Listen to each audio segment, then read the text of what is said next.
grade. With school and globers till they all awake. School and globers with diplomas and a chip on their shoulder. Debate is over, mind is sober, solar system disclosure. Can't go back once you heard the facts. You make a pact, never take the back. School and ballers and the followers that give them their dollars. They try to holler in the chat that you're a fraud, not a scholar. They hating y'all, that's why they attack. The earth is flat no matter how much they laugh. Days of days, pseudoscience just a big charade. Making theories they just can't explain. On philosophically biased claims. Days of days, we break away just like a renegade. So pay attention, gonna get a grade. With school and globers till they all away.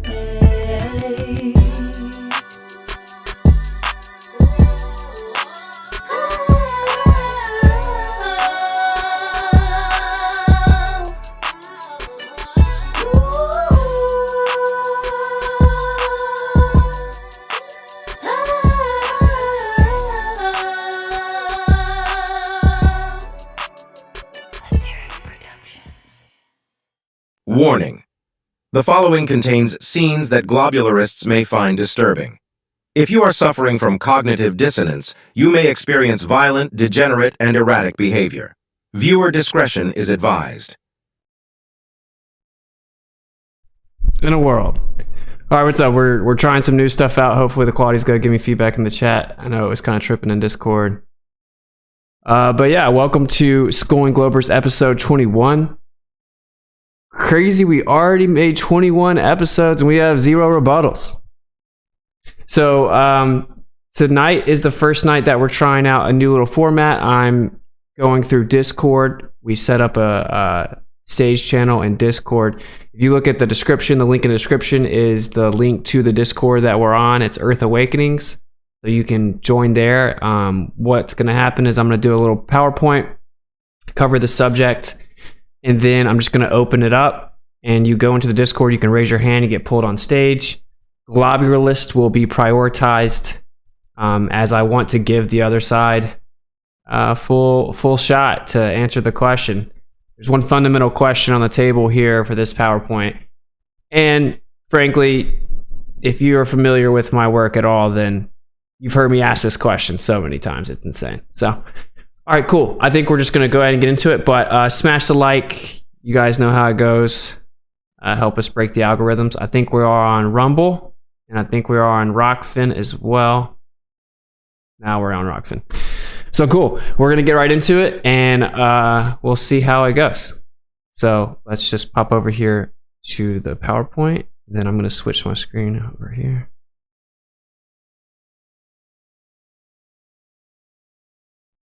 Boom. All right, cool. School and Globers, episode 21. Let's do it. Shout out to my boy Matthew for the $50 super chat. Appreciate you and all truth tellers down with mockers. Thank you, brother. Appreciate the support, and I would have to agree with you. Okay, let's get it. So everything occurs on the earth as if the earth is in a state of rest. Everything.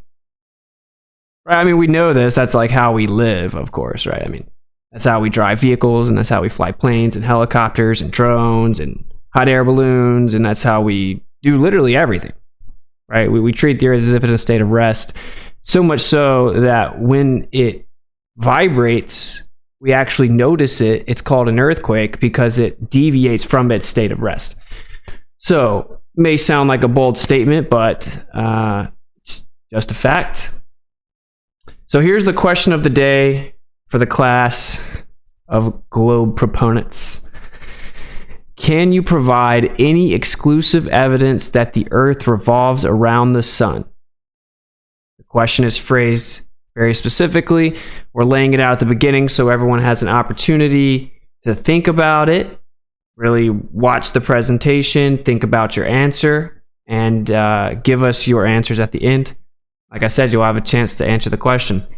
So it says, can you provide any exclusive evidence, meaning that the same piece of evidence couldn't also be adequately explained with the Earth being at rest. That's what is meant by exclusive, right? So we're looking for heliocentric exclusivity. So there's the question. I will remind you a few times throughout the stream, but can you provide any exclusive evidence that the Earth revolves around the sun? That's the question for the Globers. So a lot of this you guys have seen me cover, but we're going to cover some of the basics again here. This is Albert Einstein. He says, while I was thinking of this problem in my student years, so this whole narrative that he didn't even know about Michelson-Morley, before he came up with the theory of relativity is directly contradictory to what he said. In his student years, he came across Michelson's experiment, right? So I came to know the strange result of Michelson's experiment. Soon I came to the conclusion that our idea about the motion of the Earth with respect to the ether is incorrect if we admit Michelson's null result as a fact. This was the first path which led me to the special theory of relativity. So I think he probably heard of it if that's the first thing that led him to his theory of relativity. He then said, since then I have come to believe that the motion of the Earth cannot be detected by any optical experiment, though the Earth is revolving around the sun. And that is in How I Created the Theory of Relativity, a speech he gave at Kyoto University. Now, I will address this. Oftentimes, people will say, oh, the flat earthers, they left off, though the Earth is revolving around the sun, they had to cherry pick it.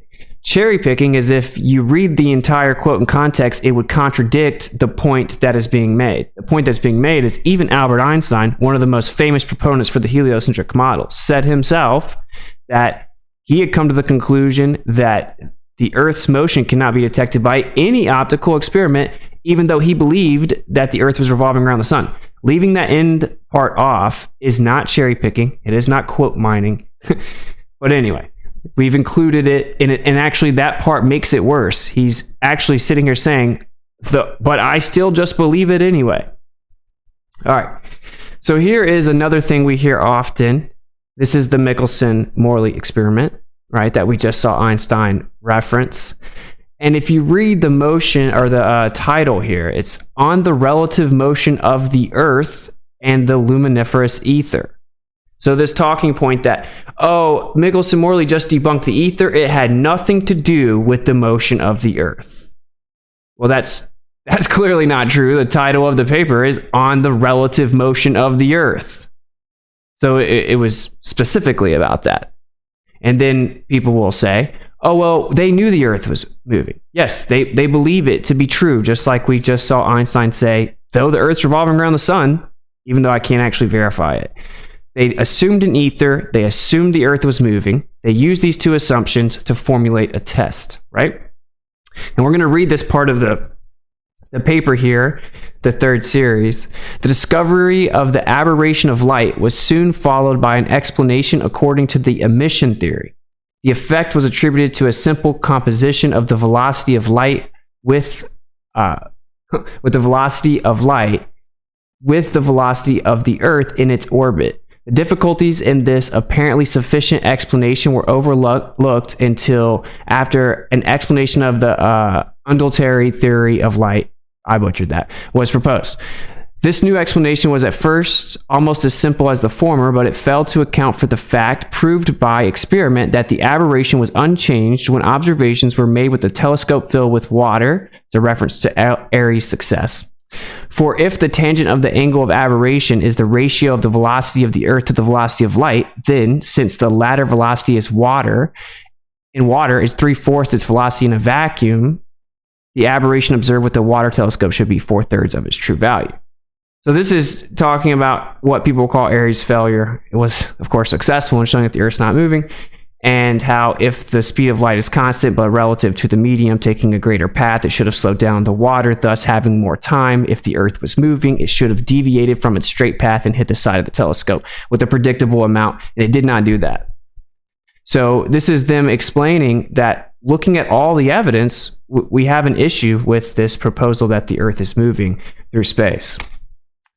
And in case you don't know, most of you guys have seen this. This is my favorite depiction, but this is what was expected if you have two light beams moving perpendicular to each other, then there should have been what's called a fringe shift, and that's what this gap in the light beams is going to give you. A fringe shift is basically just an intersection of the light and interference pattern, and that's because one of these light paths should have been traveling a greater distance. So then it should have, because one is going with the motion of the Earth, one is going against it. So they should have been a separation, and a very predictable amount of separation or fringe shift based on the assumed orbital speed of the Earth, and that is 30 kilometers a second. So they use this, the assumption of the motion of the Earth in orbit, the assumption of the ether, the assumption of the actual velocity of the Earth in orbit, and then they got the mathematical prediction for a specific amount of fringe shift, and that is what was expected. What they actually observed was this. Now you see, it is not completely together. There is separation, and separation that was observed consistently. Now, to this day, the best heliocentric argument for this is it's just in the margin of error. It's just error, instrumental error. Well, why is it consistent in the same direction? Why would instrumental error consistently show the fringe shift, the separation in the same direction? If it was due to vibrations or temperature fluctuations, contraction and expansion of the apparatus, it would be random. It wouldn't have a preferred direction, which is exactly what we see. Now, the reason that this is the best argument the heliocentric model has to this day is because if there is any fringe shift, we have a problem. That shows that there is motion affecting the light, but it isn't the assumed motion of the orbit of the Earth because it isn't enough, right? So that is why this is called the greatest failed experiment in history. What did they do to solve the problem? Well, they said that there was actually something called length contraction. Okay, now we will also get a lot of kickback on this typically from globularists, and they will say, oh, well, no, relativity didn't say that there was contraction. It didn't say the apparatus was contracting, but it most definitely did. And I've covered this extensively in past episodes on Relatively Speaking, but to try it for brevity's sake, it is Lorentz contraction. He said that, oh, the apparatus contracted just a sufficient amount to compensate for the missing time difference, or the phase shift, the fringe shift, so that it appeared to be the same. It just so happened to contract that much. And he said that the ether did it. Effectively, the ether was pressing on the apparatus, contracting it. They tested this theory, though. They tried different materials, and they all would have had to have been contracting at the same rate, which doesn't logically follow, right? Different densities and strengths of materials should contract at different rates if there's some physical interaction with the ether compressing it. They also straight up tested it by having one of the arms be longer than the other one and proved that the arm was not contracting. What Einstein did was take this same concept of length contraction and integrate it into his theory of relativity. Now, people will deny this, and I think that's pretty telling. You shouldn't have to deny it, but Einstein says it in his own words. He says, basically, that this result, and this is slightly paraphrased, but basically verbatim, that the result was perplexing to physicists, right? And then Lorentz proposed a solution to this difficulty by saying that there was a contraction of the apparatus just a sufficient amount to compensate for the missing time difference. We see also from the viewpoint of the theory of relativity that this is correct. There is just a different interpretation. That interpretation being that all objects in motion contract, but all motion is relative. And so in relation to the sun, as the Earth moves around it, there would be a contraction from the reference of the sun, and that this would compensate for the missing time difference. Okay, so long story short, they tried to explain it away. So you have this problem right here, which is that there was an actual fringe shift. They say, oh, instrumental error. Well, why is it always consistent and in a specific direction? Oh, don't worry about it. Who needs specifics? And then to fix this problem, which is it should have been completely separated, they said, oh, well, no, really, it's just all reference frame dependent. And then there was length contraction from the reference frame of the sun. You just can't tell because, you're on the Earth, and you can't detect linear motion, basically. Okay, I'll try to speed this up. So here is Ronald Clark in Einstein, The Life and Times, book written about Einstein, of course. He says the problem which now faced science was considerable, and he's saying now that the Michelson-Morley experiment had been done. For there seemed to be only three alternatives. The first was that the Earth was standing still, which meant scuttling the whole Copernican theory and was unthinkable. So again, when we have globularist, globe proponents telling us that has nothing to do with the motion of the Earth, and it didn't show that the Earth was stationary. Well, it certainly did. That was one of the options. In fact, the most obvious one. Why don't you detect motion? Because it's not moving. Okay? But he shows his cards here, right? It means getting rid of the Copernican theory, more so the principle, which is that the Earth is not special. It has no unique position. And that's unthinkable. That's blasphemous. We must remain unimportant. Here's another quote from Einstein. The struggle so violent in the early days of science between the views of Ptolemy and Copernicus would then be quite meaningless. That's, of course, a heliocentric or geocentric model. Either coordinate system could be used with equal justification. The two sentences, the sun is at rest and the earth moves, or the sun moves and the earth is at rest, would simply mean two different conventions concerning two different coordinate systems. So he's saying that the notion that the sun is at rest or that the earth is at rest can be used with equal justification. It's merely a decision of coordinate systems. And this is in terms of kinematics, of course, the principle of relativity, which was then integrated into the theory of relativity. So pretty straightforward there. He also says to the question whether or not, and this is important, most people say, oh, he was just talking about Michelson-Morley with the optical test. Well, no, he said one of the tests was Michelson-Morley, which led him down the path. And since then, since when? Since Michelson-Morley. So since then, he had come to the conclusion that no optical test could be used. So he's not just talking about Michelson-Morley. That's just patently wrong and requires intentionally misinterpreting the quote.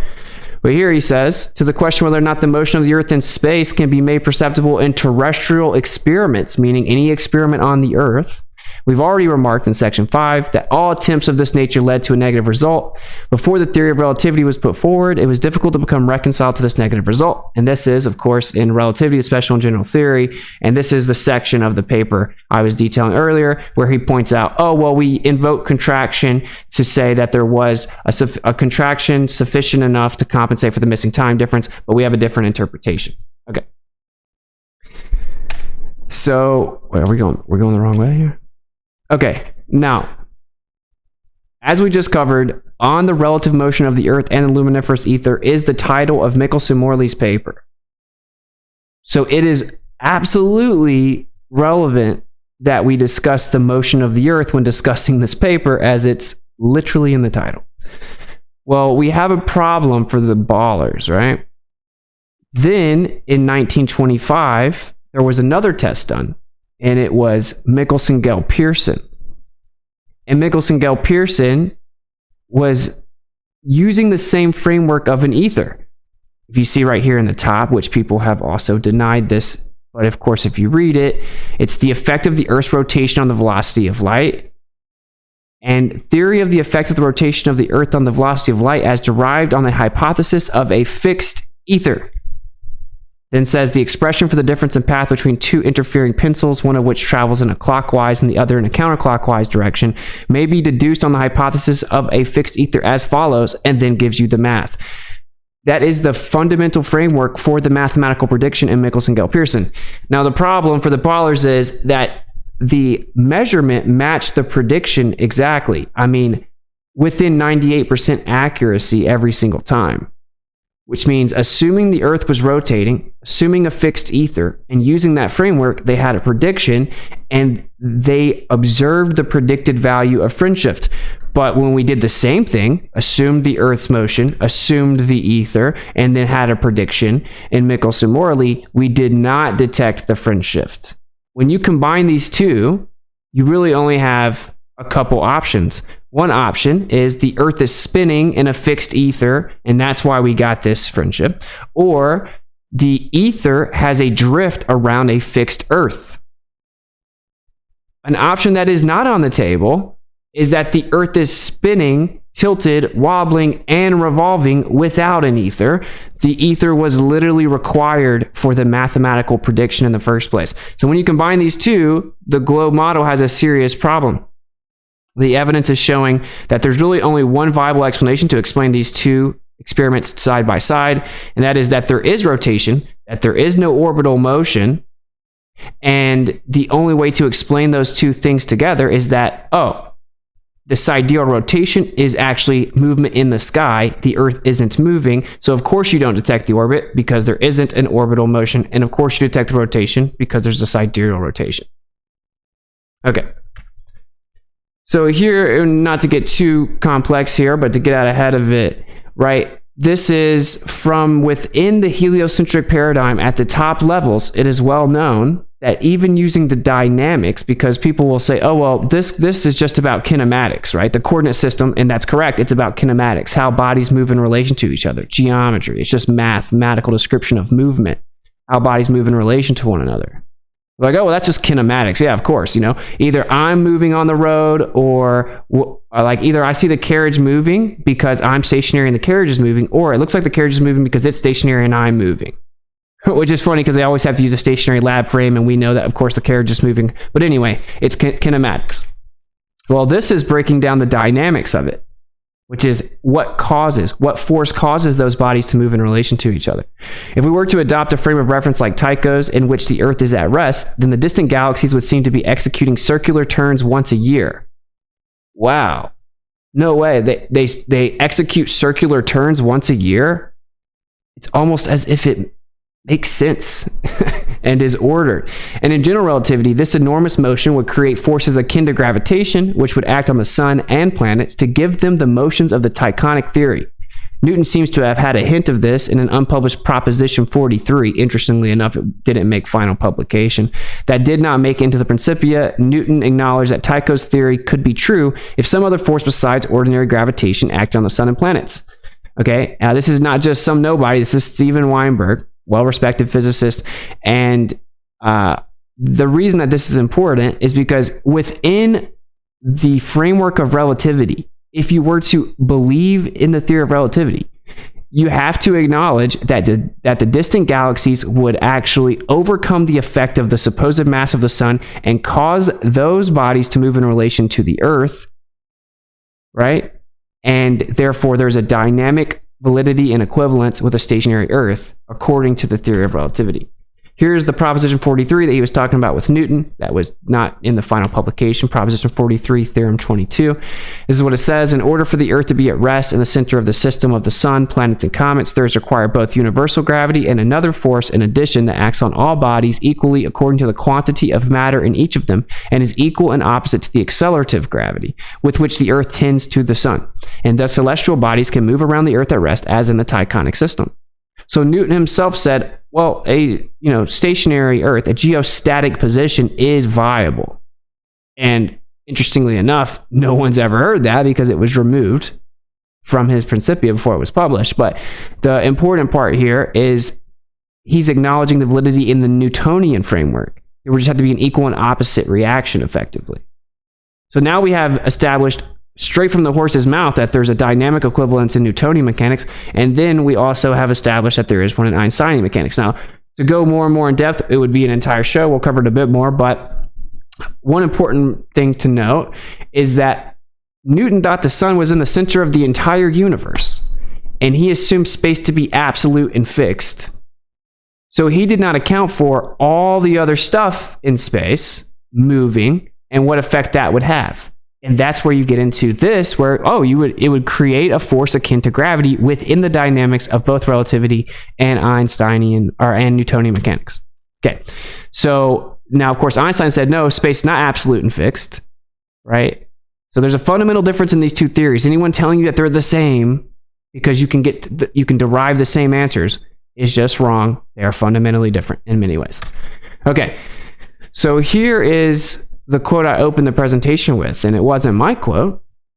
Einstein said, but when I was a student, I saw that experiments of this kind had already been made, in particular by your compatriot Michelson. He proved that one does not notice anything on Earth that it moves, but that everything takes place on Earth as if the Earth is in a state of rest. Okay, now this is again from the horse's mouth. This is the guy who gave you the current glue of the heliocentric belief system. This gets a little bit more in the weeds, but this is Mahler, another respected physicist. He in his book, The Theory of Relativity. It was just for this reason that Newton introduced the concept of absolute space, which should represent the system of reference where the laws of nature assume the simplest and most natural form. So this is a fundamental difference here. Newton assumed absolute space. He also assumed the sun was in the middle of the entire universe. However, as mentioned at the beginning of chapter 2, the notion of absolute space lost its physical meaning as soon as the special principle of relativity was generally accepted. As for a consequence of this principle, it became impossible by any experiment to decide which system of inertia had to be regarded as the absolute system. There is no absolute in relativity. The only absolute that you can bank on is the speed of light. And in order to measure things, you need some reference, right? And so this absolute reference is the speed of light in relativity. Okay. Now, of course, for all actual experiments in practical use, we use a stationary lab frame of the Earth to do everything. Well, relativity says, oh yeah, I mean, you have to treat the Earth like it's at rest to do everything, but I promise it's not. The important part here is this is dispelling the notion that they're the same thing. They are not the same thing. They are fundamentally different. Newton said there was absolute space. Einstein said, no, there's not. And he has to say that based on his own postulates in relativity. And so accepting the principles of relativity, you now cannot claim that there is any absolute system, including space itself. Therefore, Einstein advocated a new interpretation of the fictitious forces in accelerated systems of reference instead of regarding them as an expression of a difference in principle between the fundamental equations and uniformly moving and accelerated systems. He considered both kinds of systems of reference to be completely equivalent as regards the form of the fundamental equations, and the quote fictitious forces were treated as real forces on the same footing as any other force of nature. So this is where he then says, oh, well, these are fictitious forces, but we're just going to treat them as if they're real, actual forces. We're just going to use this semantic argument that nothing can be absolute, nothing can be actual, and it's all relative to what reference frame you're observing it from. And so, yeah, they're fictitious, but treat them as if they're real, because that's the only way you could ever do the math. That's the only way you could ever make sense of any of it. Okay, now this is where a logical person would say, why in the world would someone have to do so much mental gymnastics that they would have to say something like that? Well, we just covered it, though. It was Michelson-Morley. That's why relativity was proposed in the first place.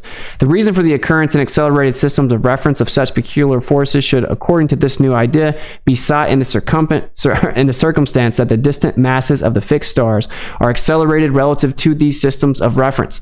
The fictitious forces are thus treated as a kind of gravitational force, the acceleration of the distant masses causing a field of gravitation in the system of reference considered. Again, applying relativity, there's a dynamic equivalence.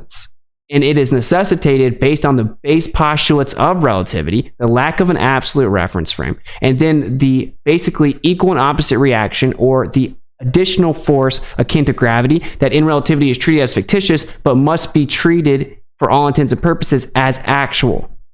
Therefore, there will be an actual effect for all intents and purposes, and you would have a dynamic equivalence. Okay, we also have Relational Mechanics by Andreas Thiessen, and of course, I do not believe, nor do I suggest someone believe, in either of these frameworks, Einsteinian or Newtonian, but that isn't the point. So here he breaks down, using relational mechanics, these two numerical calculations show that general relativity does not yield the measured values of these quantities in the Earth's frame of reference. This analysis shows clearly that in general relativity, kinematically equivalent solutions or situations are not dynamically equivalent. That is actually a huge problem for relativity in and of itself. They can't actually use the kinematic and dynamic equivalence assumption interchangeably. And he breaks down all the math as to why, and then he basically suggests that Newtonian mechanics is the way forward, or some variance of that.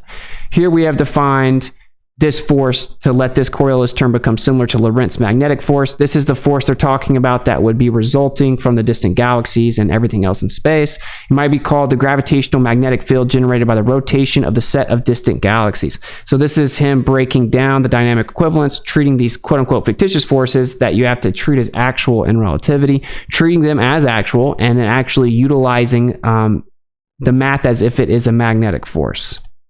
And now you have a dynamic equivalence. That is him applying a Newtonian and Einsteinian equivalence in this paper and showing that there's a dynamic equivalence. Fancy way of saying that even if you believe in these theories of gravity, you have to acknowledge that all observations are equally valid, assuming the Earth is at rest, kinematically and dynamically. And funny enough, he also points out that the flattened figure of the Earth, or Foucault's pendulum, can no longer be utilized as proofs of the Earth's real rotation, because you would get the same result if the Earth was not rotating. Now, of course, the Earth is actually not a globe, right? So there is no flattening of a globe in reality, but it doesn't matter. This is just showing that, again, with a dynamic equivalence, the pendulum isn't even exclusive evidence to the Earth moving at all. Here is Newtonian Machian analysis of the Neo-Tychonian model of planetary motions. It was published in the European Journal of Physics by Dr. Luka Popov. And here's his conclusion.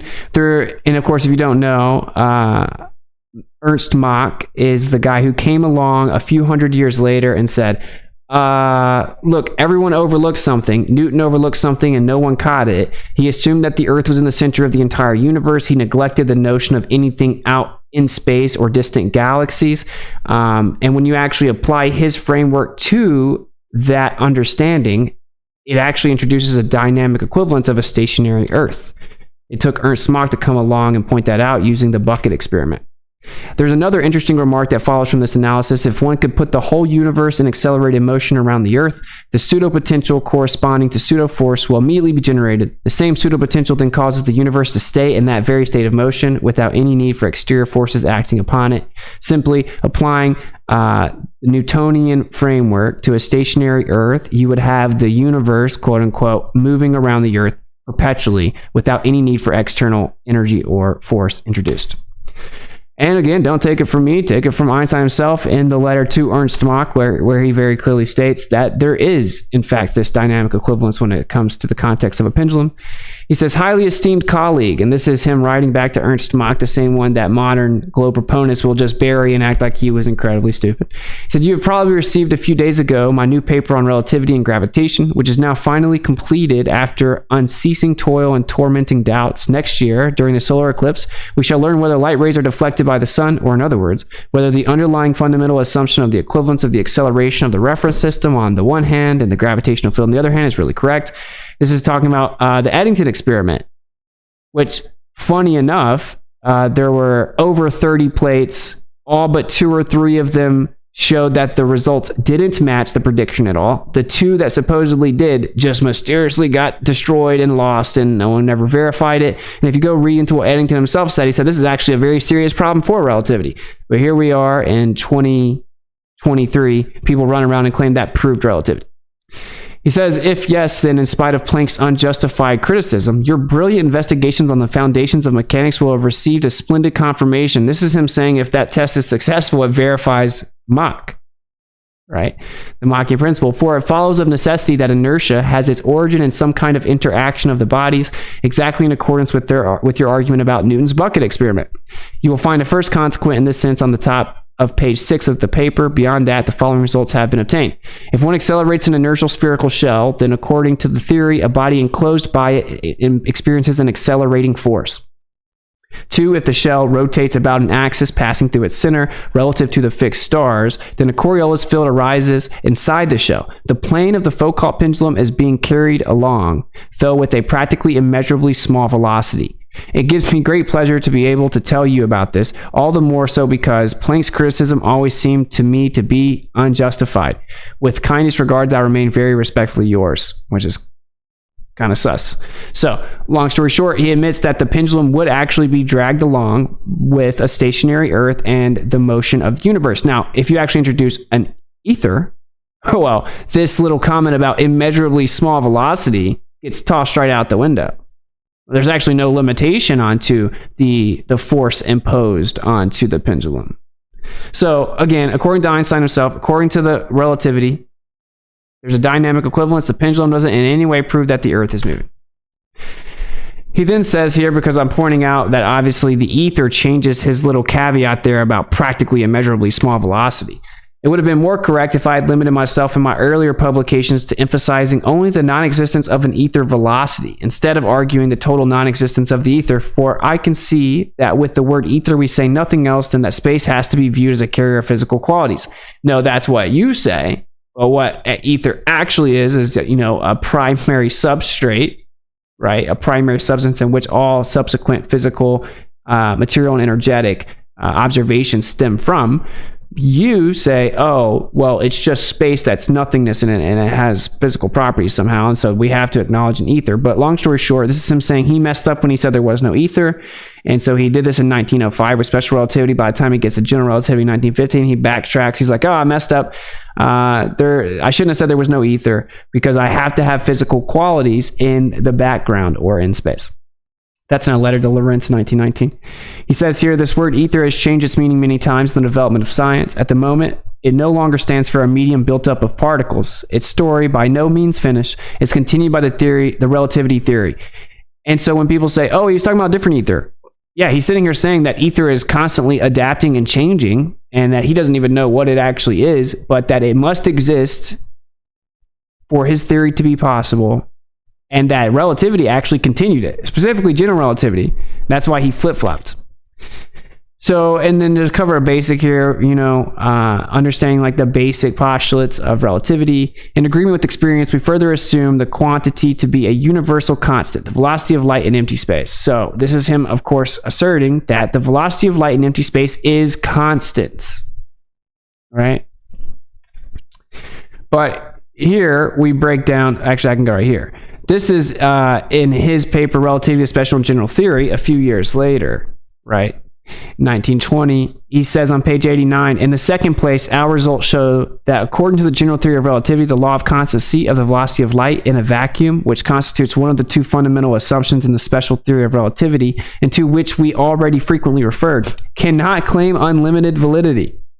So he says very clearly here that one of the fundamental assumptions in the special theory of relativity can no longer claim unlimited validity, as he clearly states right here that it is a universal constant.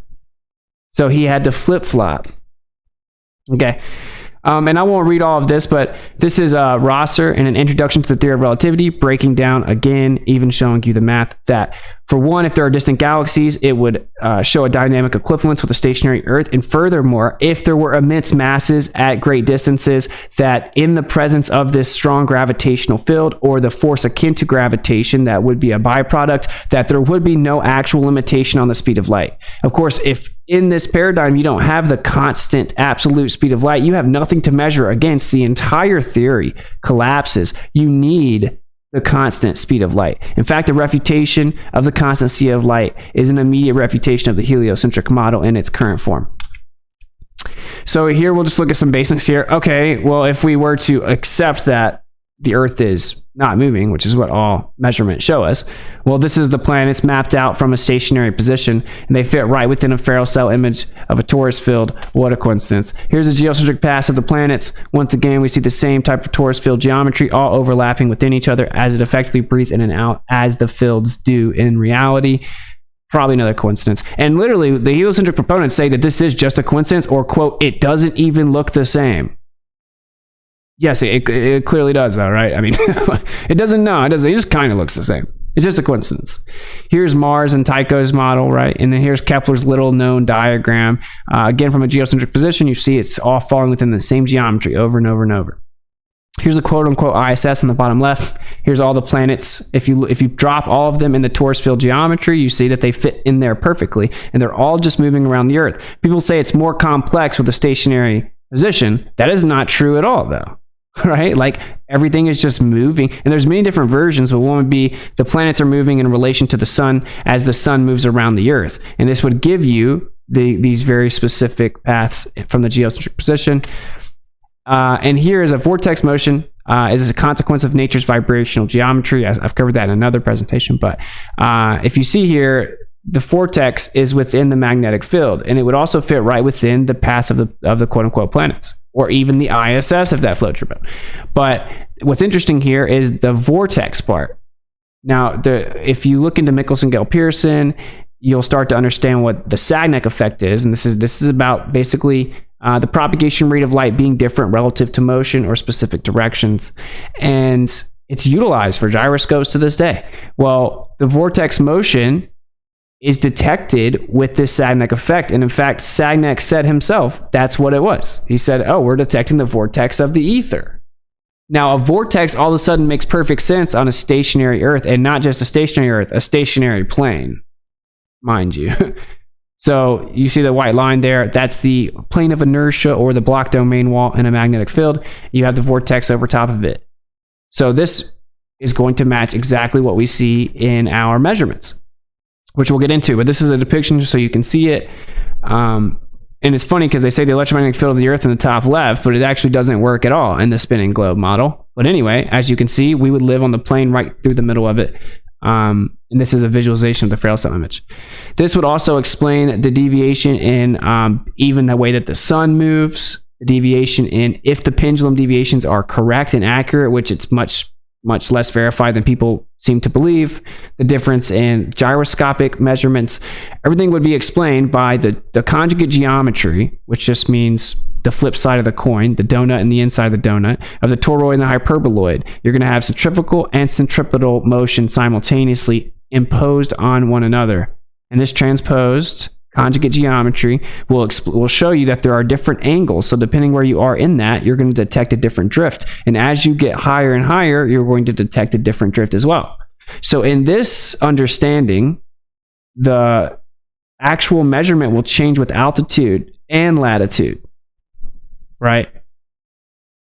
Now that's a fundamental difference because in the globe, it will not change with altitude. It only changes with latitude. It must stay the same at the same latitude regardless of altitude. Well, here's a series of tests which you guys should be familiar with by now, but these are all these different tests measuring the actual motion. And what I want to do now, which is going to be a bit tricky because I'm going to have to, okay, end note, and then I'm going to change the windows for you guys as well. All right. So I'm going to change it for Discord. There you go. All right. So if you look at this list we have here, we can come down here, and this one is pretty interesting. We have Dayton Miller, and this is the ether drift experiments in 1929 and other evidence of solar motion. Solar motion. Oh, the sun's not moving. The ether drift interferometer, previously used on Mount Wilson in California from 21 to 28, has been remounted on the campus at Cate School of Applied Science in Cleveland.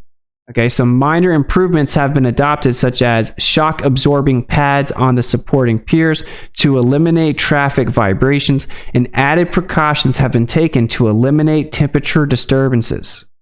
The methods of making and reducing observations are so devised as to remove the possibility of instrumental or terrestrial disturbances, and the observed effects seem to be cosmic in origin. As before, the interferometer has a sensitiveness represented by a light path of 214 feet, or about 130 million wavelengths of light. The numerical results are reliable to the 100th part of a wavelength of light, corresponding to 1/2 of a kilometer per second of a relative motion of the Earth and the ether. Series of experiments recently completed gives results wholly in accord with those previously obtained at Mount Wilson, which were hand wave dismissed at the time due to instrumental error. So, ether drift reduces an effect as observed in the interferometer, which is proportional to the square of the ratio. Wait, where was I at?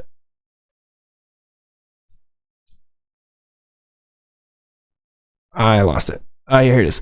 To the square of the ratio of the velocity of the cosmic motion of the Earth and the velocity of light. This is the second order effect and is periodic in each half revolution of the interferometer. So there's a direct correlation between what's going on in the sky and the actual measurements of interferometry. But the important part here is that he took into account every excuse that they made. So he took into account, so the test was distinctly different from the primary test because he started making adjustments to account for vibrational disturbances and temperature disturbances. And he did everything he could to eliminate those disturbances. And the results matched the first one. So even if you were to claim, oh no, there still were disturbances, or no, there still was something causing it to mess up, well, why would it match the first set of results though? Because he certainly cut down on any potential disturbances by specifically accounting for them. So that shows you that the result is not caused by instrumental error. And of course, we already debunked that claim because Why would it have a preferred direction? Why would it always give us an error in a very specific reoccurring way? That's the opposite of random instrumental error. And if someone wants to say it's systematic error, what's systematic about temperature fluctuations? What's systematic about vibrational disturbance? And what's systematic instrumental error in terms of, oh, we actually account for those variables and the result remains the same? Now, there's an entire list of things here. And actually, shout out to my boy, Bennett. He's on this list. Boom. And then we'll read this right here. And he's I believe he's actually referencing the 2004 test here. Right here by Wang, which shows the generalized Sagnac effect with linear motion. And if you remember, we talked about, oh, well, the globe says you can't detect the orbit because it's linear motion. Oh, linear motion can't be detected with the interferometer. Well, Wang sat here and clearly did it. Right? And the Sagnac effect shows that the two propagating light beams take different time intervals to travel a closed path on a rotating disk, while the light source and detector are rotating with the disk. When this rotates clockwise, the beam propagating clockwise takes a longer time interval than the beam propagating counterclockwise, while both beams travel the same light path in opposite directions. Long story short, he actually tests out the idea of detecting linear motion. We come over here. And this is my boy Robert Bennett, so shout out to him, absolute legend. Belief that the Sagnac test of 1913 only applied to rotational motion was discounted when Wang found the same results for linear motion in 2004. The Sagnac result has never been credibly explained despite its wide application in modern technology. And this is true. Relativity to this day doesn't have an explanation for the Sagnac effect.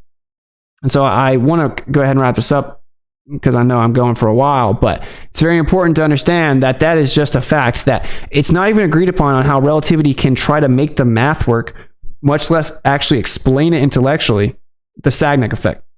And that's when you get back into Michelson-Gale-Pearson, where the results match the prediction assuming an ether, but Michelson-Morley didn't match the results assuming an ether in the orbit, which means we have a problem. Well, you just throw it out, claim something about linear motion, and just say instrumental error for Michelson-Morley. You turn around Michelson-Gale-Pearson over a century later, they still can't even explain how to actually explain it in relativity. They can't even describe it. It's not even agreed upon. There's like 12, 13 different proposed ideas, and none of them actually work, and they require immense mathemagics. Okay, anyway. So the Sagnac effect, the Sagnac result has never been credibly explained despite its wide application in modern technology. In turn, the Wang paper has been virtually ignored in the last 10 years, but remedied by this paper, which establishes the test as a critical signal of striking new concepts. Kinematic and dynamic motions are carefully distinguished here, and the neglected topic of covariance is reviewed and applied to the Galilean dynamical law velocity addition. Analysis of Wang's result in the conveyor and lab frames with the premise of ether drag logically leads to identification of preferred motion in an absolute frame of reference, the earth-bound laboratory frame. So I will try and drop all these links in my Telegram for those that are on there, but we'll move back over here to the PowerPoint. But this is just a couple of the papers on the list. So shout out to Alan for going hard and getting all of these papers. All right, and let me do this.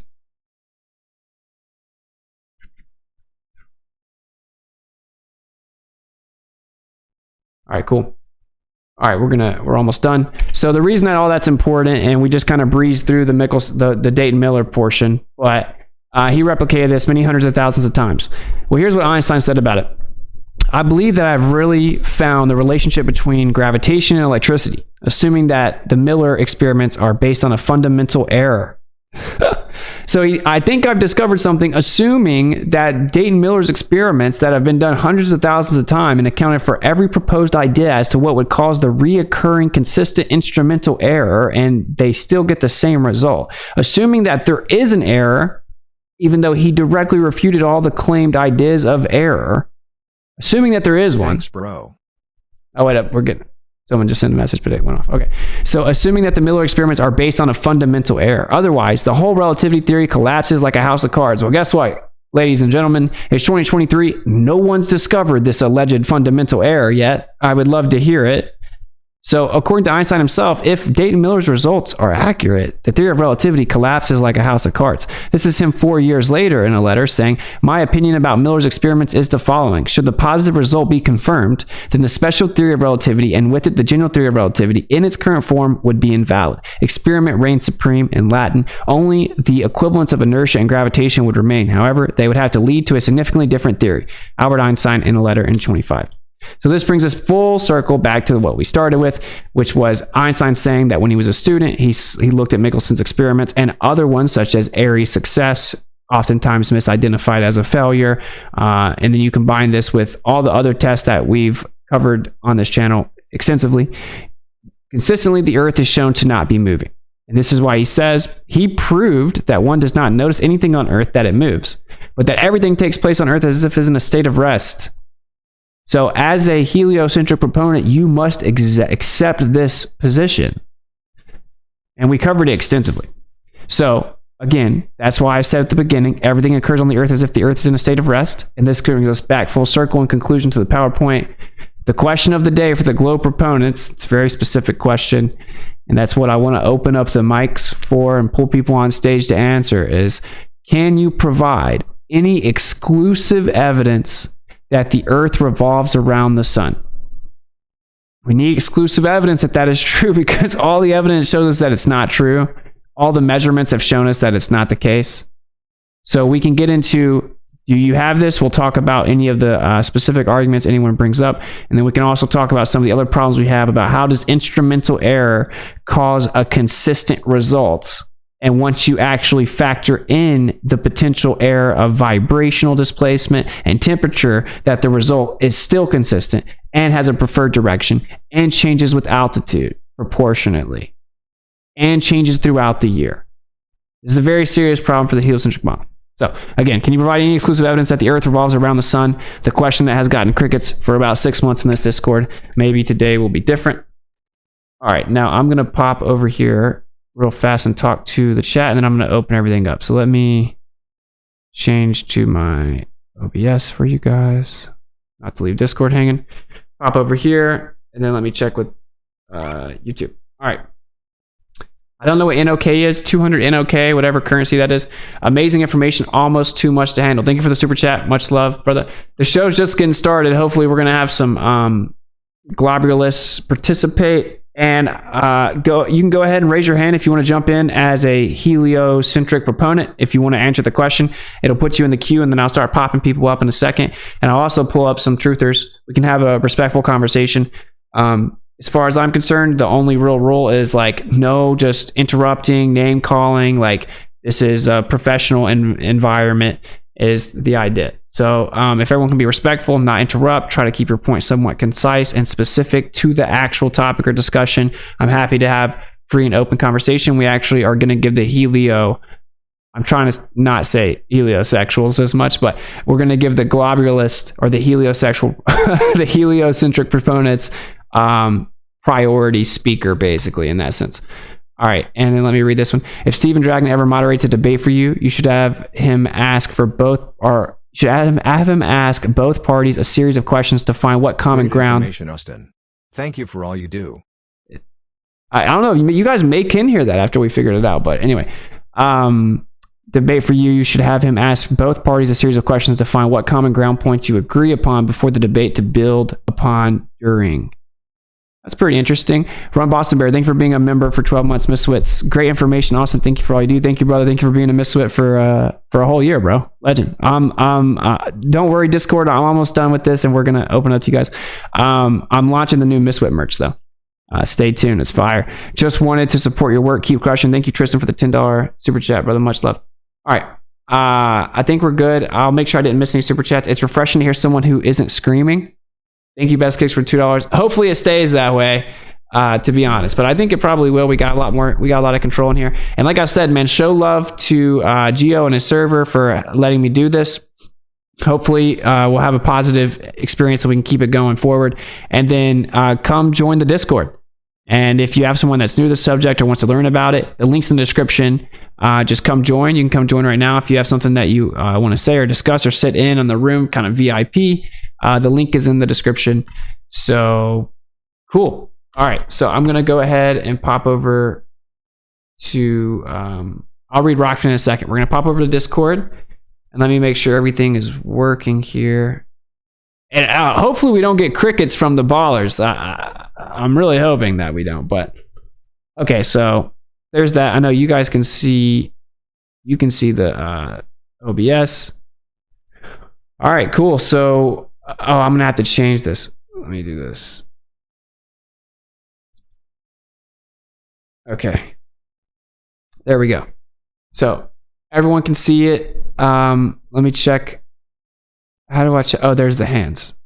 We got no request to speak. So, and I will say this is pretty telling. This is pretty telling if no heliocentrist proponents pop on. Let me ask Rock, and then we'll just if none of them, if they're all scared to rebut the presentation, it's okay.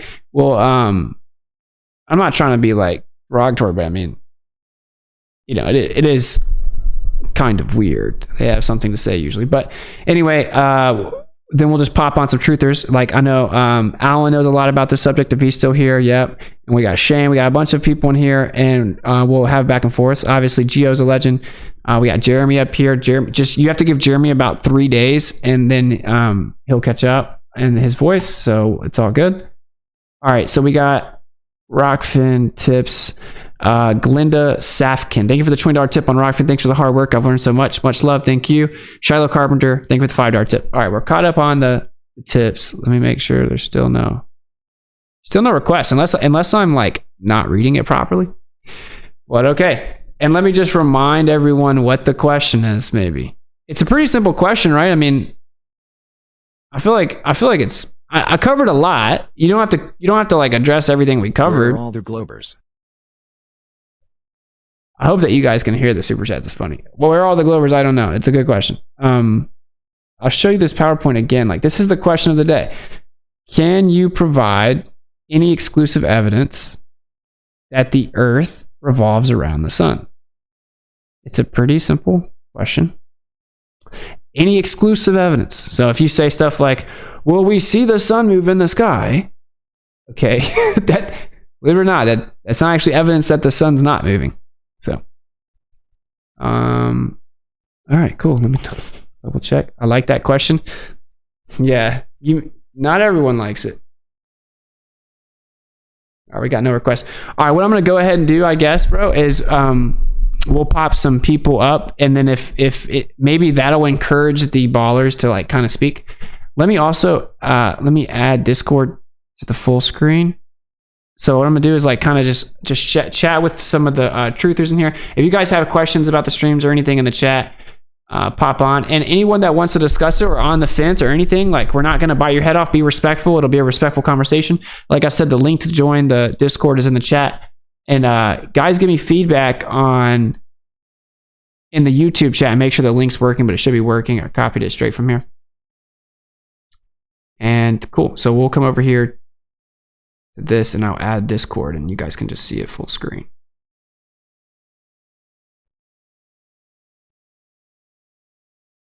All right. It's kind of crazy because the whole idea, I was like, well, for sure we'll have people. Oh, we got someone raising their hand. Yeah, we got legends raising their hand. Just a second, I'll grab you guys. One of the main ideas, dude, just so you guys know, was like, oh, well, this will solve the problem of no one wanting to speak.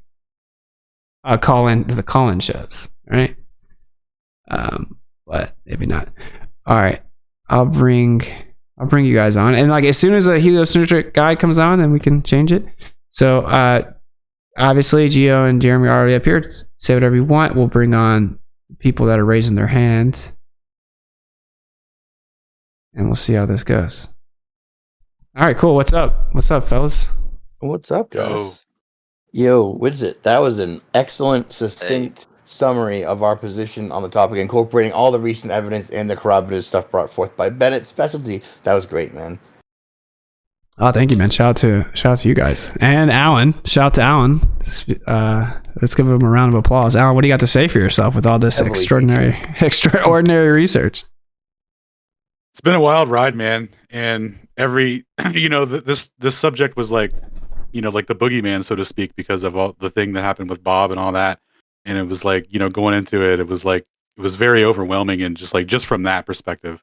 And like as I was going through it, it became like as soon as I got to the Sagnac effect, I wish I had started with the Sagnac effect because it would have been great. It's like I started realizing there was a huge problem because as you were saying, there's like 12 different derivations they give. They try to hide the fact that they could that they derived it as a special relativity effect. They try and go for the more general relativistic derivation, which is way more math heavy and relies on such abstract mathematics to the point where they can't even actually satisfy the conservation laws covariantly, which for those of you who don't know, the covariant stuff is like their rule book for mathematics and how it applies to physical reality. So they've got a strict rule or strict rule set that has to be followed when they're talking mathematics. Like, how we have like grammar and logical fallacies, and like, you have to have when you're building a structure, like an argument, your sentence structure and all that kind of stuff. Like there's a very similar thing with mathematics. And when you violate that structure, it's just, you render it completely meaningless if you're trying to use it to describe reality. And that's what they've done. And they've just kind of blanketed that. So it's, just kind of exposing that as for exactly what it is. It's just taking kinematics to the extreme and then never telling anyone that there's not a dynamic equivalent and, forget about that lab frame. Yeah, forget about it, but use it every single time you do anything. But make sure everything is backwards compatible, covariant with it in perpetuity forever. But it's not a preferred frame, guys. Yeah. Forget it, but just make sure you never forget it because you need it. Yeah. Pretty crazy. If you ever need it, you can reference it. Yeah. It's insane. Dude, I will say, we got 53 in the audience, and the people that have been watching Schooling the Globers, they've realized I've been trying to come with creative ways to get people to be interactive. Because we got some keyboard warriors, there will definitely be someone in the comment section. And it's weird. It's weird when the pressure's on, man. The ballers don't want to come school me, man. I was gonna say, man, like during the presentation, there were a lot of keyboard warriors that were getting like knocked down by Alan and myself, but they had some basic refutations, and even those would be good. Like people like Doofus, Kosho. I don't know what you guys were talking about, right? Now's the chance to bring any sort of evidence, and it's not going to be a gotcha. That we genuinely want to hear it because our conclusion is there is none, right? Yeah, I'm adding people. What's going on? Oh, so I didn't mean to interrupt you. Go ahead. No, you're good. I'm saying I'm adding people, and then if it gets too bogged down, we'll remove people. But go ahead. So about the Sagnac effect, I saw you present something at the end about an experiment I was not acquainted with, that a gentleman had detected it not only in rotational motion or circular motion, but rather in linear motion as well. Can you explain that a little? Bang, 2004. Yeah, hey, Alan, I'm tapping Alan in. Yo, what's up, bro? Yeah, so you can also, Ruyong Wang. I don't know if you can share screen, but you can just explain it. Yeah. So your boy Ruyong Wang. So if you think of like a fiber optic gyro cable wrapped up in a spool, right? They take that as like a circular measurement, like any effects where the light deviates, they attribute to angular rotation, and they say, well, because it's a rotating reference frame, relativity doesn't apply, so they ignore the relativistic implications, even though Einstein explicitly said that any closed polygonal circuit in uniform rotation, meaning not acceleration, is an inertial reference frame. And then he goes on to use the example of a satellite. Well, it's a thought experiment, but he goes on to describe what would be like a satellite carrying an atomic clock going around the equator. So like he definitely is okay with uniform circular rotation in regards to Newton's equations holding true in that frame. From his own words in his 1905 paper. So like he sets the stage right there for it. And then obviously 1913 rolled around, your boy Sagnac came through with a uniformly rotating apparatus and showed that there was an effect. And then that's where they get the back and forth where they're like, okay, well, they dropped the relativity or special relativity solution for it. And they're like, well, it's a general relativity effect. And they had to use a special metric tensor to derive everything. So they really wrapped it up under explicit rotational effects only. So they're like, it can't be due to anything else, right? And then because of the Michelson-Morley situation, which is the same kind, which is a different configuration of the interferometer, where it's using an orthogonal setup, they say that one is a linear interferometer and it doesn't detect any any motion. So they try to separate the two types of motion and the two types of interferometers into two distinct types. Now, what Ruyong Wang found in 2000, was it 3 and 2004, is that he could do different configurations with that loop, because a fiber optic gyro cable is just a loop. Like when you unravel it, it's just the length of the cable, right? So he started doing different experiments with that, where he would show like the linear motion of the cable around a conveyor belt and stuff like that would fully contribute to the motion. And he even had a setup where he was dragging a fiber optic gyro in a straight line over a what do you call it, an air conveyor belt, so that there's like no friction, And all of this was all detected with first order dependence on the velocity, the linear velocity, and the equations that I showed there. I don't know if you can pull those up, Shane, if you're available. But the circular and linear derivation, Wang showed that they're mathematically equivalent. They both derive the same effect. And interestingly enough, the GPS range measurement equation also it can account for the Sagnac effect equivalently. So all very cool stuff. But yeah, so like the TLDR is that linear motion is fully detectable in the same way that they said that it explicitly isn't, because it completely falsifies their model. So basically, they had the original Michelson-Morley experiment, and they tried, since they couldn't, no one was buying the Lorentz contraction at that point in time. They basically said the reason that it didn't account for it was because it was linear, and linear won't show up. And then he did that just specifically to show that linear does show up. So even if what they said was true, it still doesn't invalidate the experiment. Pretty much. So the splitting it with the linear was their solution to covering up the fact that they didn't get the velocity that they needed, despite the fact that they could make no corrections using a circular device and get a reading that matches up to 98, or was it 98% sidereal time with no correction. So they're showing a first order dependence on a rotational effect, and that's all they could get. So that's where they had to come in and go, well, if you length contract and coordinate system transform, we could describe a scenario where the apparatus contracted proportional to the missing velocity to produce the fringes that we saw in our frame. So it's like they have an uneven distribution of transformations to explain the same effect, because what it turns out, what Wang showed is that there's no distinction between a circular interferometer, or an orthogonal setup. They all detect the same thing. And then when you get into the readings for the orthogonal setup in the closed loops, they all fluctuate with sidereal time. They show their minimum and maximum dimensions in accordance with sidereal time, all the way down to the equinoxes, where they yeah. Isn't that important? Because when we were just also discussing the importance of the ECI frame, and if you equate the sidereal time with Earth, then you get the ECI frame. Isn't that where they would do? Yeah, so the ECI frame situation is like a special case setup that they came up with so that they could say that the that the Earth is rotating with the stars, so that there's essentially no rotation, and that's how they hide the variance in C in that way when they take a measurement. Right. Because when they take all measurements, it would be considered from like a stationary standpoint anyway.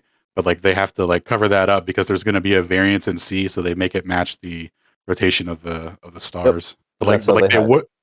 They word it kind of weirdly, so you don't really interpret it that way. That's what it does, and then the functionality of that is when they transform out of that mathematically, there's a little remainder left over for the variance in C, and that's their velocity correction, because there's a variance in the velocity of C that's proportional to the observer. And C plus V, never C, and every time. Well, interestingly, when the propagation is going north-south, it's pretty much C, right? But then when it's east-west, that's where they get their fluctuations. And then obviously, if they're north-south with velocity, there's the fluctuation to that. But I'm talking like preferred directional, preferential direction for sure. Yeah. So like to be clear, like in the orthogonal setups, the propagation that's going north-south, there's like no variance. It's pretty much dead on C. Or what they would expect for the C value. And then it's the arm that's going perpendicular to that. So the east-west is where they get their variance from. Isn't it crazy though? The question is so easy, right? It's like here you get exclusive evidence that the Earth is moving around the sun, and we're going the next step where it's like, oh no, we're actually going to show you that objectively it's not, and it's physically impossible that it is. What do you guys think about the whole instrumental error thing? Like, you guys agree that even just starting at Michelson-Morley, like they have to claim that there's an instrumental error, like there's no out other than that? That was bothering me for so long, the instrumental error thing. And then when I finally found, which let's not like kid ourselves, the reason why it was so hard to find answers to these isn't because, you know, we're not doing our due diligence as researchers. It's because this information is hidden. I mean, I remember going to Elias's Wikipedia page, and there's nothing on there of his critiques. He was a vocal critic of the theory of relativity and a Nobel Prize-winning economist and physicist, and yet there's nothing on his Wikipedia page even stating anything about his critiques of relativity. And as soon as I found out that he was a critic of relativity, which led me to a paper which had him breaking down Miller's work and showing, you know, obviously that instrumental error was one of the top things that he took into consideration. Miller took the utmost precautions to avoid that type of criticism of his work, and that shouldn't be so difficult to find, but it was. But it's funny. It's just like with everything flat Earth related. As soon as you peek under the rug just a little bit, you know, everything that they say, that the Globers will say is evidence against us. Oh, it's instrumental error, you know, and then you find out, no, not only was it non-instrumental errors, but there's ample evidence to indicate that it was, that there's no possible way it could have been instrumental error. How are instrumental error, like temperature differentials was the one thing that they tried to use as they touted as their, you know, main excuse.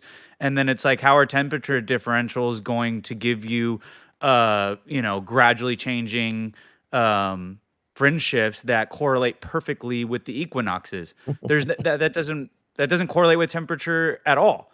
And then you bring this up to Globers, which I have in many times, and you're just crickets, and then they're on to the next topic as if that didn't even happen. You know, so they don't have answers for these. Yeah, what's up with that? What's that? How do people do Globers that don't get? Oh, sorry. Go ahead. What's it? No, you're good. I'm saying, how do people do that? How do people just like amnesia themselves real quick and pretend it never happened? It's weird.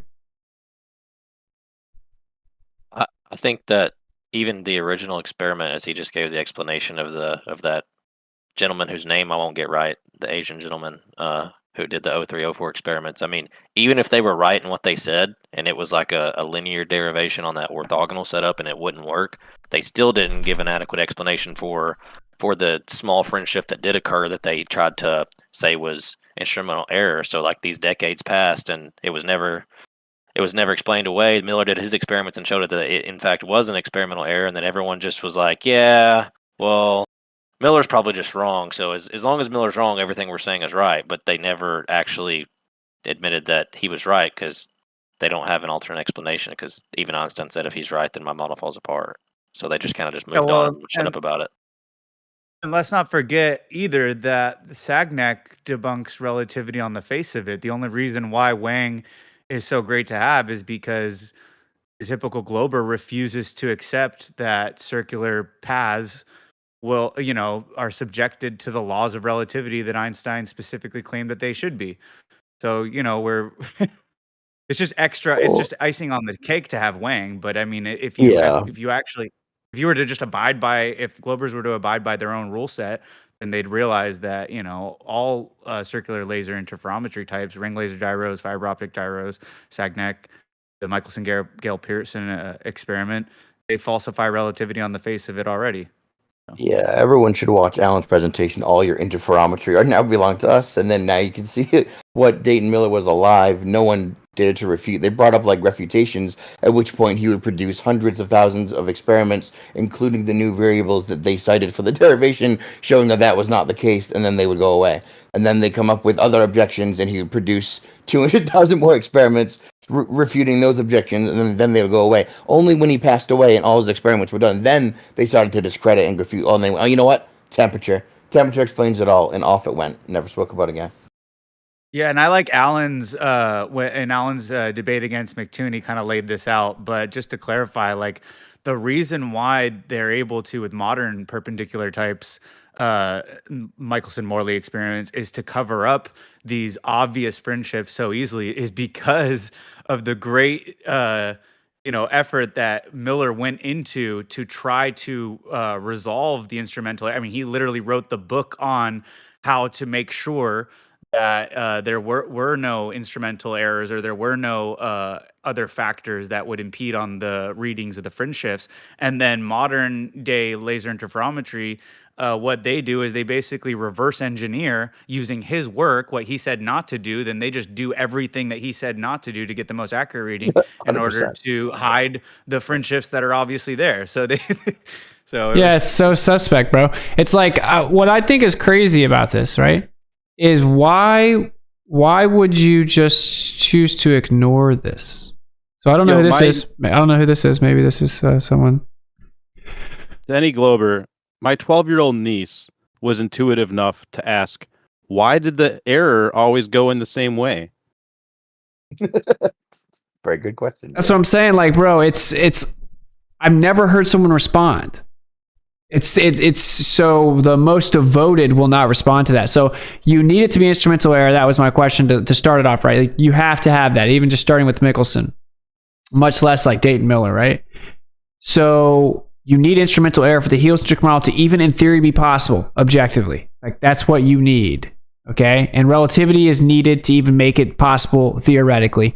And then with relativity, you need instrumental error for relativity to even be possible theoretically. Thus, by default, the heliocentric model requires both of those things, relativity and instrumental error. So why would instrumental error, and what does that even mean, by the way? Can we just dismiss any evidence by saying words now? Like instrumental error, what kind? Vibration, temperature, what fluctuation, what is it? He specifically accounted for those things, and it matched the initial result. So that debunks right there, because even if it was instrumental error, as he actually accounted for them, then the result would change. That would manipulation of the variables that are supposedly introducing error would manipulate the result if that was actually the cause of the result. But it's even worse, like you just said. Why is it consistently doing the same thing? Why would it have a preferred direction? How does instrumental error cause the effect to consistently occur with a preferred direction in the same direction? I've never heard an answer to that. Like, can anyone even think of an answer? Because obviously we can't get the ballers to answer it. The same error 5,200,000 times. Like, why would it be preferred, like, in a direction? And why preferred error? Bro, the instrument's like, actually, it's sentient, and it's like, ooh, man, I love messing up as we get to higher altitudes. I love messing up in this direction. You know, like, it's so stupid. It's the same thing as the universe, the laws of the universe itself, according to relativity. It's tricking us into thinking that we're special, unique, and at the center of all creation, when in reality, we really are just meaningless and a tiny speck of dust. But everything is tricking us. So yeah, the instruments are erroring out to trick us into thinking we're special. Matter and time are contracting and expanding, and just the perfect right amount to trick us into thinking that we're at the center. That's the cope that they use for everything, is that everything's just an illusion that makes it look like we're special. But you could trust us, you're not. Exactly. Yeah. It's wild, because I guess that's going to sum up that we're not going to get the answer. Can you give me exclusive evidence that the Earth orbits around the sun? Well, of course you can't, right? Because the most precise method to measure such a thing has done just the opposite. Right? I mean, that's the joke. Yeah. Yeah, we gave you I just want to point out, don't feel bad that there's no globularist answer. The highest levels of academia, the guy that wrote that relational mechanics book and Alexander Unzicker had no answers for couldn't answer Newton's bucket. Guys, it's been 400 years since Newton and a bucket got together and made a math equation, and nobody can figure out that the only way to interpret the situation is that the Earth is stationary, even though it's right there. Stationary Earth, rotating ether. The only correct interpretive framework for any and all of these measurements and data. We got somebody raising their hand. Okay. It just goes to show you even more so that this is a massive psychological war that we're trying to come out of, because everybody that's been brave enough to hop up on the panel, every one of us started out as babies and being indoctrinated into believing we're on a spinning ball going around the sun. And Alan's digging into the work. Everyone's digging into the work because we want to know the truth. We're hungry for what is actually the truth. And the ballers are like, "Nuh-uh, you guys are fools. You're idiots. Why would you even think you weren't on a spinning ball?" And you're breaking down how the finest instruments are not showing movement, null result. And we're seeing that it's just philosophy and it's just pseudoscience stacked on top of pseudoscience, patchwork. There's no unified theory. And all they hear us doing is talking in love, seeking truth, but they say, "Nuh-uh, you're wrong." And it's sad. Yeah, it's crazy. It's actually crazy. The person raising their hand, I invited them to speak 15 minutes ago. I had a separate question, and once you have a second. Are you Globers? No. Yeah. Can we go over stellar aberration real quick for Kosho? Yeah, Kosho was bringing up stellar ab. Okay, but Kosho, pull up your. Can you pull up a screen? I don't know if it's set to that. Okay. Give me 1 second. I got you. Terry, you're a Glober. Can you answer the question of the day for the globular list? Do you have any exclusive evidence that the Earth moves around the sun? I put in the side chat. I just said math. Oh. Okay. Sounds like you'll be on our side soon, Terry. Am I mistaken, or are you a globularist? Let's see who else we got here. I see some blocked messages. All right, anyway, we'll just let Alan take this away. Actually, I think you guys can hold it down for a bit. Don't go crazy. I'm going to step away and use the bathroom really quick. But I think you may have to stop sharing for him to share it on a stage. Okay. Stop. Yep. There you go. All right, cool. And then let me come over here. And all right. Let's see here. Can you guys see that okay? Yep. Alright, so these are the stellar aberration angles that they see. So the lore goes, and there's some evidence to back this up, so I'm just kind of I'm joking a little bit when I say the lore. But anyway, the situation goes as follows. In the Northern Hemisphere, what you would observe for stellar aberration, you see like a slight arc. And then the Northern Hemi, it looks kind of like a circle. When you get closer to the equator, it looks more like an ellipse. And when you get to the equator, it looks like a straight line. This line, over the course of a year, goes about 20 arc seconds. Now, there's some stars that don't complete the full 20 arc second, but that's how they that's their cutoff point for what they consider stellar aberration. So anything that's close enough to that or whatever, they'll round it off to a 20 arc second, and then they take that and they ratio that against the diameter of Earth's orbit, and then they ratio that against the speed of light, and they get 30 kilometers a second. And they're like, "Oh my god, They're like, "Oh my god, we just proved heliocentrism." So it's like that's a very convincing argument, because how fast does the Earth have to orbit to complete its yearly revolution? In the heliocentric model, it would have to be about 30,000 kilometers a second, right? But the thing with that measurement, or the thing with that ratio system is it scales proportional from the diameter of the orbit. So if you were to say that the sun was half as far as it is now, the diameter of the orbit would scale proportionally, so half of what it is now. You would take that same ratio against the speed of light and the 20 arc second angle, and you would get 16 kilometers a second, and so on and so forth. So it's not the mutually exclusive evidence anymore. So the same angles would be produced by the rotation in the sky on a stationary Earth, and then for stellar aberration, what is it called? I'm sorry, stellar parallax, stellar aberration's younger sister. That's also, the angles are exactly the same on the geocentric prediction. There's no distinction there. The only difference is for the heliocentric interpretation is you just assume that the Earth's moving. You assume that that's producing the effect. There's no distinction between these angles that would be mutually exclusive to either model. All right, I hope that helps summarize and get that out there, because these two would be. I wouldn't even. This one's pretty easy to explain, but I would say that the stellar aberration is probably the most convincing argument that they have, because like that ratio, when you see that, you're like, oh man, 30 kilometers a second, they got it.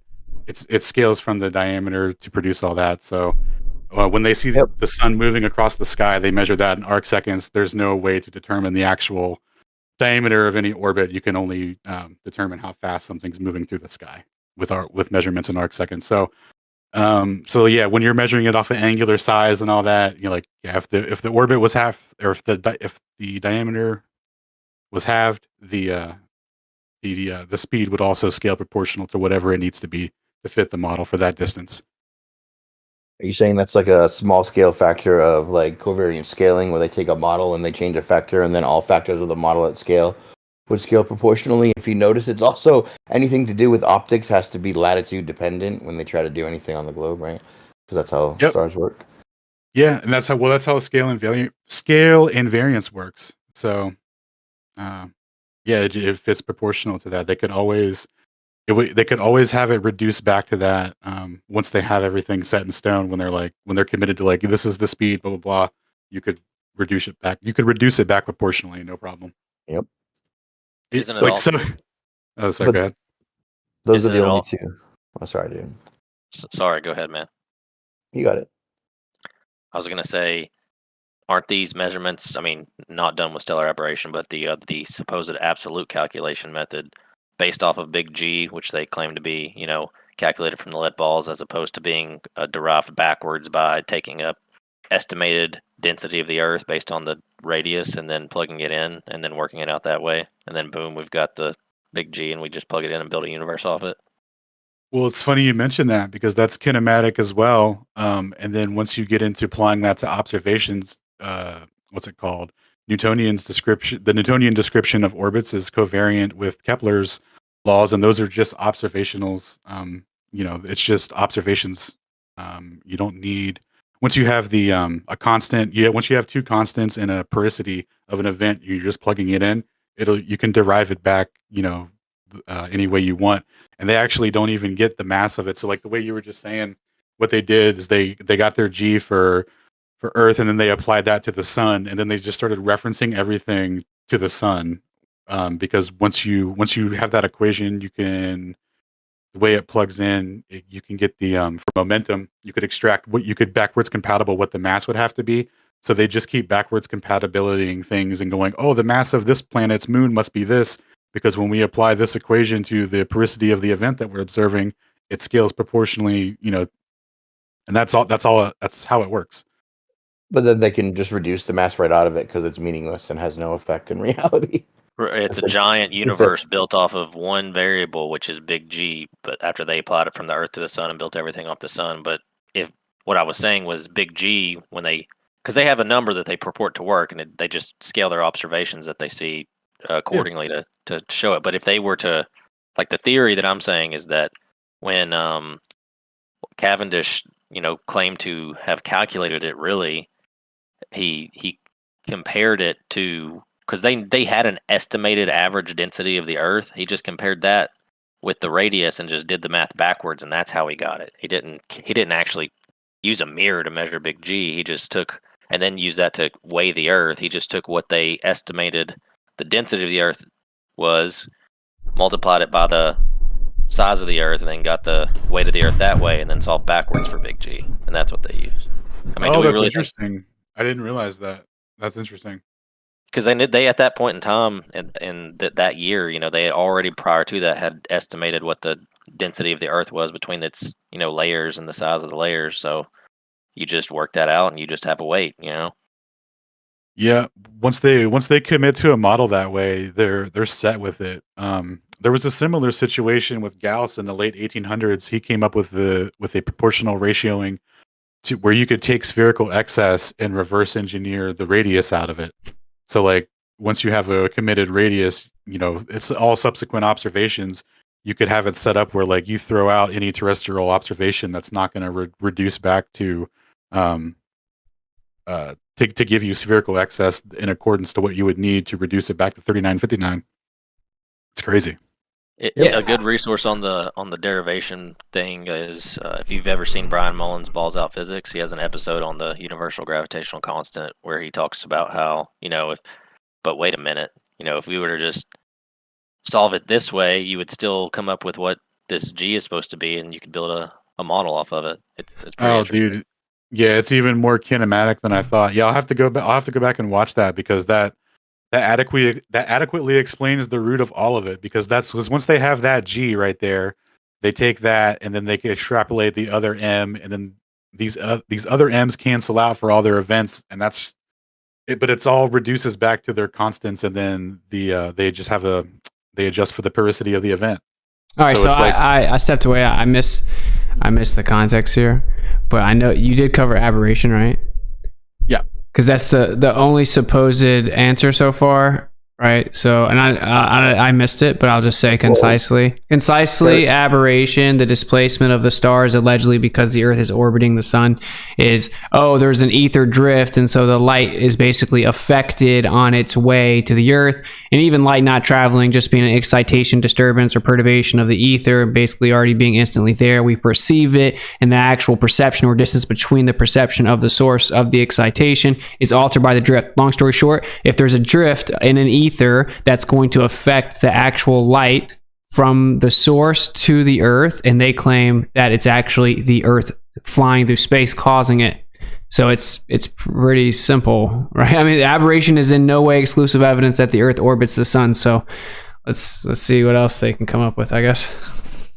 Yeah, Aries success also definitively shows that it's not exclusive. Not only is it not exclusive to the globe, but it doesn't work. It doesn't work on a moving Earth. It only works on a stationary Earth. So that's the opposite correct. of exclusive to the globe. The time, basically the time difference between the travel time of the light from the ether above till it hits the telescope observing on the ground below, and whatever microseconds that is basically what's creating that difference, because the ether is shifting that much in that amount of time. That's right. Yeah. Even though I would say light doesn't travel, but for intents and purposes, it does. So we can just cover the basics that I guess the ballers are afraid to say, right? So they normally say retrograde, which is where the planets look like they're going backwards. Of course, the globe model says they're not actually going backwards. Now, as Geo so elegantly put out, really it's just that they're changing speed, perceived speed in relation to the background. Of course, they could just slow down. They could slow down, and if everything else is moving, it'd look like they're going backwards because it's them moving in relation to the background. That's how we perceive it. So literally, they could just slow down. They could just be in like a path where they slow down. It would look like retrograde from a stationary position. In addition, you can look at the neotectonic system. You have the quote-unquote planets moving around the sun as that moves around the Earth, and you would get the exact same effect where it looks like they're going backwards, but they're not. They're just moving in a different direction in relation to the Earth, looking out at the sky. As it goes back around the sun, it will look like it's changing direction for us. So retrograde is a kinematic equivalence, right, in either model, whatever, Einsteinian or Newtonian framework. So retrograde doesn't prove that the Earth is orbiting around the sun, nor does aberration, nor does parallax, right? If we wouldn't fall down the rabbit hole of how the parallax measurements are laughable, if we were to pretend that they're real and valid, you guys, the heliocentric model claims it looks like the stars are moving, but it's just an illusion. It's actually that we're moving, and it makes it look like they're moving. Okay, or they could just be moving. So that's also not exclusive evidence for the idea that the Earth moves around the sun. So we've named the three top ones that they say, and they're very easily debunked. So yeah, those two, the parallax and retrograde, are so funny because it's like if you just take it from like your starting axioms, right? Like what we can empirically prove to be true. Like you can't feel or empirically measure any of Earth's alleged motion, and then you look up at the sky and you see a little light moving, and then you assume that that's proof that the Earth is moving because a light's moving and you're not feeling yourself move. Like that's just it's absolutely ridiculous. But then most of the times they'll come back. A lot of globers will say, well, you can't explain retrograde because Witsit. there's no Much mechanism love. for the force of planets speeding up and slowing down. And at that point, you kind of just have to let them know, like, no, that's you, because heliocentrum is married to gravity. It absolutely needs gravity in order to be viable, or even for them to claim that it's viable. And the entire mechanism, the whole entire model is built on that, on the viability of gravity. So, but anybody who's even looked into gravity, and the supporting evidence for that will know that it's already admittedly been 96 to 99% falsified and is incompatible with the equations derived from quantum mechanics and, so on and so forth. And so gravity is not needed, so at that point you can just say, yeah, there's nothing preventing us from claiming that the planets could be slowing up and or slowing down and speeding up. That's heliocentrism that has all of those issues. Just like with dark matter, just like with everything, all of the unverifiable copes that they spit out there, those are exclusive to heliocentrism because they're basing their claims on these axioms, which are nonsensical to begin with and empirically disproven, such as Earth moving. Yeah, and we don't even need them to slow down. Daniel, thank you for the $20 super chat. Get it, Witsit, much love. Thank you so much for the support, brother. And I hope you guys enjoy the format. It'll get better over time if we keep doing it this way. I'll get the stream not looking so shoddy, but I was really hoping that we would have some heliocentric proponents who are Looks present. Like, Nathan has his hand up. Is that a Glober? Well, I invited him to speak multiple times. He's on here now. Okay. What's up, bro? I've been trying to get you on here forever, man. Can you help us out with our question of the day?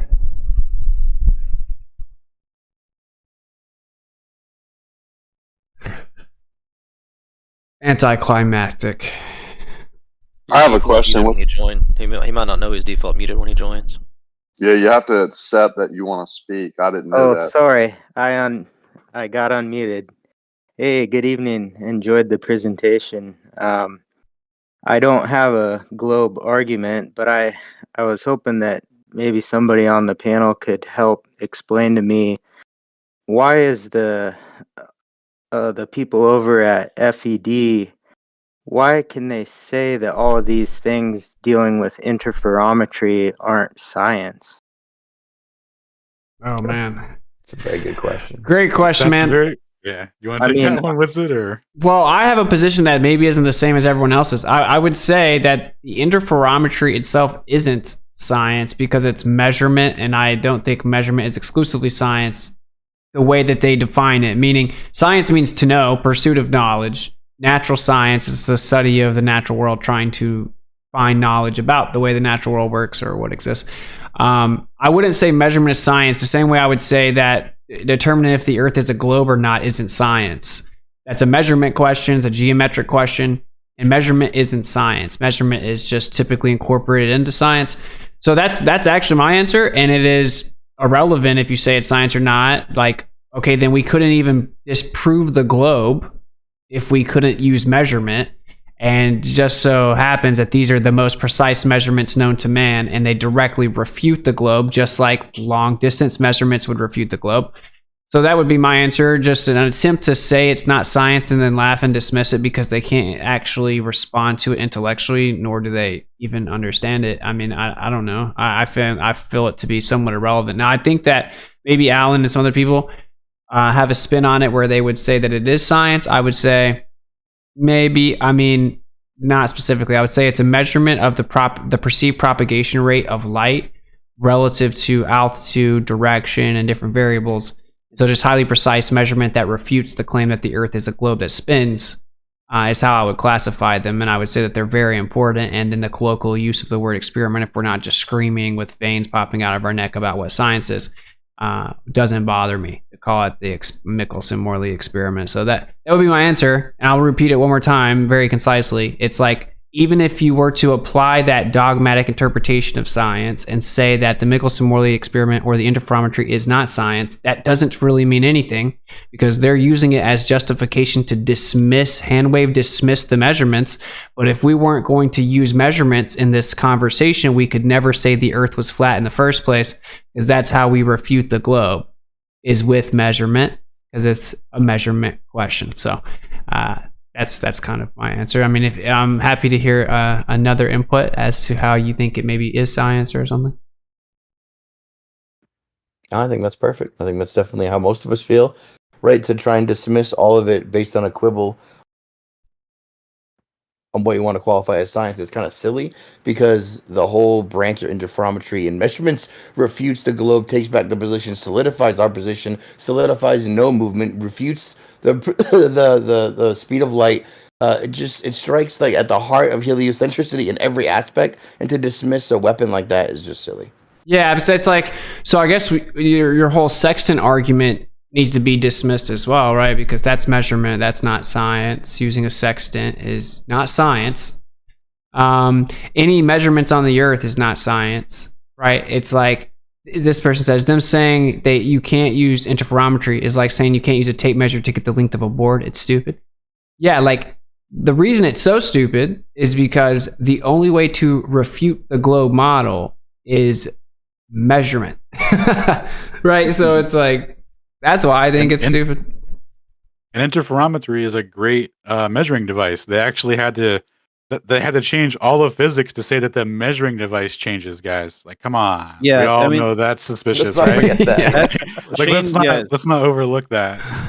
Shane hit the nail on the head. Great point. Relativity wouldn't even be in existence without laser interference. The whole reason we have relativity, like Witsit has quoted how many times now, Einstein's own words stating the first path that led him to the theory of relativity, to basically plagiarizing other people's work, in other words, was because of Michelson-Morley, which is laser interferometry. So we kind of got to go back to the roots of how we got into this position if we ever want to figure out how we're going to get out of it as well. Yeah, Toby, what's up, bro? You were trying to get in? No, yeah, I was just gonna say, like, it really does get to the heart of the whole thing, in my opinion. Like, if you come to flat Earth, if you come to geocentricity, you can kind of get there without really having to contemplate relativity. And you really, like, I feel like getting to the heart of that and getting to the, the constant of whether C is a constant or not, whether there's a speed of light, is really, really crucial, because for her, at least if you're the type of person that has like heavily contemplated those things in your life and then come to accept them as true, it's really important to unwind that and like let go of that cognitive dissonance. It's really freeing, and I think it's a really important part of the whole paradigm shift. Yeah, I mean, I would say, I said this to you guys the other day, but anyone going against the Michelson-Morley experiment claiming to be a flat earther is highly suspect. So, I mean, whatever. I don't care to say it. I don't. That's more attention than I've given, that in like a year. So, right, the people who don't embrace the ether framework, I don't know where you would go with flat Earth. I don't know how you can adapt. I don't know how you can intone new aspects and new theories and to work with your mental working model. I don't know how that works without that theory. It works with everything that we know. Well, you just have to ignore stuff like Michelson-Gale-Pearson, I guess. You just have to like not address it at all. Yeah, and the sad part is that they slandered Bob too when they just say that his device used was broken. That's their argument. They say that the interferometer was broken. Yeah, and the ballers say that it's because of pressure differential, that it falls within the margin of error. Which is just hilarious. It's the same thing. It's like, instrumental error that just so happens to be consistent and directly related to altitude. Okay, bro. I would be curious to hear from the engineers, that make the navigation systems, how they account for, this drift, because when you use it in an airplane, it does give you like a perfect orientation that you can refer to throughout the flight. Alan's got you on that one. McToon actually brought that up with Alan as well. What was that? Say it again. He's talking about the ring laser gyros and how they're used for navigation in airplanes. Oh yeah, so for the calibration of them, like just to get them going, they calibrate for 48 to 72 hours. You have to input your GPS coordinates, lat, long, any coordinate systems for maps that you have for reference points. And then what it does is it turns on and off over and over again and takes readings, during that 48 to 72 hour period. And it runs them through an algorithm called the Kalman filter. And it's basically just filtering out, against like the margin of error or whatever, that kind of stuff, for what they already have like predetermined how the device should function. So like they've already got the measurements down and stuff. So they have it running through an algorithm because the inertial navigation system itself is basically a little supercomputer. So it's processing a ton of information, and then it's just giving you output readings. So it's just it has an algorithm built into it to like facilitate like the error readings and all that kind of stuff for its calibration process. Aren't they all basically like the same company? I will say. There's like 3, I think, but or 2 or 3, but yeah, and then like Honeywell is the main one. Yeah. So we got Justin Johnson gifted. Justin Johnson gifted 5 memberships, so thank you so much, bro, for consistently supporting the channel. So welcome to the Misfits, whoever got a membership. And then, ironically, we got a super chat that says, Alan, what is your rebuttal on a ring laser gyroscope?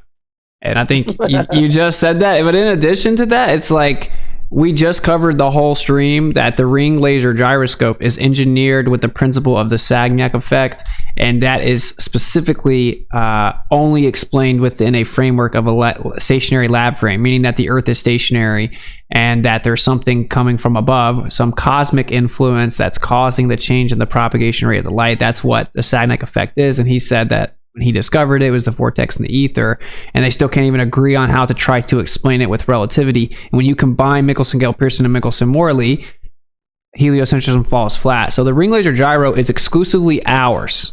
It's exclusively a stationary Earth's technology. It's exclusively our principle of the Sagnac effect. It can't be explained in the other paradigm. Do we not need to rebut the ring laser gyro? It actually refutes the claim that the Earth is moving. Yep. Because remember, if the Earth were moving, there would be a proportional velocity relationship that you could extract out of those wavelengths of light. So you know how Miller was, he could measure the wavelengths down to the 100th or whatever. So he, through his experimentation and control variables and all that, taking the device to the limit, he could actually make measurements down to the thousandths of the wavelength. But he didn't, because so he was so far within his like air tolerance to make his measurements. It's not even funny. Wasn't well, if they're using ring laser gyros and they're accounting for the Sagnac effect, and then they're making GPS satellites which account for the higher velocity of drift, the higher that they go in terms of the light speed, then that would mean that the people who are creating these technologies at these very exclusive companies know all this already and are accounting for it. They just don't tell you. Well, so here's the thing. I'll pull up a paper. I'll pull it up real quick. There's equations that they use that look like relativistic derivations to solve these things, but they reduce back to classical effect equations that explain the same thing.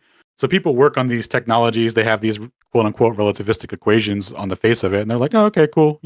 Relativistic equation here. We're good to go. So unless you're like really looking into it, and you're just doing the math, bro. So it's not going to be like, it's not like everyone's in on it kind of thing. Yeah, they're gaslit, and then on top they're either gaslit or they're also just sorry, I lost my train of thought. Good, what's it? They're just cruising. Dag Nabbits Flat says for $7.99. If you think you're on a spinning globe, you have no balls. Thank you, man, for that very edifying comment, but thank you for the support. Real fast, I'll say there is one person that has come in to raise their hand on behalf of the heliocentric model, and it's actually the only person that I've ever refused to have on my show anymore. Out of all the heliocentric proponents, there's only one person. So it's up to you guys for entertainment value. You have hell no. Yeah, okay. That's not entertainment. Well, I agree that the entertainment would be short-lived because immediately it would have to be muted and whatever. What I'm saying is the reason I want to do the show is you want the person to stand in and to say the typical globe Earth responses.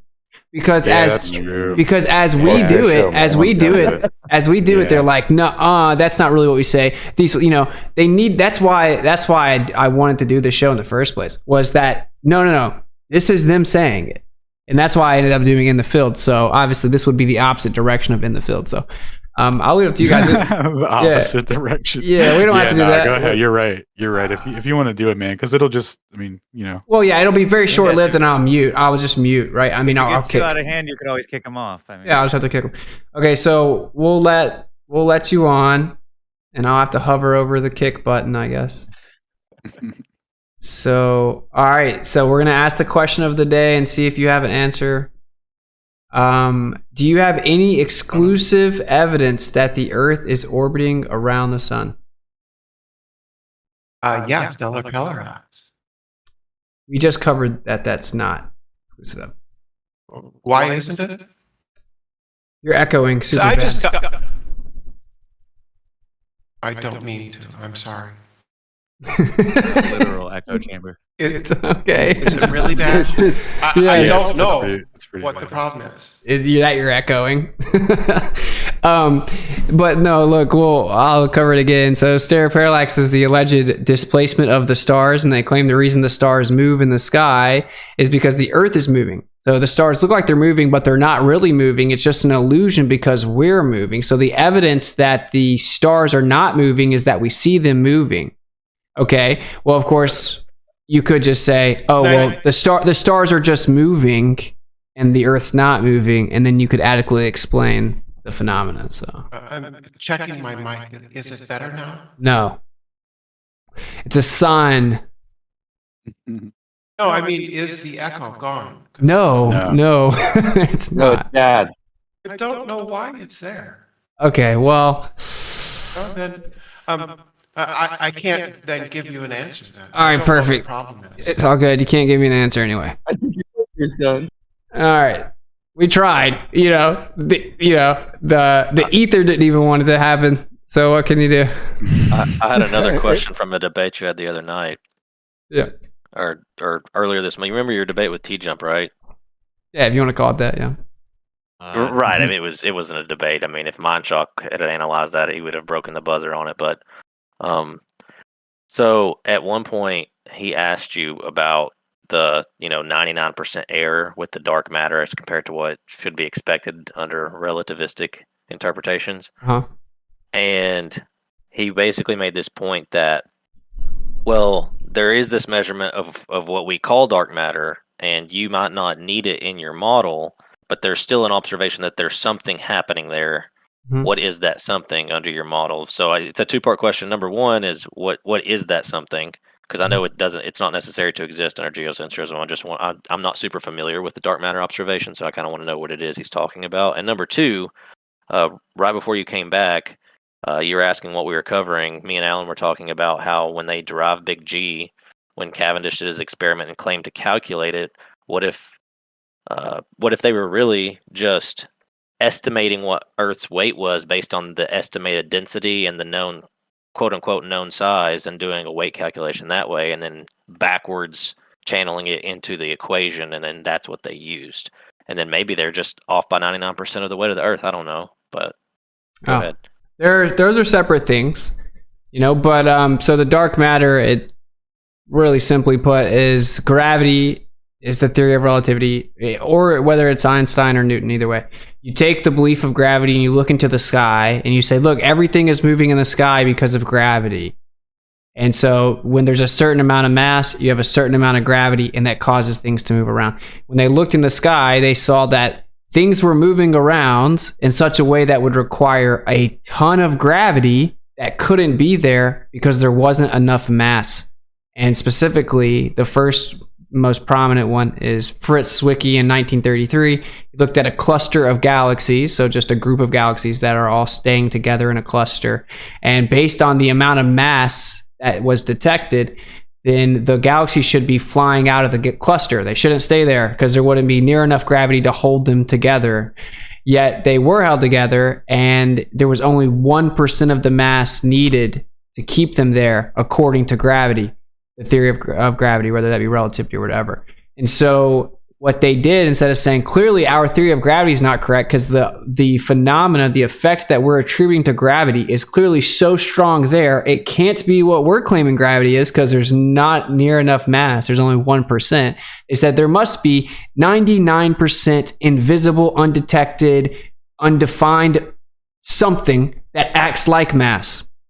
Okay, and then this is just cascaded from there, and now there are observations everywhere that requires this dark matter. And you said something to the effect of, like, he said we do have measurements of dark matter. No, No, we have measured discrepancies. We have where gravity doesn't work, and then they just plug the idea of dark matter, which is not even a formulated idea, it's just a mathematical fix, into those equations to keep gravity alive. Basically, simply put, if the theory of relativity were true within a heliocentric model, dark matter has to exist. To address as to like what would that be from our perspective, well, for one, I don't adhere to the nonsense that is relativity. You can't attribute physical properties to conceptual abstractions. It's inadmissible on its face. It's actually just really stupid. So I would say there's something else going on, and it would be electromagnetic, and that would give you the spirals. You know, you can look into eddy currents. You can look into all kinds of things that could be going on in space, and it would all be intrinsically electromagnetic. And that way, it wouldn't matter how much mass you see. It's just how strong the magnetic force is. Like I can have two magnets that are the same size and have the same mass, but one can be way stronger than the other one. Right? So the magnetic force isn't strictly limited to proportionate mass. And so that would explain all of these anomalies they have. In addition, something being like acting as if it's substantive, i.e. like mass, well, the ether would take care of that as well. You would have an ether, a fluid-like background, a substantive primary layer. So you wouldn't need that for multiple reasons from my perspective. But even if you were to believe in gravity, you still wouldn't need it because of the ether. And of course, I don't need their gravity at all. So that's why the geocentric model doesn't need dark matter. And while I'm at it, kind of ranting, I'll also say the reason it doesn't need dark energy is because the heliocentric model says the universe is expanding in all directions. So that creates the illusion that the Earth is in the center. Of course, the geocentric position would be like, well, it looks like we're in the center because the Earth is in the center. So you don't need accelerative expansion, which means you don't need the energy to expand it. I would say that isn't specifically related to big G, the value of big G. It is in a way, right? Because the value of big G is where they get the discrepancy that they then plug dark matter in to fix. But they're not entirely related the way that you proposed it. But does that make sense as to why geocentrism doesn't need dark matter, but the heliocentric model with relativity requires it? Yeah, so basically, in summary, when you look really, really deeply into the sky at the tons of stars that are there, you see some things that are supposed to be supermassive, and because they're supermassive, it takes a certain amount of gravity to be able to move those things. What we observe is we do see them moving around us once per year, and so since they're moving, we assume that, you know, it's gravity doing it, you need this much gravity, but that's not what we see. All we, in fact, know absolutely is the stars are moving. That's all we know absolutely. They're moving. But then because they assume relativity into here, it creates this problem, and they have to try to find all these ways to fix it, when in the simplest solution would just be like, bro, the stars are just moving. I guess it's not your relativistic gravity doing it. Find something else. Yeah, pretty close. Yeah, I mean, not just the sidereal rotation of the stars, but I mean, like what we call galaxies is a real phenomenon. If you look into the sky with like different spectrums of light, like if you look in different parts of the electromagnetic spectrum, you see crazy stuff. It's a real thing, right? You see what people call galaxies. When we got better telescopes and we looked out further, we see what people call galaxies. And they're typically like spirals. They're like a vortex, like everything else is, right? It's clearly all magnetic, electromagnetic. But yeah, you know, pretty crudely, they need it to explain why the things move the way they do, because there's not enough matter there. There's not enough mass to make it happen according to gravity. But like I said, if you have an ether, well, you have plenty of substantive qualities all around you.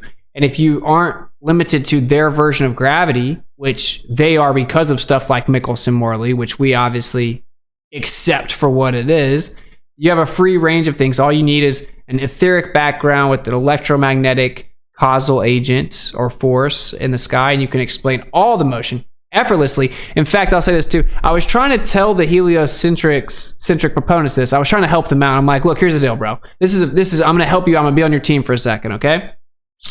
You have to get rid of proportionate mass.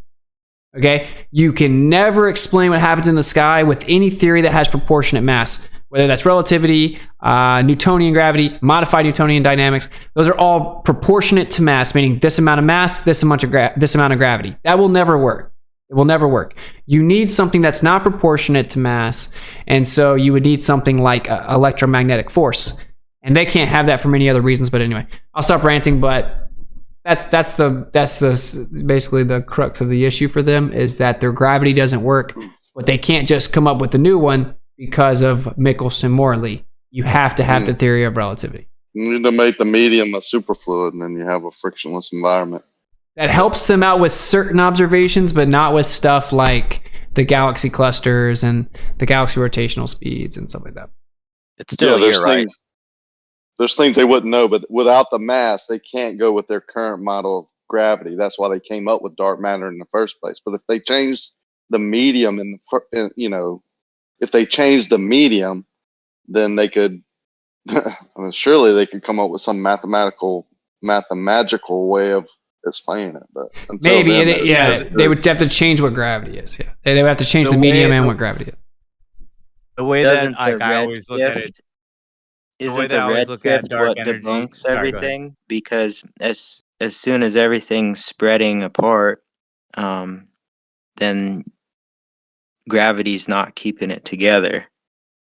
I was just looking in my living room with a laser at the popcorn ceiling, and I shined the laser up at the popcorn ceiling, and you could see the same phenomenon of redshift, like how all the stars are supposedly spreading apart, just the way that the light hit it. No matter where you shine the laser, it kind of made a shadow to look like everything was spreading out from it. And this made me think of the scripture where Jesus said, "The eye is the lamp of your body."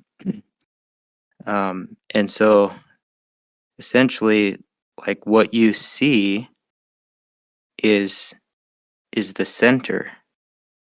I don't know if that has any, it's kind of like mixing spiritual things in with the physical discussion, but light is very mysterious. Yeah, I mean, you're going to open up a can of worms if we talk about light. I mean, I think that everything is the same thing that light is, and light is just the ether and an excited version, and that's what matter is, and that's what everything is, and everything has a commonality. Let me read the super chat. Dag Nabbits Flat, which is a pretty good name. 15, I think it's Australian dollars. So 15 not free dollars. The only thing expanding in all directions are Glober's fallacies. God created the heavens and the earth, folks. You get it. I get it. Everyone's getting it. Thank you for the super chat. Nice. Much love, bro. And that's a cool name.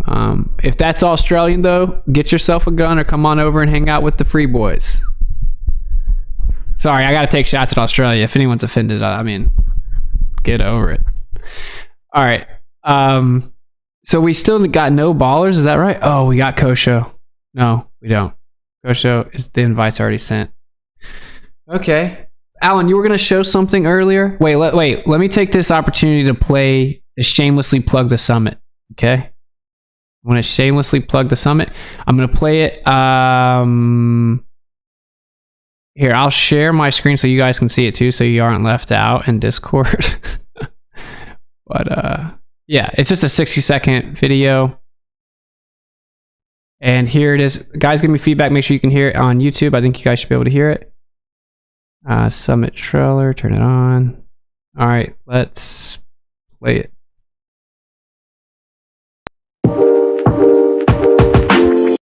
Okay, give me just a second because I want to hear it as well. Dude, who wants to be my OBS engineer? Okay.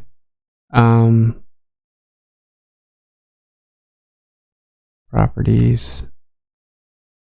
Okay, cool. Let's play this summit trailer real fast. This is December 8th, December 9th. My boy Alan's going to be there, Ladle and Gravy. You guys should definitely check it out.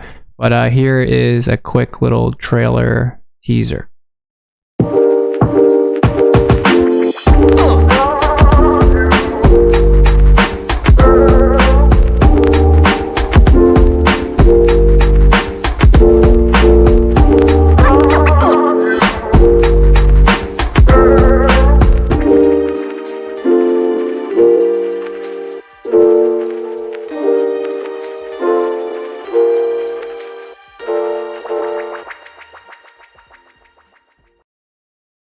All right, so hey, I got a question. Could you guys still hear the trailer when I'm muted? No. Oh, okay, yeah. See, that's why I wasn't. But oh well. What is this? It's like crazy feedback or something. It was just playing. I could only hear it through your microphone. Yeah, we could hear that go through in the background. When you change the stream window directly to the actual media output window, like the full screen one, not the Streamlabs window, earlier it fixed it, so that might fix it now. I think it's because the window you're streaming through just doesn't have the same audio like output. For some Okay, reason. I got you. Yeah, that makes sense. I could have just done the whole screen, but all right. Anyway, it doesn't matter. They got to see it. Stop streaming. All right, cool. Alan, you said what were you gonna cover earlier? I mean, let's just cover through the basics. The helosexuals aren't gonna do it for us, so we got aberration check, parallax check, retrograde check. Let's see if anyone else on the panel can take this one for me. This one really stumps me. The sun changes position throughout the year, and that's actually evidence that the Earth moves around the sun. What's the rebuttal? How do you make the distinction between which is moving, the Earth or the sun? How dare you, bro? Let me, dang, I wanted to find my... Look, I'm going to be the... Since no one else is going to do it... All right, give me... Look, Alan, you got some gravy to ladle. Give me like 1 minute. I'm going to come back, and then I'm going to save us. But, all right. Let me serve you up a question or something. Oh, no, you got it. Yeah. Let me show you guys about the homies deform pruner. Give me 1 second. Let's see here. All right.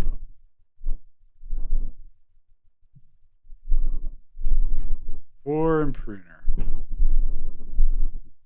These two gentlemen did a modified Sagnac experiment. Can you guys see that on the panel?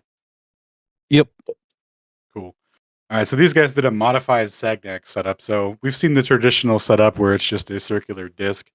What these guys did is they fixed the source of the laser beam, and they fixed the photographic plate to the wall, to the laboratory wall, and then they had this tabletop here was constructed to be stationary on the top section. There's reflective mirrors at 45 degree angles that hit 45 degree angled mirrors on the bottom half of this apparatus here. And this bottom half rotates. So what they did here is they made like a half rotating Sagnac device or apparatus that splits between a stationary and rotating sections of it, right? So they're not together because the critique, remember back, is that the Sagnac effect, because the device is rotating, the observer being on the device, if the photographic plate is on the device, they consider that wherever the observer is, that's what determines if it's an inertial frame or not. So because the recorder is on the rotating device, they say, oh, it's a non-inertial frame, blah, blah, blah, right? So these guys they forced an inertial frame into it and had rotational effects, through this apparatus. But keep in mind, it's not, the lab wall doesn't rotate, right? So there's no, there would be no, what would you call it? There would be no dynamic equivalence in this situation because we know the lab wall isn't rotating relative to this part of the apparatus, right? We know the lab's stationary. So what results did they get in terms of fringe shift patterns with this? Well, from the last configuration that they did with the detector and photographic plate mounted on the wall, they got a fringe shift pattern that corresponded to the exact length of the path that light has to travel. So the length that light has to travel through all these mirrors, whatever that area is, there's a first order dependence on that, and it had a first order dependence on the rotation of the device. So there was a fringe shift pattern here that corresponded to two things: the length of the path that light had to travel, and how fast the apparatus was rotating. And the observer fixed to the wall saw that there was a variance in C. So this modified Sagnac experiment completely falsifies special relativity and general relativity as well, because what happens here is so these guys in 1942 did this experiment, and then Paul Lavoux came in, and Paul Lavoux, this guy is the relativistic fixer. So he came in and explained the Sagnac effect in 1918 for everyone, using a special metric tensor to account for angular rotation on the small scale. How they explained the Sagnac effect through general relativity is they say that the rotation of the device is mass and energy equivalent, blah blah blah, right? So they say that the rotation of the device, that energy is equivalent to generating a gravitational field that would produce little temporal pockets of time dilation and length contraction, essentially, right? So the device generates enough enough contraction based on its rotation to produce the effect, and that's the solution they provide. Now, when the relativists get into a derivation for that coordinate system, they have to use a specific reference point. So on the Sagnac apparatus, on the rotating device here, the observer isn't in the center of the apparatus. It's usually along the side, or it'll be, if in the case of a chord, it'll be around the perimeter of it, right? It's not going to be in the center. But to explain this as a relativistic effect, they do their coordinate system transformations, and they say that because it's rotating and gravitational effects, et cetera, that the correct coordinate system to interpret this through the relativistic framework would be the center, and this is chosen for convenience mathematically because it'll be easier to solve that way. And they further bolster that claim by saying, it's rotating, blah, blah, blah. It would be equivalent to being at the center, it's stationary, like all that flip-flop, right? So they're like, okay, you can't tell if you're accelerating, you can't tell if you're under gravitational field, put your boy in the center and calculate. So with that configuration that the foreign pruner came up with, an observer on the lab is unable to make the relativistic derivation. It's off by a factor of 10 times. So in the case where there's a mathematical failure of relativity to make a prediction, we have de foreign pruner 1942 with the modified Sagnac effect. And Paul Lavoux's only explanation to counter this was he did his relativistic calculation, placing the observer at the center based on the fact that because it's rotating, the observer should be brought to the center. And he was not able to derive the solution to match the classical effect. And all he stated on the matter was we have to remember to which respect to where to put the observer in a rotating frame. And he just kind of tried to not answer it, hand wave, dismiss it, downplay it. So that's the modified Sagnac experiment that was done in 1942 by de foreign Prunet, sorry, two Frenchmen. Wow. Okay, check this out. Yeah, you think you got this covered, but just wait a minute. Okay. Baller Austin's in the building. All right. Oh, I heard the glasses come on, I think. Yeah. Oh, you guys can't see it. Here, I'll show you. It doesn't matter. I'm a baller. Okay. So are you trying to say, I think it's so funny that you flat earthers think that you can come tell me with all my colleagues when we use the Sagnac effect every day for technology all around the world that somehow it proves the earth is flat.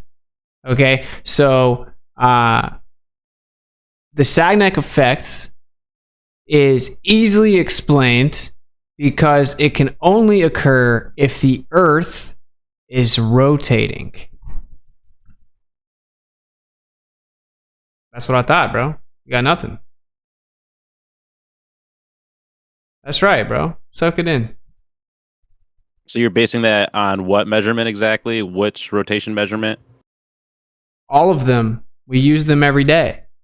Well, okay, so if you have to choose like a data set that we're going to use, you have to tell me how this is going to prove specifically rotation, because we see the stars above us rotating. So how do we know that that's not just some kind of translation of motion of the stars rotating? The stars rotating is proof that the earth is rotating. That's why they rotate. Haven't you ever heard of the Machian principle, bro? Bro, Machian principle was debunked. I'm actually going to give you guys the smoke, okay? Quote unquote, the smoke. You can't see my camera, but I'm air quoting, okay? Because we'll stillman them.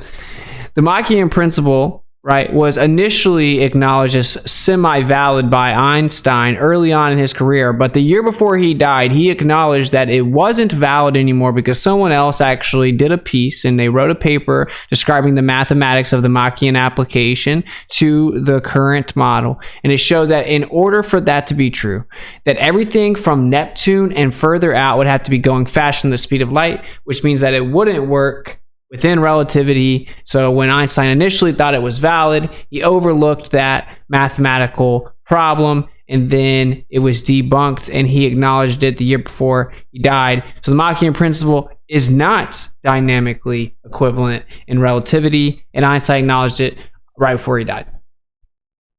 Okay, but that's within your model, not the geocentric or flat Earth model. So we don't have to believe in balls of light and floating stars in an empty void space vacuum, trillions and billions and Dan Brazilians of miles away. You know, that's not what our model would even claim. So if the universe is much more dense and small, then there would be a translation of motion. And I could actually quote, for example, physicist Max Born stating that they even tested this out.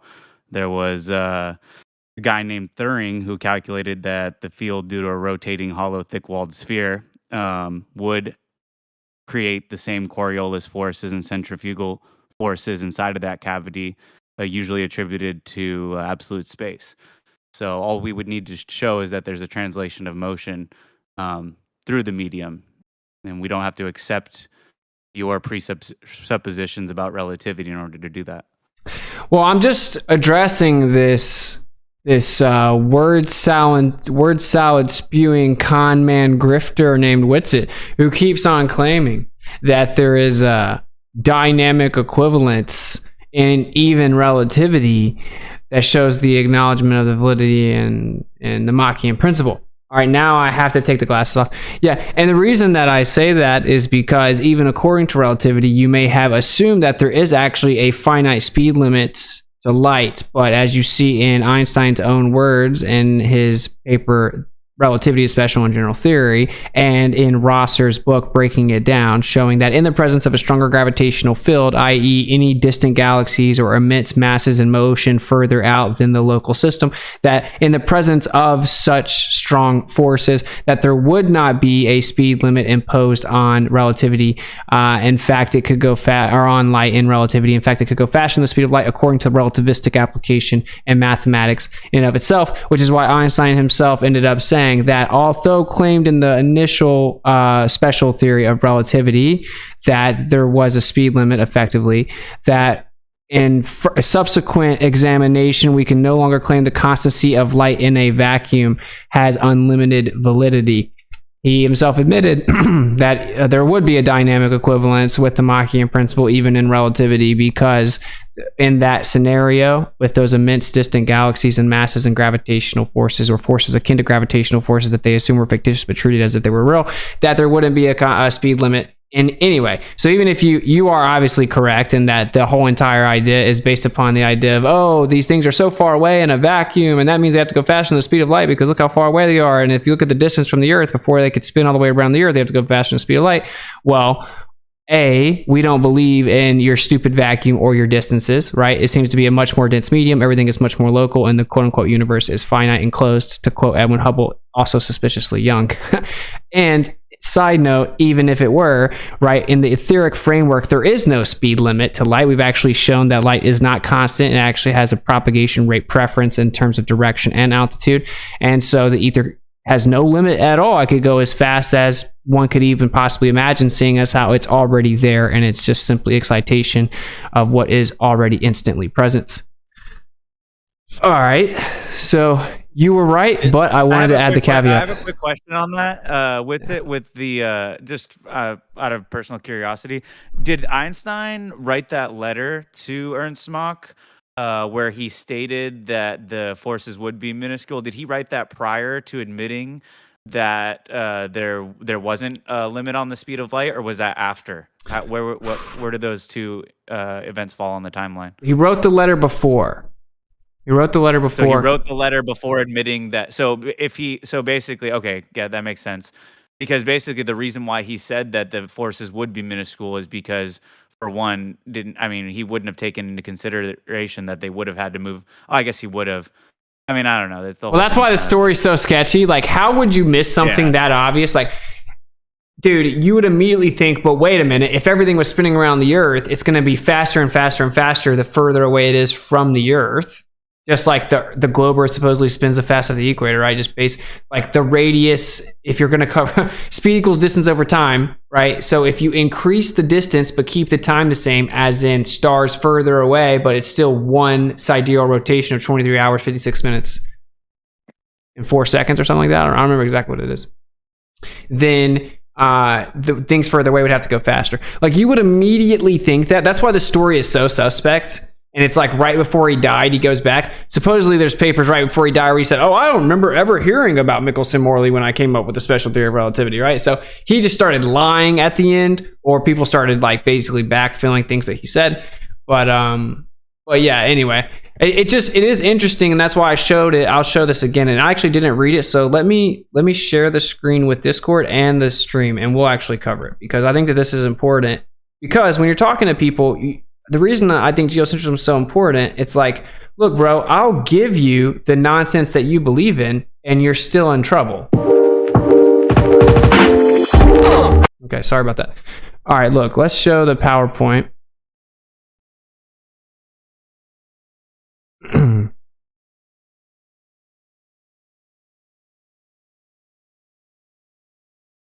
All right, so if we come over here to the Rosser quote.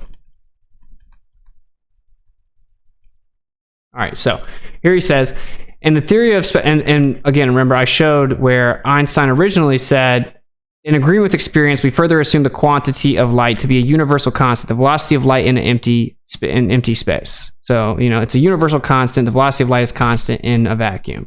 But then we show it here. Here he says, and this is him later in the Relativity, Special, and General Theory.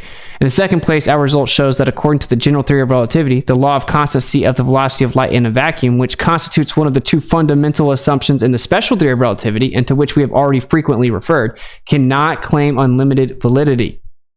Right? So he's like, oh, you see that according to general theory of relativity, despite the fact that in the special theory, this is what is claimed, and we've constantly referred to it, the general theory says you can't claim unlimited validity to the constancy of the speed of light. And here is a more specific articulation of why that is the case. And this is William Rosser, in an introduction to the theory of relativity. He said, in the theory of special relativity, we used one coordinate system for the whole of space, and using the principle of the constancy of the velocity of light, one could, in principle, use light signals to synchronize all the clocks at rest in that coordinate system. This is not possible in a rotating coordinate system. One must change one's ideas of space and time in the presence of the centrifugal gravitational field. One cannot use one single coordinate system for the whole of space, but one must use infinitesimal local coordinate systems and allow the metric to vary from point to point. Relative to the stationary roundabout, the distant stars would have a velocity blank, and for sufficiently large values, the stars would be moving relative to O prime with linear velocities exceeding 3 times 10 to the 8th meters per second, the terrestrial value for the velocity of light. At first sight, this appears to be a contradiction of the conclusion derived in section 5.3.2 that the velocities of all material bodies must be less than c. However, that restriction is restricted to the theory of special relativity.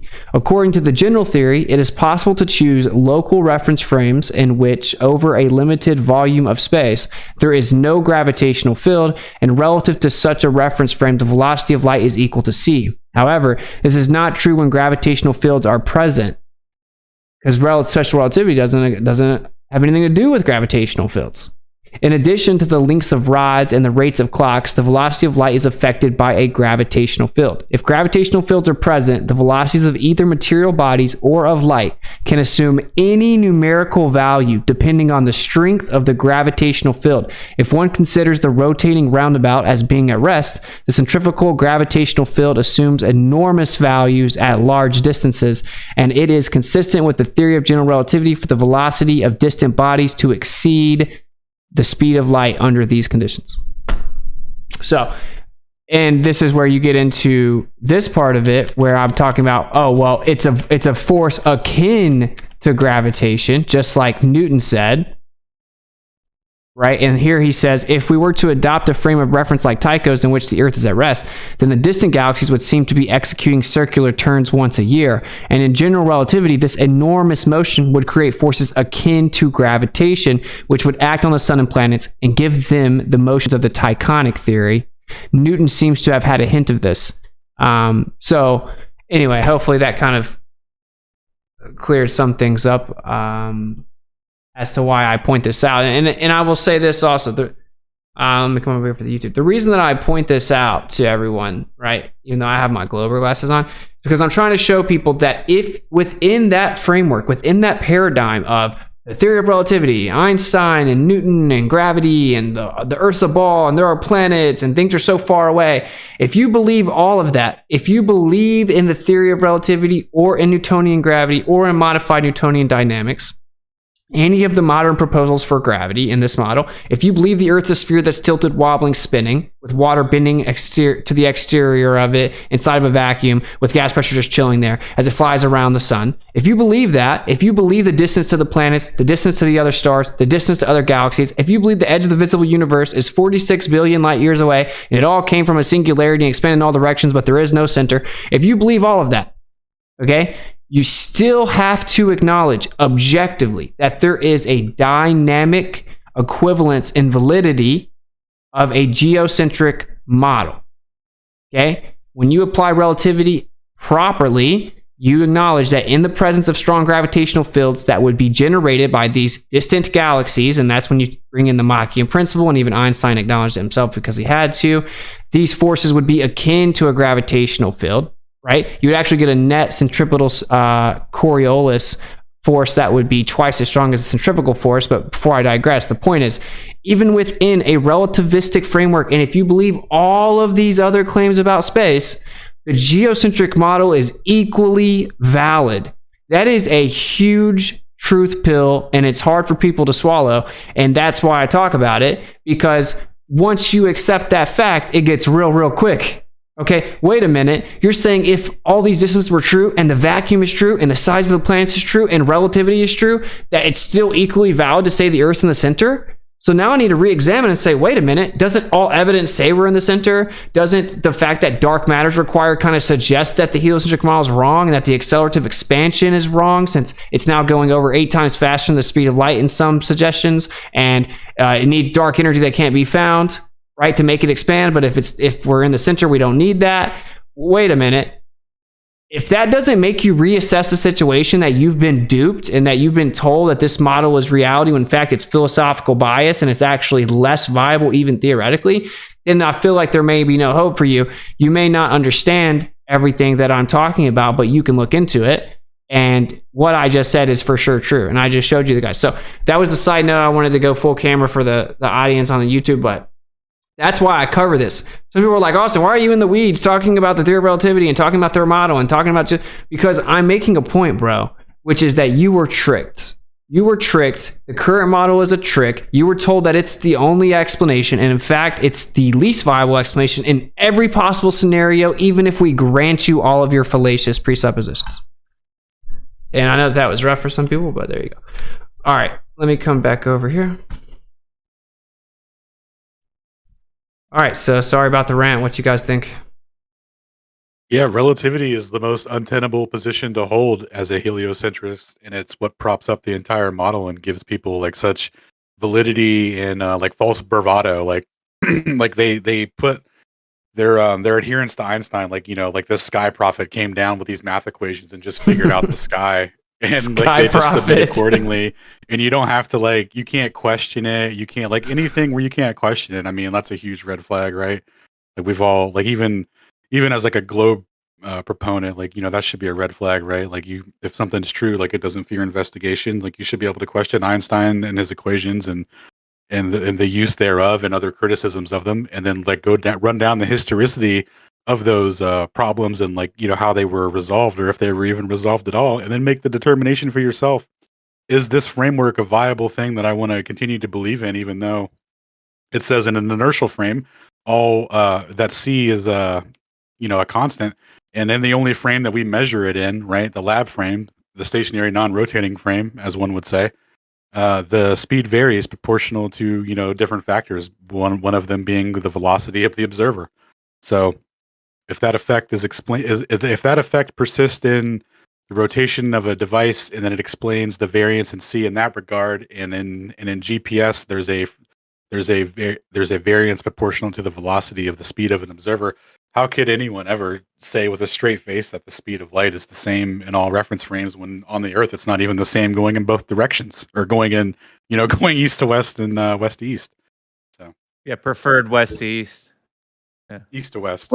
When we Preferred consider east all of these to west. scientists from the 20th century and investigating these things, it almost seems like it's a modern discussion, but I would contend that this is actually, there's nothing new under the sun, and this sort of questioning and trying to understand creation is an age-old question.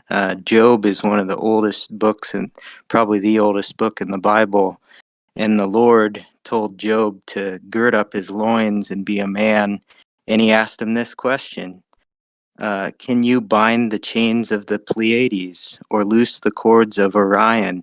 Can you lead forth the Mazzaroth in their season, or can you guide the bear with its children? Do you know the ordinances of the heavens? Can you establish their rule on the earth? Essentially, he's saying some of these things are not for man to fully understand and comprehend. They're part of the mystery of God and his creation. Amen, bro. Thanks for sharing that. No, I've been walking with the Messiah for 14 years, totally surrendered. I know this stream's not all about this, but just waking up out of the fog of just believing the world was what it was, a spinning ball in space. And one of my best friends said, you know, that idea, you know, of space that you talk about, because I was talking about the heavens declaring the glory of God, and I was just trying to talk to him about how big the planets were and how massive the universe was.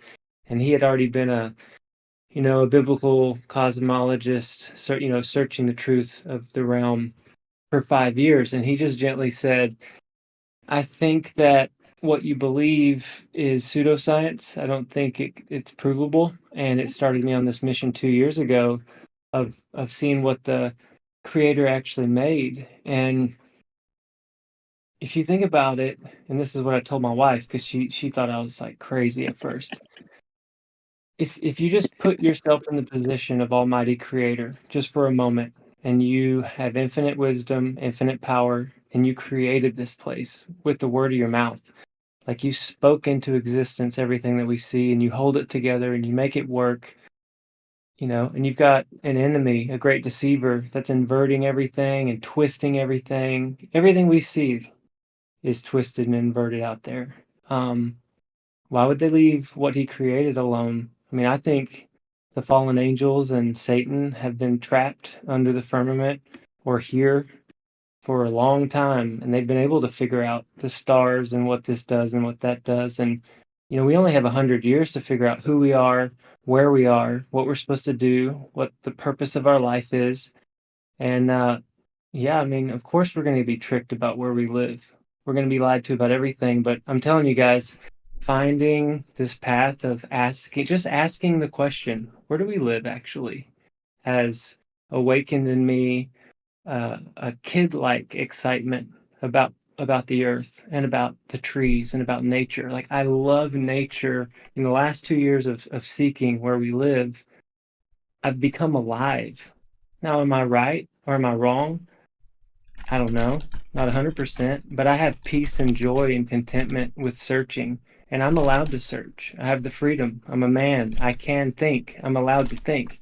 But the globers or the people that are just stuck in the heliocentric model and the teaching and the programming, they get so mad at the people like us that are on Discord, that are free to think, free to explore, free to ask questions. And we tell them, hey, if you'll show us proof, or if we can find this curvature, we'll go back to a globe, no problem. Like, we're going to shift to where the truth is.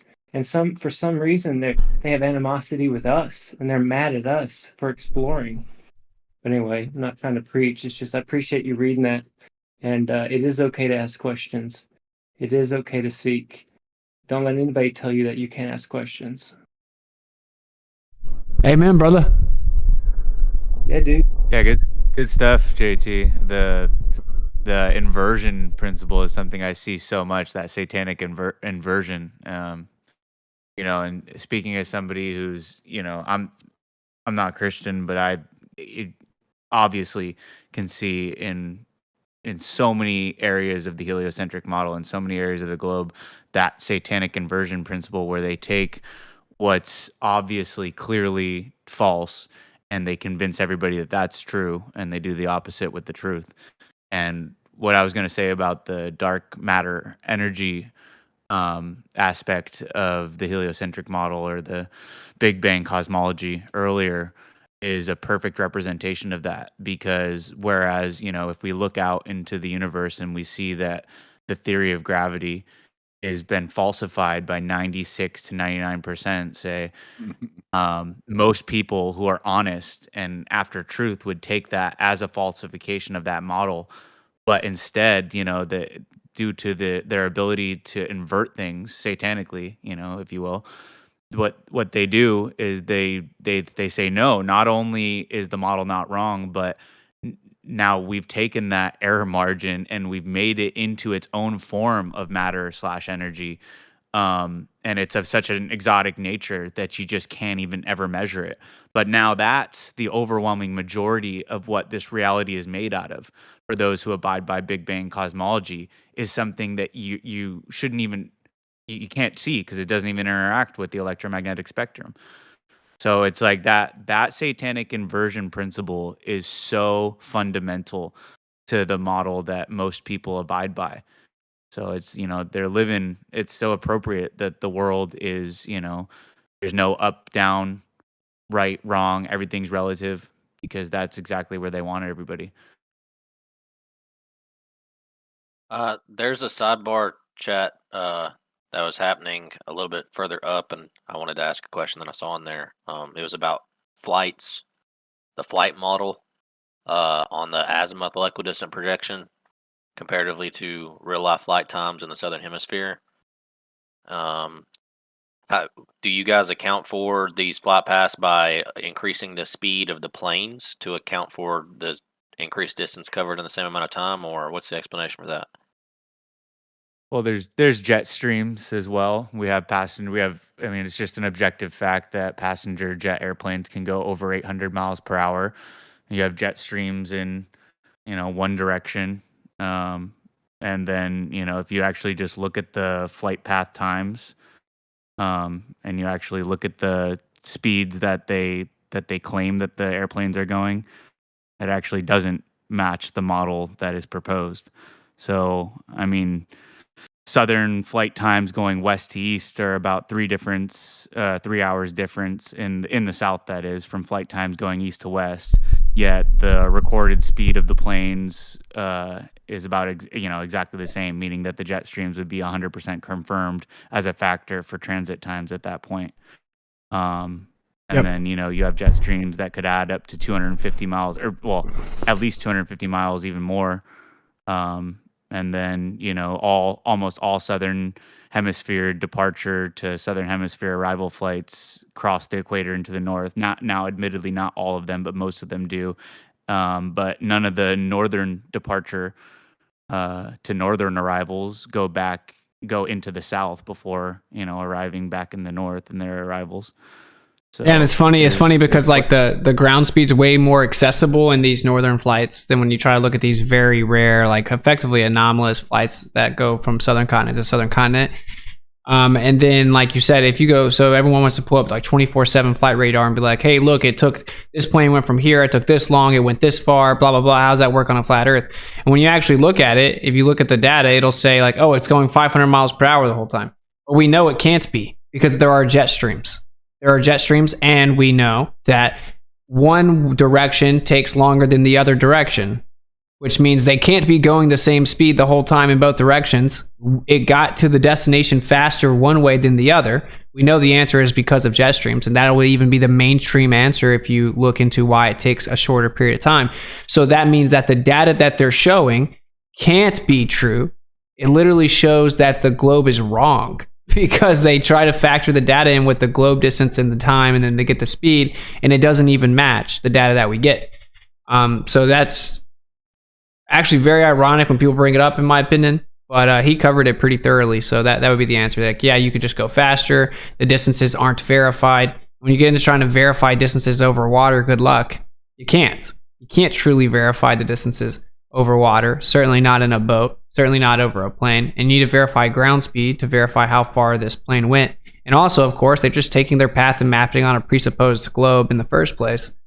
So taking that path as somehow definitive truth doesn't really work. So let me read these super chats.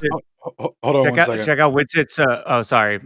Real quick. I was going to say, check out Witsit's flight route stream where he talks about north-south meridian flights debunking the globe. That one's a really, really strong debunk of the globe, or of the globe's alleged motions. Just for further research. Yeah, for sure. North-south meridian flights. What's up, Alan? That was you.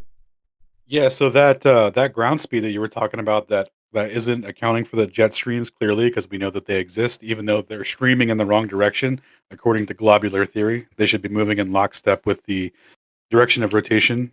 They don't. So there's that. But separate issue from that guy Model Builder came through and intercepted those all that GPS data that was coming to whatever flight website that was, and when he parsed that data, he showed that the flight routes in the south are picking up 200 to 300 miles per hour speeds. So like they are going as fast as, like, how they would have to be going 250 to 300 miles per hour faster. Like it turns out to be exactly that on the uncorrected data before they publish it on the website with the with the corrections to remove that. So like we kind of have the raw data of it, man. Like I linked 2 videos in the chat on Discord of the presentation that Model Builder did on it, but he presented the raw data, went over it, showed the flight routes, showed what they're doing. When you look at flights over the ocean, they're not even doing what you would call a great circle route. They're flying in a grid system. So they're just like, they're flying in like this diamond pattern grid formation over the ocean. Like they're essentially meeting like some sort of checkpoints, and however they need to make up time in the air or add time to a flight, you can see how they just like move through this grid pattern, and you could just watch how they're moving through it to see, how they're adjusting their flight to compensate for distance, allegedly. Yeah, that guy's great. He's got a real thick accent, so you just got to bear with him until you can kind of understand him. But he downloaded a bunch of data and was showing where they were fudging the speeds. And didn't he work in a space agency or something as well? Something like that. Some aerospace company interpreting quote unquote satellite data, and which he realized was high altitude footage. Or actually, he worked at interpreting high altitude footage, and he realized that satellite data was indistinguishable from what he was seeing from stuff that was taken from a plane. Mm-hmm. Yeah, and we that's don't. His backstory. Yeah, that's I remember, crazy, dude. Yeah, I remember he didn't want to get too much into exactly where he worked to. Let me read this. Billy Hicks, $10. Relatively new to your channel, but you're already a legend in my book. Have you ever wondered perhaps the Antarctic ice wall / sea circumpolar rotation creates free energy / ether and other electromagnetic phenomena.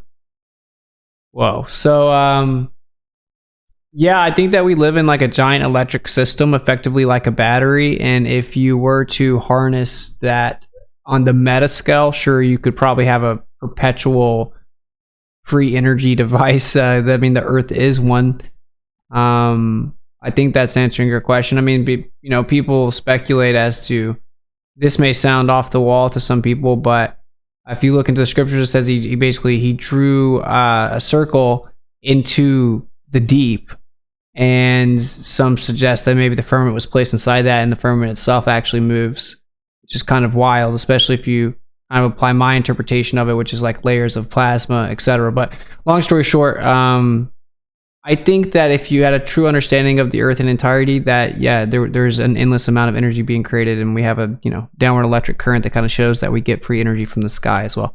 Thank you for the super chat.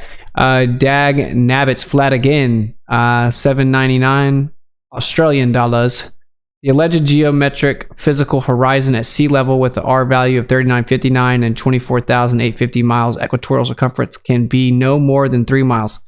The geometric horizon's location is roughly 3 miles at a average observer height.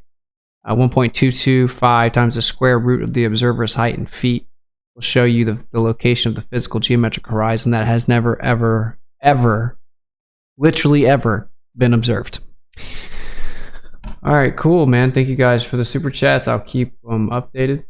So, all right, if I'm not tripping, basically no one has actually been able to answer the question. I'm not particularly surprised. I see new perspective. I'll invite you, bro. But I saw someone say, you guys are talking about Kosho. Why didn't you invite him on? As soon as Kosho raised his hand, I invited him on. Every baller, I invited them on. No questions asked, right? I've been begging the Globe Earth proponents to come on really for weeks now in this series. It appears that they just don't want to do that. It's much easier to just claim I'm wrong. They don't want that smoke, dog. That's what I'm saying. But I do see maybe New Perspective will jump on. He can chat real fast. So I think we've kind of covered the basics. Let me pop over here where I'm on screen as well. But I mean, we've covered what they typically will say. They'll say the evidence that we go around the sun, and I tossed this alley-oop earlier, like, oh, well, we see the position of the sun change throughout the year. Well, yeah, of course we do. That's correct, right? It has an ecliptic plane, it changes its location throughout the year, and we have seasons. And they say, oh, well, that's because the Earth is orbiting around the sun, and that makes the sun look like it's changing position. So their evidence that the Earth is moving and the sun is not is that we can't detect the Earth moving and we see the sun moving. So the evidence that the sun is not moving is that we see it moving, and the evidence that the Earth is moving is that we can't detect it moving, but we see the sun moving, but it's not really moving, which means that we're moving. Okay, that's not... Obviously, the alternative position is we see the sun moving because the sun is moving. Yeah, I know. Very profound, right? So obviously the position of the sun changing throughout the year in the sky is in no way exclusive evidence to the Earth orbiting around the sun. We covered aberration.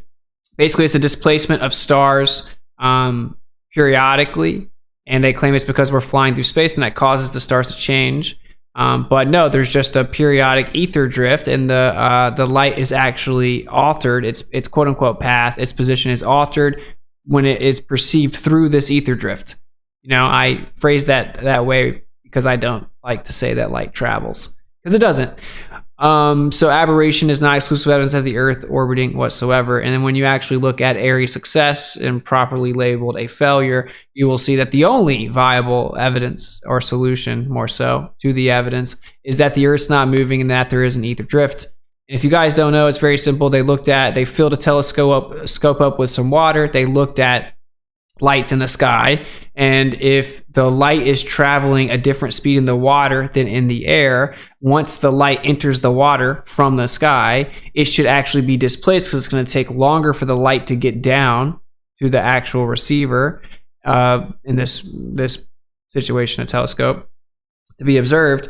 The Earth will be spinning. Since the light slows down, it should deviate and actually hit the side of the telescope. It didn't do that, so it was a failure to detect the Earth's motion. So it was a success because he basically verified, yes, there is in fact an ether drift. There's slight displacement. It doesn't match the Earth's prediction. The globe, it's such a serious problem for the globe model because they have to come up with these relativistic transforms and reference frame tricks to be like, oh, well, no, you can never detect the actual motion or displacement. So then why do we always detect just a little bit? That doesn't match your prediction. For the globe model, it's either we see the exact displacement that would be observed based on the supposed speeds the Earth is moving, or we don't see any displacement because of relativity, and since we're in this reference frame, we can't detect it. Those are the only two options. Either we see the predicted value based on the speeds, like the 30 kilometer per second speed or the 1,037 mile per hour rotational velocity at the equator, right? We see those exact measurements, or we don't see any because we can't detect the motion from within this reference frame. Those are the only two options for the globe, even in theory. Well, what do we actually see? Somewhere in the middle. We see displacement, but not what the globe predicts based on their motions. There is no way out of that for a globe model other than to claim, nuh-uh, instrumental error, you didn't really get those measurements. It's all just an illusion. They don't exist. The error just happens to happen hundreds of thousands of times exactly the same with the preferred direction changing proportionate to altitude. But it's random, chaotic, vibrational temperature fluctuations that cause an error in the instruments. That is literally the top level excuse in 2023 to try to defend the heliocentric model. So that was me kind of talking about aberration and veering off. So we don't have any evidence in either one of those things. The position of the sun throughout the year changing isn't evidence the Earth is moving around the sun. Aberration is not evidence that the Earth is moving around the sun. Parallax, as the one thing that has been articulated, even though we covered and refuted it before they said that, also isn't evidence that the Earth is moving around the sun. Right? It's like, oh, the stars change position throughout time. But really, that's evidence that the stars are not changing position. It's just an illusion they look like that because we're changing position, but we can't tell, detect, or measure it. So since we're moving, flying through space 66,600 miles per hour, 30 kilometers every second, but we just can't detect it or measure it with the most precise measurements known to man, that makes the stars look like they're moving even though they're sitting still. So your evidence that we're moving is we can't detect it, and that the stars are moving even though they're not moving, once again, same as the sun. Obviously, the counter is, no, the stars are moving. Okay, the stars are moving and the Earth's not moving, and that's why you can't detect the Earth moving, and that's why you see the stars moving. Well, that's not exclusive evidence of the Earth moving around the sun. Then we have the typical one that Google used to say, I don't know if it still does, and people went around parodying, which is retrograde, which is where the planets look like they go backwards from our perspective. You have multiple options. One is that they just slow down, and so in relation to the background stars, they look like they're quote-unquote going backwards because the sky is moving, yet the planets are actually moving at a different pace, thus changing that relationship of observation, making it look like it goes backwards in relation to the background it's being measured against. Option two, so really just literally the quote-unquote planets, which are really just wandering stars in my assessment, are just slowing down.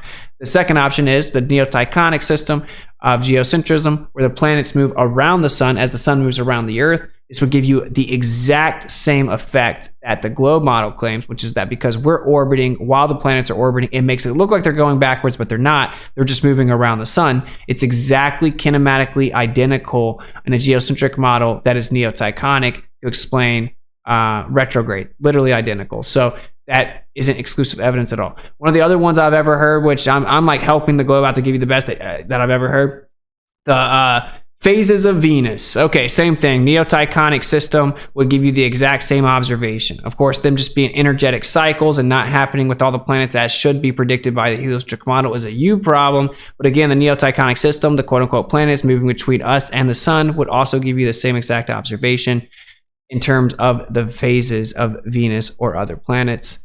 They would say, no, but how are those planets have to be interior to us? Yes, they still would be, right? Because you would have a distance laid out relative to the Earth. These interior planets would still be in between us and the sun. You get the exact same kinematic observation. So that also wouldn't be evidence exclusive to the Earth orbiting around the sun. I really can't think of another one that people have brought up. I mean, typically the go-tos are aberration, parallax, and retrograde.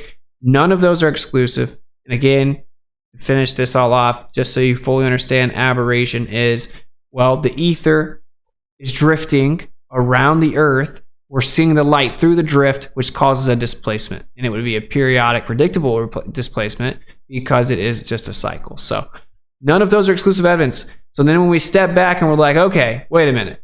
All these things that are claimed to be exclusive evidence that prove the Earth's orbiting the sun actually are not. They're either equally or better explained with a geostatic position, a stationary Earth. Okay, well then let's reassess these measurements that gave us the current model as is, to claim that we're moving, which is using relativity. What gave us that? Michelson-Morley. It showed that the Earth's not moving. Dayton Miller did it hundreds of thousands of times, replicating it, accounting for all the alleged instrumental error. Okay, now we combine that with Michelson-Gale-Pearson. It did detect this ideal rotation predicted, assuming a stationary ether with the Earth rotating through it. So what does that leave us? There's rotation, there's not orbit. There's only one viable explanation. If the Earth is rotating, it has to be orbiting to explain the observations, which means the only viable explanation is the Earth is not moving, there's a sidereal rotation, and there is no orbit. And very meticulously replicated and intricate measurements of interferometry have proven this to an astounding degree, to such an extent that there is still no answer for the Sagnac effect in 2023. So that was me kind of covering pretty much all of it quickly. Does anyone have any comments on that? That was a lot. I would also just say that a lot of people will try to use the seasons as well as proof of the orbital model of Earth orbiting the sun, because they'll say, oh, without the tilt of Earth oriented differently with respect to the sun at different times throughout the year, you couldn't get the season.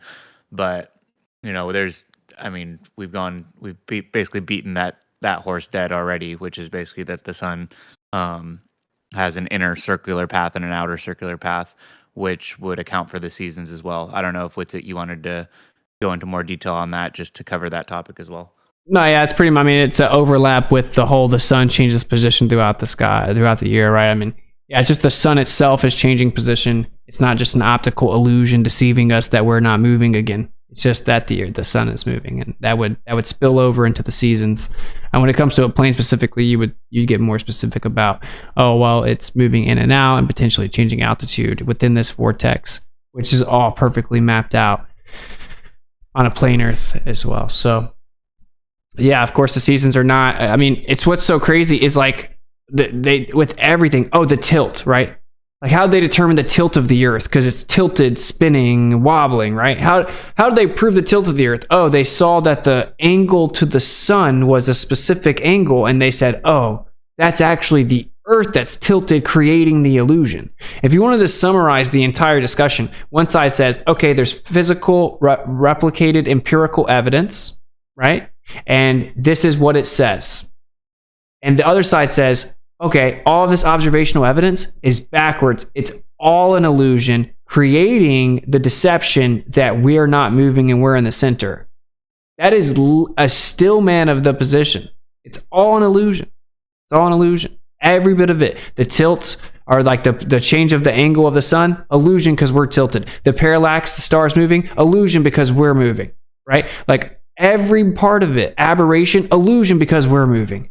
It just looks like it's moving. The sun changes position. Oh, it's an illusion because we're moving. It's crazy because that isn't evidence of anything. I could say that about everything in the world, bro. I could say, no, it's actually the opposite. It's just an illusion. So we need actual evidence. I'm beating a dead horse at this point, but it's like, I think people are really just refuse to accept it for what it is. It's right in front of your face. Because then when you get into the cosmology of it, it just gets so bad. It's so bad for their model, right? Like the geocentric model is so far superior to the heliocentric model when it comes to cosmology. It's not even funny, bro. So yeah, can anyone think of anything else? You brought up the seasons. Anyone think of anything else? I got, if you look at the sidebar chat, I just relinked it. You just click it, it takes you to the post I put up there. There was a specific example of a specific flight of some soccer team getting flown from Buenos Aires to Darwin in like 17 and a half hours. And I don't know if Metabunk's like distance calculator is right or not, because they try to disprove flat Earth, of course. But like, I'm just using it on the AE projection. They straw man the route, so they just automatically they see how they draw the line. I don't know if it's. I'm not looking at the chat right now, but is it the one where they draw a big curved line that curves down south? Yeah. Of course, they wouldn't fly like that. They would fly like somewhere in the Pacific Ocean. But the thing is it does claim that they touched two tips of Antarctica during the flight. Oh, okay. So, well, I want to point out, for one, that isn't actually at all about if the Earth is moving around the sun. It's cool because the show is about the globe in general, but you're saying that they claim they touched the tips of Antarctica, and you remember the initial answer was that the flights in the south are catching jet streams, and the jet streams are a globe problem because they actually change direction and go the direct opposite direction that the Earth is supposedly spinning, and they get immense speeds. They admit that the jet streams go super fast in the south, faster in the south, which makes no sense to be symmetrical on a globe, and they can't even fully measure them because they're super difficult to do that, and they would just be catching the jet streams. Autopilots are literally designed to maximize speed by minimizing air resistance, so it would naturally migrate to the peak of that jet stream to go as fast as possible. And then you have to factor in that we don't even know the true verifiable distances of these paths in the first place. So I would have to look further into the claim that they claim they touched the tip of Antarctica. I don't know what that means, but that wouldn't even really change too much. Just reading the picture he linked to, it says apparently this the 34,600 miles in the flat Earth model in 17 and a half hours, which is an average speed of 1,977 miles per hour. But like that's just a blatant straw man, right? Because they're presupposing the distance. Like, we don't subscribe to that distance, we don't subscribe to that route. So for them to say, basically, that this is what they always do. They'll be like, oh, well, in your model, this is what you believe. You believe that it traveled 34,600 miles over the water, and you believe that it did that in 17 and a half hours, which means that you have to believe that it was, going at 1,977 miles per hour. But, obviously they just straw man the distance and the route, and then they're able to basically come up with an easy straw man to beat up. So that's not actually what our position would be.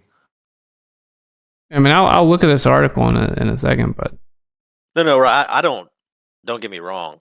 I'm on the same side. I was just wondering, to what extent that specific example had been looked at for, what the purported math is, because even the chart that he drew goes over Antarctica like the entire time, which isn't what the purported flight route was. It was like over two tips of it, so it would be much less than 34,000 miles. But so why you got to be dishonest if it's such a home run argument? No, I didn't say it was a home run, bro. No, I know, but you see what I'm saying. I'm not saying you're saying that. I'm just saying, like, okay, it's a reoccurring theme, right? Like it's like, yeah, he answered it, but I mean, for sure those distances aren't true, and for a plane to go 900 miles per hour is 100% feasible. I mean, in the north where the jet streams are slower, planes have been docked to go over 800 miles per hour in the north where the jet streams are slower, because it can go faster than the quote-unquote speed of sound, because that's relative to the static pressure around the plane. It's in the air, moving with the air.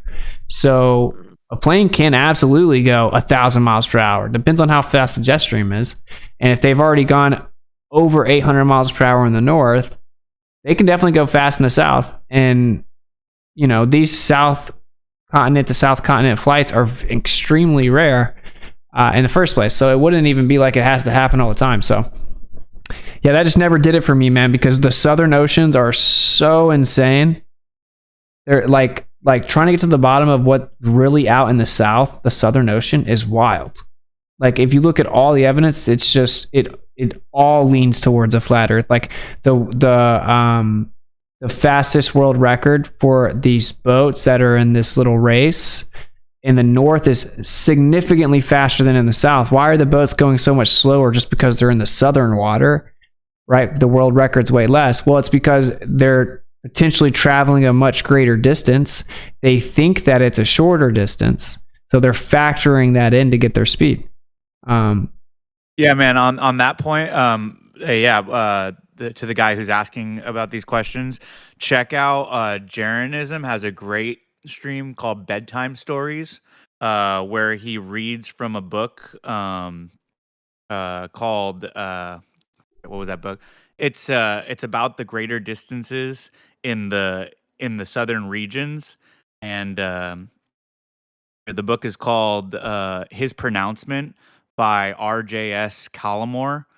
And Jaron does a great job breaking down, because there's so many damning passages in that book for the globe, and it's all about these navigators. It was written damn near a century ago, probably over that, but all of these navigators in the South, and just quote after quote after quote about why it was so much harder to navigate in the South with the globe maps, because in the North it worked out perfectly fine, but in the South everything was off. They got to their destinations way later than they should. They recorded that they were covering way more mileage than they should.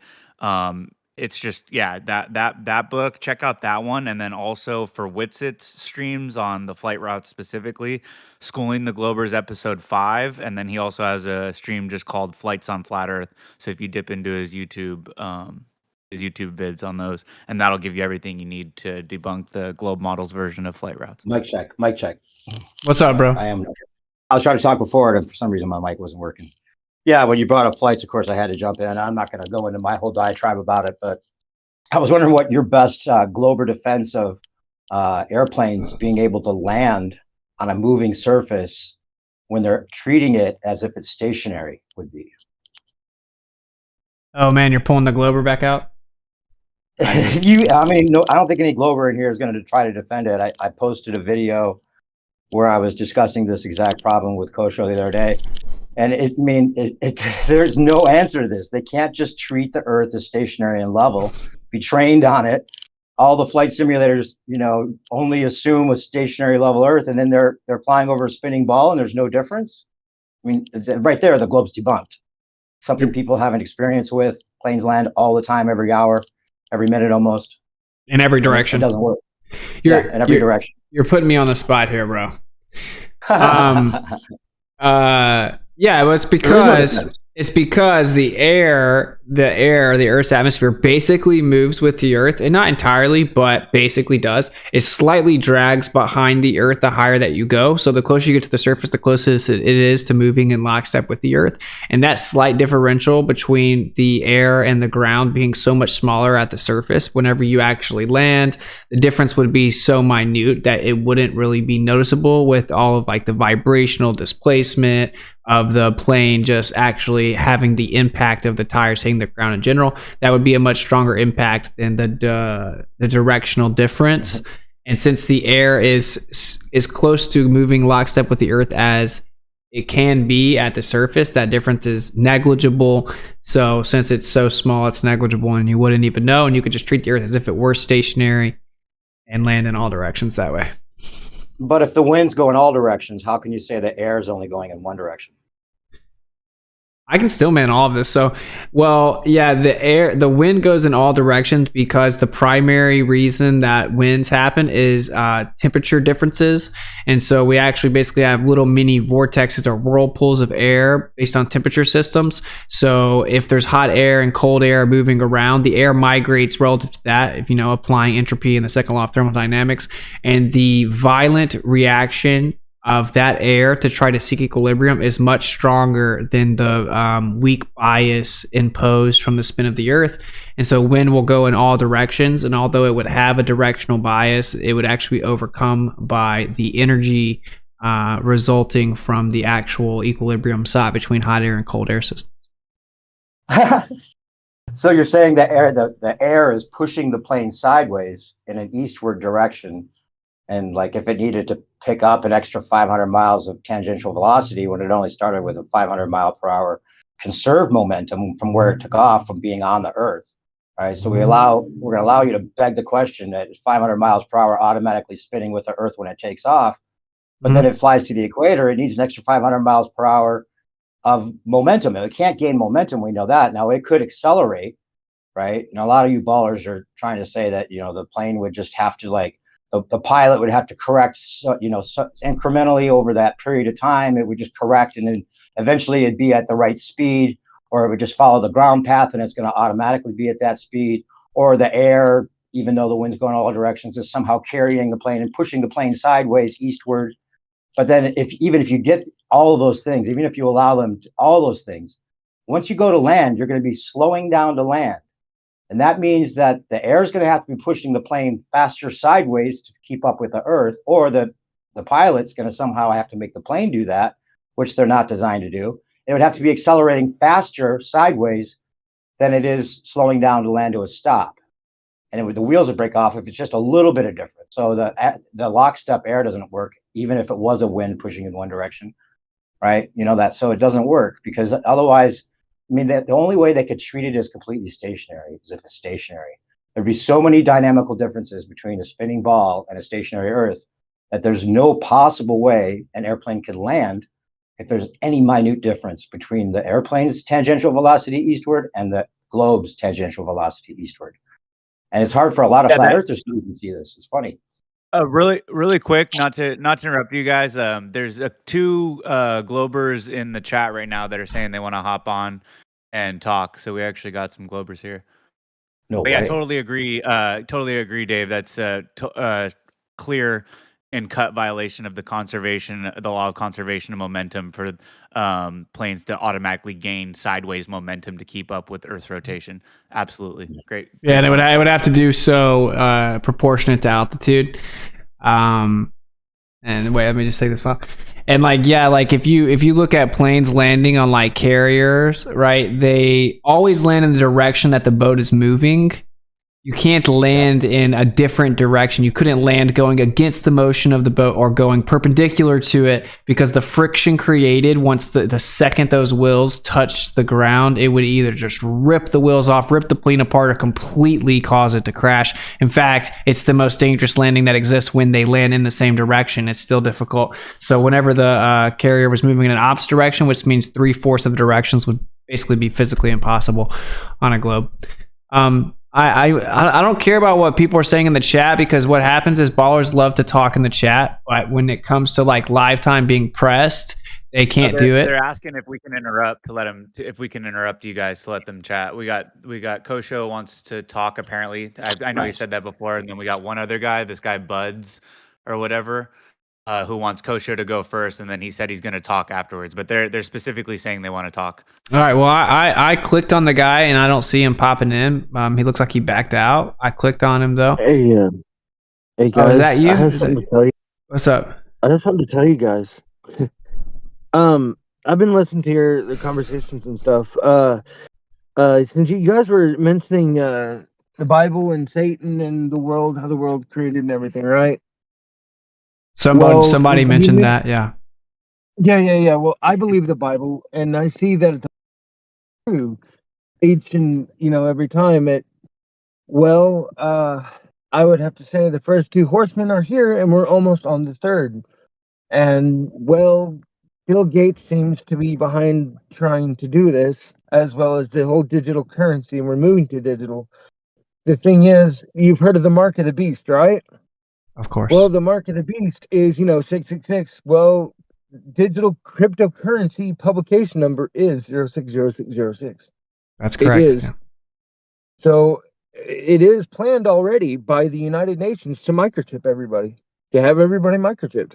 It's already planned, and it will come to pass. All these banks are failing. If you haven't seen it now and you haven't seen what's going on, it is. So there's a guy, I believe the devil is on the earth right now. What the devil does, the man of sin, Antichrist, he's the beast. He goes into the holy place he's not supposed to be and declares himself God, which would be in Jerusalem. This war going on, I wouldn't surprise me. I believe he makes peace between Palestine and Israel. And it's told that the person that does that will be the most powerful man in the world. Go figure. So, we got to keep watching, because crap's hitting the fan. It's about to start hitting the fan. The world's doing bad purposely for some savior to come and save it, which would be the man of sin, whoever that may be. But yeah, I would make a few corrections. I would make a few corrections here. Like, so like Satan isn't going to be on the earth. Like, you're going to have the son of the perdition, the Antichrist, and there will be many Antichrists, which means imitation of Christ, but spirit will actually possess the. Revelation 19. Wait up. The spirit will possess. Bro, the spirit will possess the son of perdition or the beast. Right. It'll Yeah, actually be yeah, a yeah. man. It'll be a man that basically gets possessed. And yes, he will claim himself to be God. And I think it's possible that we could be in that time. But I think it's we also have possible the that it dragon, could the take a beast, and the while. false prophet. There's What? the dragon, the beast, and the false prophet. You have three entities because they, the devil likes to mock God, so he likes to copy God, I should say. So you have three entities. You have the dragon, the beast, and the false prophet. And Revelation 16, I believe, shows that the spirits come out of the mouth of the dragon, out of the mouth of the beast, and out of the mouth of the false prophet. Sounds like they're three people. So, the dragon is basically Satan, but the deal is the devil wages war. The dragon wages war in heaven, and he loses to Michael, and Mikey gets kicked down to the earth, and then he goes and persecutes us Christians. The ones he can't touch are the 144,000, which are kept safe in the wilderness. So, yes, it is the devil. The devil's actually on the earth, yes, because he wages war in heaven against Michael and his archangels and loses. Or Michael the Archangel and loses. So Okay. Yeah, yeah. I mean, all due respect, like this stream's not about that because I'm going to disagree with you on lots of. You're talking about the world, but bro, you can't just interrupt me on my own stream, man. I'm trying to respond to you. So, like, I find what you're saying very interesting. I am a believer myself. Okay, but what I'm saying is I disagree with you on quite a few things. Like, you basically implied the Trinity. The personification of time, which means opposition, I don't agree with. I do believe that there is a rebellious entity. I do believe there will be one in the end that takes over. It'll basically be the Jewish Messiah. I think that this entire situation in the Middle East is orchestrated to move us towards that. They already have the red heifer and all this stuff, right? Yes, I think we're in an interesting time. Yes, for those who don't know, he's talking about the Microsoft patent 2020-06-06-06, which is a cryptocurrency patent about actually rewarding cryptocurrency to those who have compliant body activity with the monitoring body device. So basically paying people in crypto if they follow the rules, and they'll track your body activity to do that. And it does indeed have that number.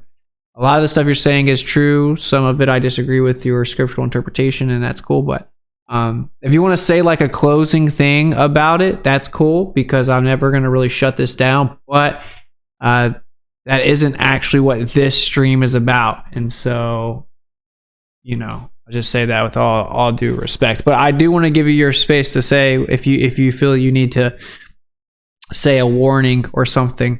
Get it off your chest, whatever you feel like you need to say. I just don't want this to turn into an hour and a half conversation about end time biblical prophecy, just because that's not what this stream is about.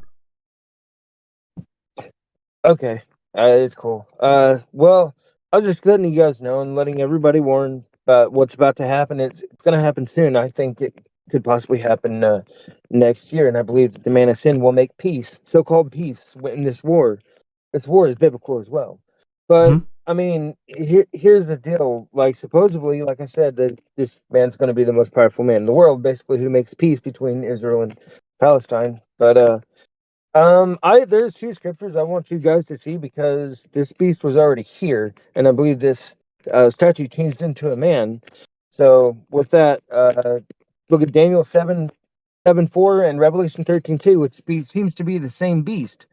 And it seems to be that United Nations statue that they put out, because when it shows when it's removed that it's changed into a man, according to what it shows and says. So that would show us that, the man of sin is on the earth. But anyway, I do partially think the world is flat. I mean, according to what some of the things that's shown in the Bible and how the earth can't be moved, right? I do feel that it is flat. But I guess that's it. Cool, man. Yeah, I think what you're talking about is important. I think people should never rush to judgment. I think everyone's kind of thought it was going to be the end for a long time. I mean, Israel's been in many conflicts, and people have claimed it was the end. And I think it says, beware of those in the end who claim to be Jews, but are in fact the synagogue of Satan. I think not everyone from Israel is of Israel. I think it's a scripturally important place, but I think that just the fact that certain states are in certain conflicts doesn't necessarily dictate scriptural prophecy, as it says that they will also imitate the prophecy. So, but yeah, cool, man. It's all good. We can maybe have a stream at some other time where we talk about it. Yeah. We've got other signs, though. I'm just saying, there's other signs that are happening. There are many prophecies that have to be fulfilled. before what you're talking about as well. Revelation is one of the deepest studies and interpretive attempts that could ever exist. It's very layered. The end times are not in order by chapter, it's in order by event.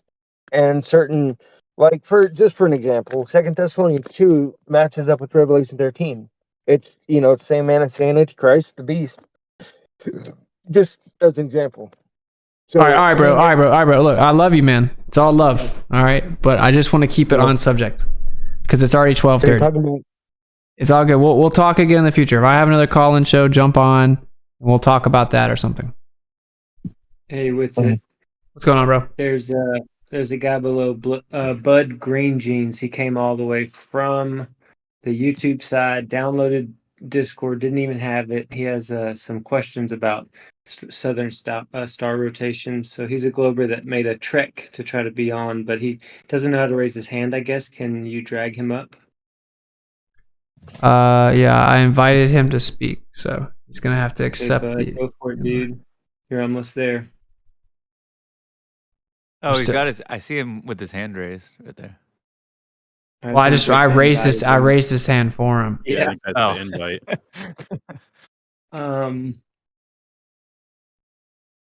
Maybe he'll figure it out. I mean, oh, there we go. Bud Green Jeans, what's going on, man?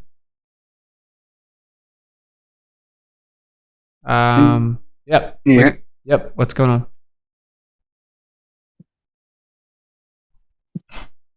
on? Not a glober, first and foremost. I don't appreciate being misrepresented as such, but I just was wondering what exactly explains star trails, particularly time-lapse photography in southern, let's just say, hemisphere locations such as Australia. Yeah. Okay, so I do have a stream about this. I believe it's called Eyes to See, Schooling Glober's Eyes to See, or it might be called Azimuthal Grid. I break this down extensively. Dropping it in the chat right now. Nice. Yeah, so there's a stream where I break it down like extensively. I do think we plan on making some edited videos answering the different questions in a course and stuff like that, but the crash course is that we can't see forever. We have a limit to how far we can see. So we basically see in like a dome, a hemisphere. The way that we know this is, for one, we have circular eyes. Two, we can look out on the earth over the ocean, for example, and see that our peripheral vision curves and then comes and meets in front of us. We also have, all kinds of observations that we make in the sky that shows us that we see this way, including sun halo, sundogs, etc. Then we have something called crepuscular and anti-crepuscular rays. And a lot of this is very visual. People need to see it. I encourage you to watch the stream. But if you see the sun... Interrupt you? Go ahead. None of what you said so far explains. That's why you need to listen. Okay. No, I've been around the block, my guy. I promise you I'm answering your question. Okay. Oh, okay. So I'm going to go. Jeez Louise, man. Okay. So you need to listen. So we can only see so far, and this is the most important part. So we have something called crepuscular and anti-crepuscular rays. So when you see the sun setting in the west, you'll see the crepuscular rays coming from the sun. If you turn around and look in the east, 180 degrees, you'll see what looks like crepuscular rays coming to a point in the east, even though the sun's the other way. And then if you look above you, you'll see these rays curve from horizon to horizon and create this dome over top of you. So what that proves is it'll look like things are converging to a point, even though the source is in the opposite direction. Now we're going to apply that to the sky. We have Polaris. We have everything moving around Polaris counterclockwise, all of the stars. When we look to the south over this giant expanse that is the sky, we have a limit to our view. And when we look out into the distance, what happens is everything begins to converge to our limit of view, right? And then it will create the illusion that there's a convergence point there, just like the anti-crepuscular rays. That would be the southern celestial pole. The reason that it appears to spin the opposite way is because you're looking in the opposite direction. So if I look to the west and I see the sun setting, the crepuscular rays, if I started spinning the sun, it would look like the rays are going counterclockwise. If I turned and looked at the anti-crepuscular rays in the east, they would look like they're going clockwise. Just because of the direction I'm looking, when I turn and look the opposite direction, it makes them look like they spin the other way. So the reason that the stars look like they're spinning the other way is literally because of perspective. It can be replicated a million ways. You're looking in the opposite direction, it looks like they're spinning the other way. The reason they look like they're converging around a point is because you're watching them converge into your limit of view in what's called an azimuthal grid. And we've coined it the azimuthal grid of vision or observability. When you see that limit, everything converges to that point, creates the optical illusion that there's a convergence point, and then it spins the opposite way because you're looking the opposite way. All the stars move around Polaris in the same direction. As you look the opposite direction, they look like they spin the other way. So that's the answer. And it's literally provable by looking at crepuscular and anti-crepuscular rays. So the globe model would have to also claim that perspective does this thing that would explain the star trails on a flat Earth.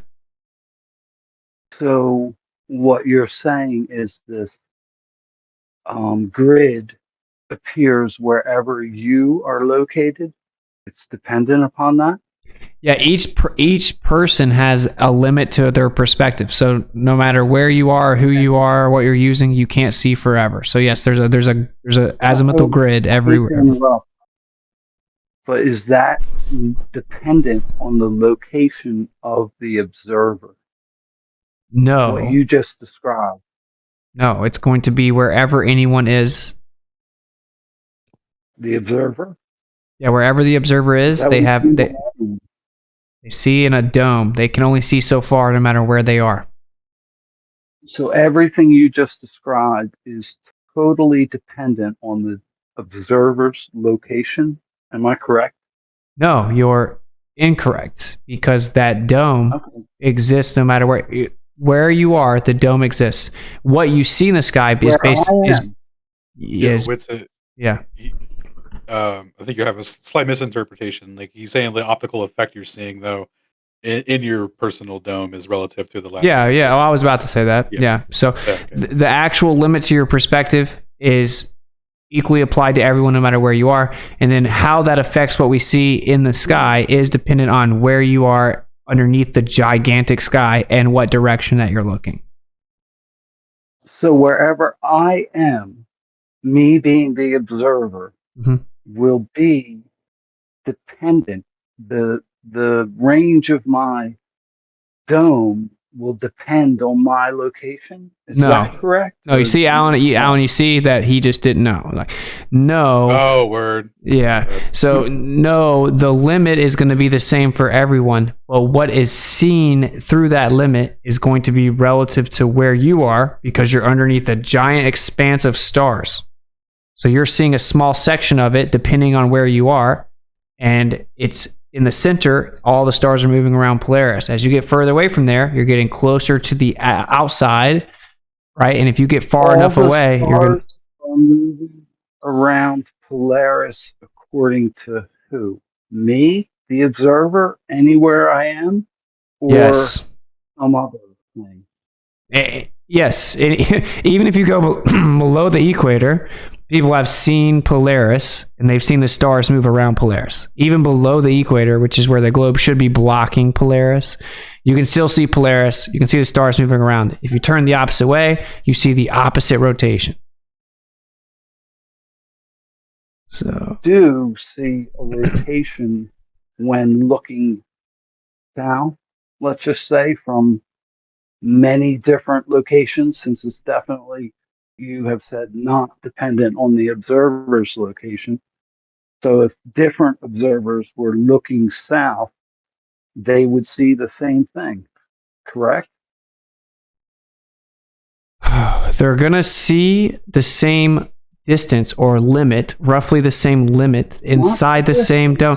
Buddy, bro, you got to stop. You're not listening, and you're pretending to like show me that I'm wrong, but you're not understanding what I'm saying. So can you listen, please? Because I'm not just going to keep saying the same thing. I'm trying to be calm here, right? So we all have a limit to our perspective. It's like a dome, a personal dome, an azimuthal grid. This is literally how we've mapped the sky out for all recorded history. It isn't debatable. It's just a fact. That's how we map the sky, literally.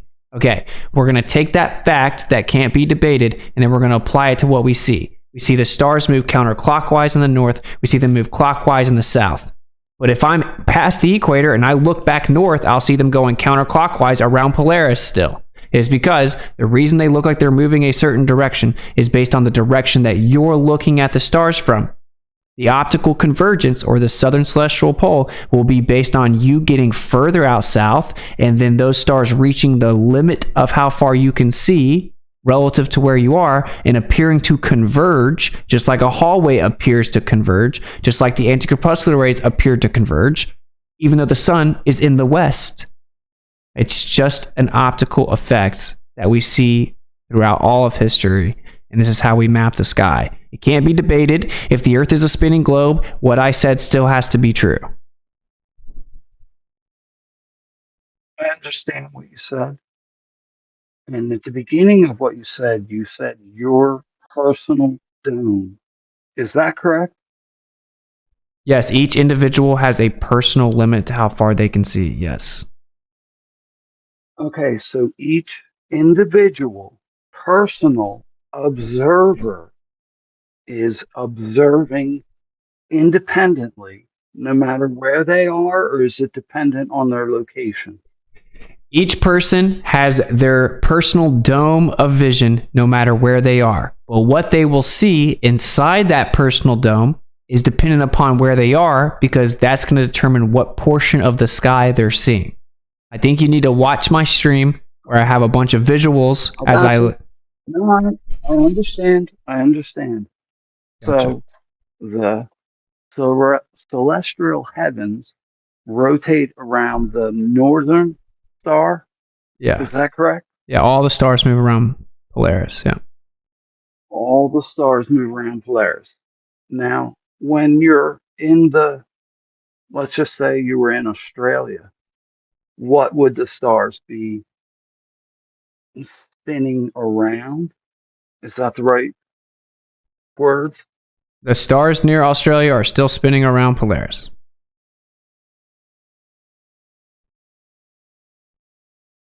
See if I can find my video. Is Polaris in the center of the stars that are spinning around when a personal observer observes their dome from Australia? Yeah, man. Can you see my screen? It seems like a simple question. I've answered your question like 7 times. Seems like you're not understanding it. I think that your arrogance is a bit misplaced. Can you see my screen? I literally just answered my question 30 seconds ago, so I have a hard time believing you answered it several times. As I just Oh my gosh, dude. Are you sure you're not a Glober? Because maybe you should be. Are you going to look at the screen that I'm sharing? Or did I just go get it for no reason? Okay, just click on the stream. No, did I download Discord for no reason? That's the real question to ask. Apparently, if you came here to not listen, then yes. Can you repeat what I've said to you 5 times? Can you try to steelman my argument? Absolutely.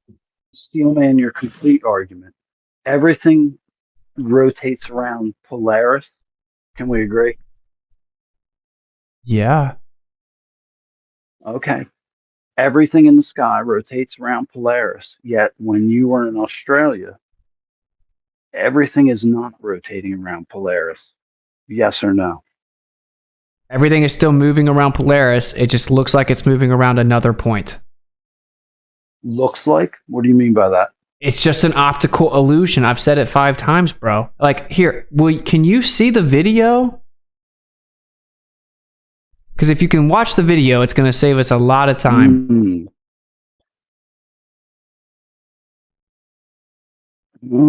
How do we get to the video? So if you look at the list of people on the stage, you're going to screen that shows the. You see where screen that shows the chat. If I click back. Oh, you may be on a phone. I can't really see the video. I'm definitely on the phone. I don't know if someone else can tell him how to get to the stream, but obviously me trying to explain it to him just with words is not going to work. And I'm not even trying to talk. Just listen. I'm not trying to talk down to you. This is not an easy concept to understand without visuals. I understand. Okay. I Hey, I understand. got it. Do you see to the left of you, or at the top left, where there's a red live button? It says Schooling Globers, episode 7. It's pretty small. It says Witsit. If you click that, it Yep. makes it bigger. Yep. It makes it bigger. Okie dokie. Okay, cool. And what happens next? You can pause it once you say, "Oh yeah, I can see the video. It's right there." Yep. Okay. We're gonna go through some of the visuals. Okay. You see this picture right here? Yep. Okay. You see Looks how like contrast. well, these aren't contrast. This is just light from the sun. This is just a picture of light coming from. I know. I'm just saying, like this is a picture of the light coming from the sun. So you see the crepuscular rays. So the sun's rising in the east, and then it looks like there are rays in the west as well. Like it's converging to a point, and it's creating this dome. But we know the sun is actually just in the east. It's rising. The sun's not over here, but it looks like there would be a source of light over here, like the sun. But that's just because our perspective is making it look like that. This is a real life phenomena. Quick question. Mm-hmm. Quick question. In that exact video that you're showing right now, what would be going on below? Well, I noticed you changed the video, so. Because this is the same thing. This is the actual if video. You could go back to the exact thing you were showing. Oh my god, dude. Really? Is that necessary, bro? Well, I just feel like you're being that? intentionally difficult and obtuse. I'm definitely not intentionally being obtuse, nor am I being difficult. I'm just merely asking questions, and I'm being more than respectful. Well, the whole chat disagrees with you. We have 470 people that disagree with you. So go ahead. Okay, What's your question? Well, let's jump into what you said. The whole chat agrees with you. Does the majority of the world think the world is not flat? Does that make them right? No. What I'm saying is everyone that's listening to this conversation agrees that you're not interacting with good faith and you're interrupting a lot. It's all good. Let's just... Dude, bro, you realize you're on my show, right? You realize that this is my show. Okay, so I'm taking the time to explain this to you, and you're talking to me like it's your show, and I'm beneath you, and you're going to talk to me like I'm a kid or something, and I'm being very patient with you. I'm taking the time at 1 o'clock in the morning to try to explain this concept to you. So if you want to drop the little derogatory attitude, that would be great. If you want to actually look at the video and try to pay attention to what I'm saying, that would be cool, bro. Okay, I'm just going to continue to explain it at this point because I'm not going to sit here till 3 in the morning. This is a crepuscular rays and anti-crepuscular rays. They look like they're curving. The sun is only in one location, which proves, regardless of what anyone says, perspective will make it look like there is a sun in the west, even though the sun is actually in the east. Here's a video of the same phenomena, which is what I was trying to play you. You see that the rays look like they're converging down in this area right here. And if we go up in the sky, we see it curve over top of us. And we go look the opposite direction, and it looks like the rays are converging down in this point as well. These are called anti-crepuscular rays. What this proves is that because of our limit of perspective, or our personal dome, the light will look like it's converging to a point, even though the sun is actually in the other direction. So this would be analogous to Polaris being in the north and us looking south, and it looks like the stars are converging around one point. They're not, though. It's just an illusion because that's how perspective works. Point. You understand? What you just said. May I interrupt? No, yeah, go ahead. What you just said, basically, was the Polaris, although it may be in the north, would appear to be in the south. No. According to what you just said. Yes or no? No. It's just that there will look like there's a... How something that looks like it's in the north would look like it's in the south, but it wouldn't be Polaris in the north looking like it was in the south. Yeah, it's only... This is not adding value. This is a waste of time. You don't see two suns. He's not saying you see two Polarises. I'm not saying he is seeing two Polarises.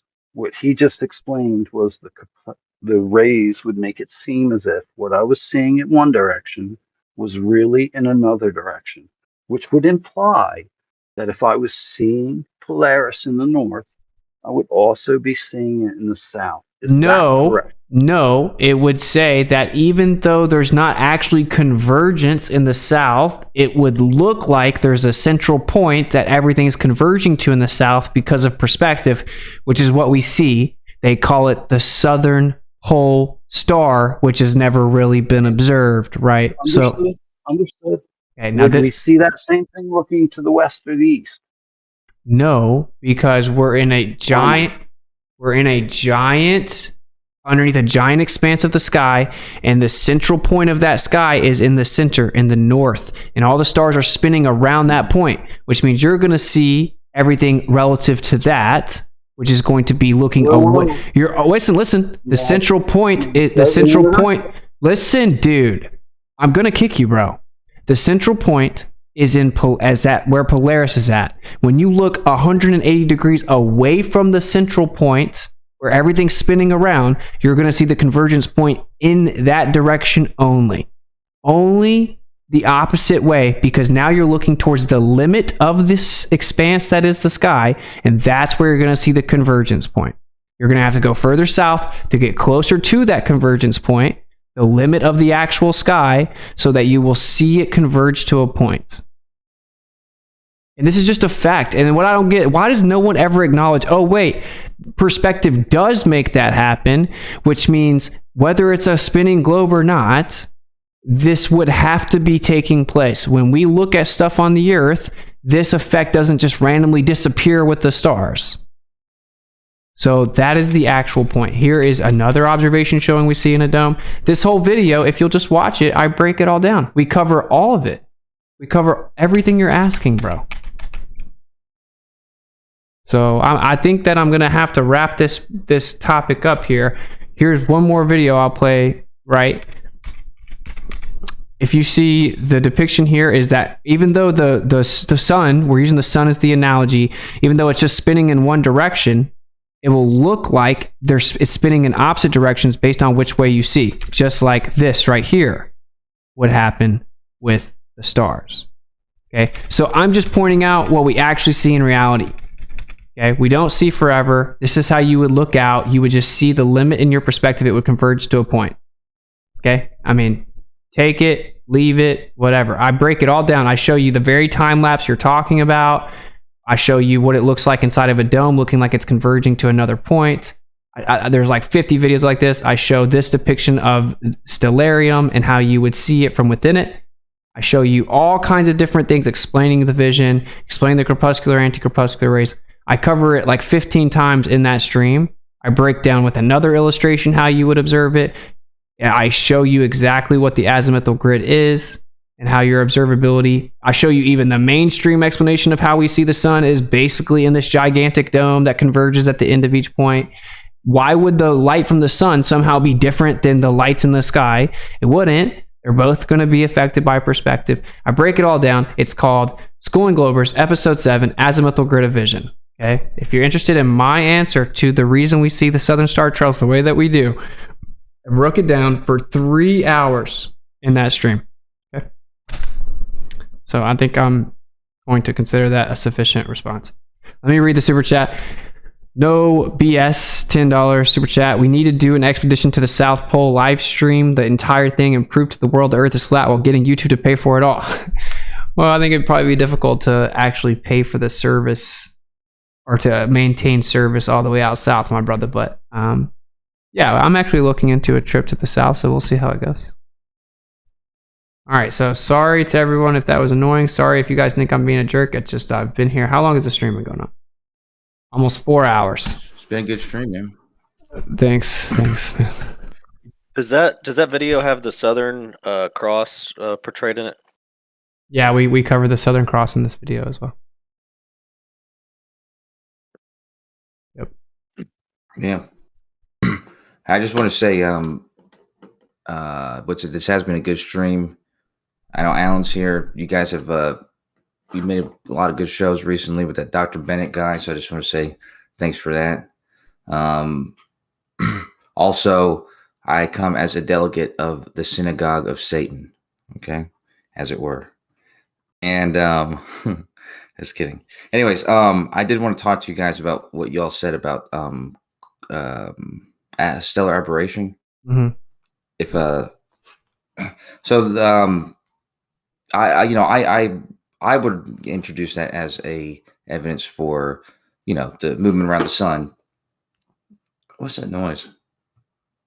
Hold on one second. Is that you guys or is that me? Is you? Okay, it doesn't matter. That's headquarters.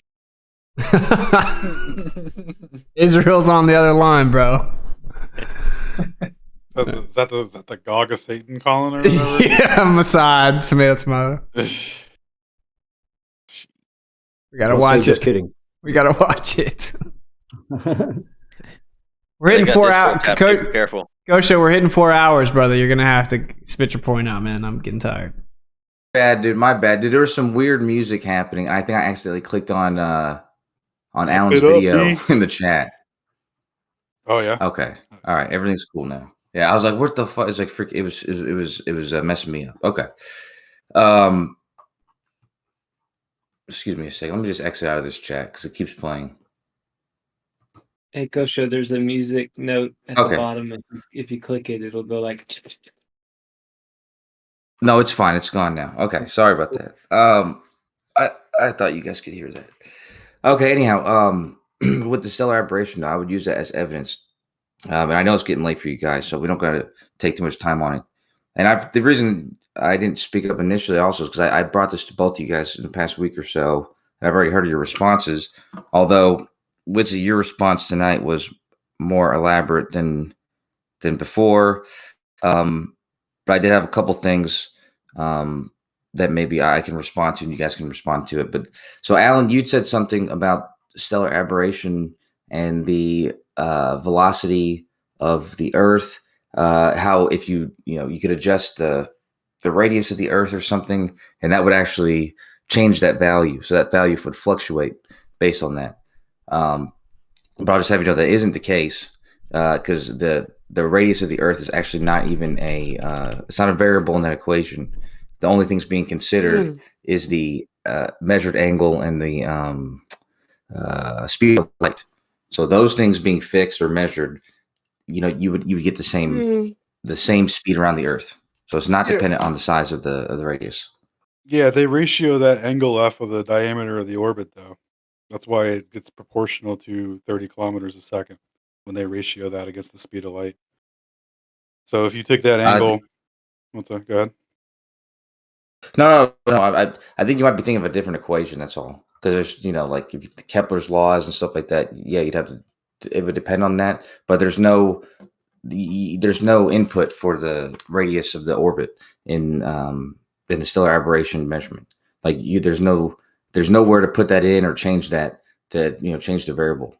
Like the outcome depends solely on the angles and the speed of light. Yeah, from my understanding, they ratio that angle against the diameter, though, and then that gives them that 30 kilometer ratio. Because there's actually aberration that doesn't meet the 20 arc seconds or goes over it, and they just kind of like ignore it and stuff. So like that's where you get into the difference between like let's give it like the most benefit of the doubt and assume it does ratio out proportionally the way you say it does. How does that what does that tell us about the movement of the Earth? That could still be interpreted as the movement of the sky.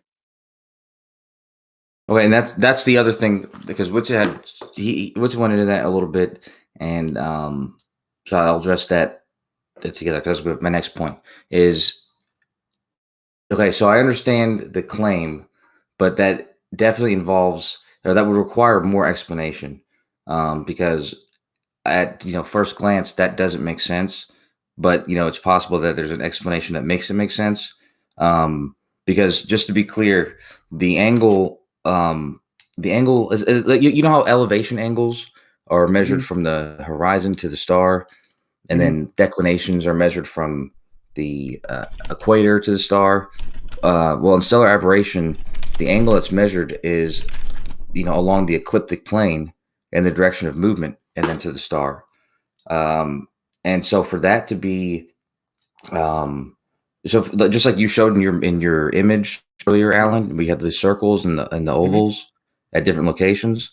For that to be happening in that way, depending on where it is with the ecliptic, and if the explanation had to do with the ether, that I would have to try to understand how that's working out that way, like how the ether would be moving at different speeds at different. Yeah, bet. So when being mapped to the ecliptic, you could map it against the sun, and it would do the same thing. That's what was in the Galilean Church was wrong book or whatever.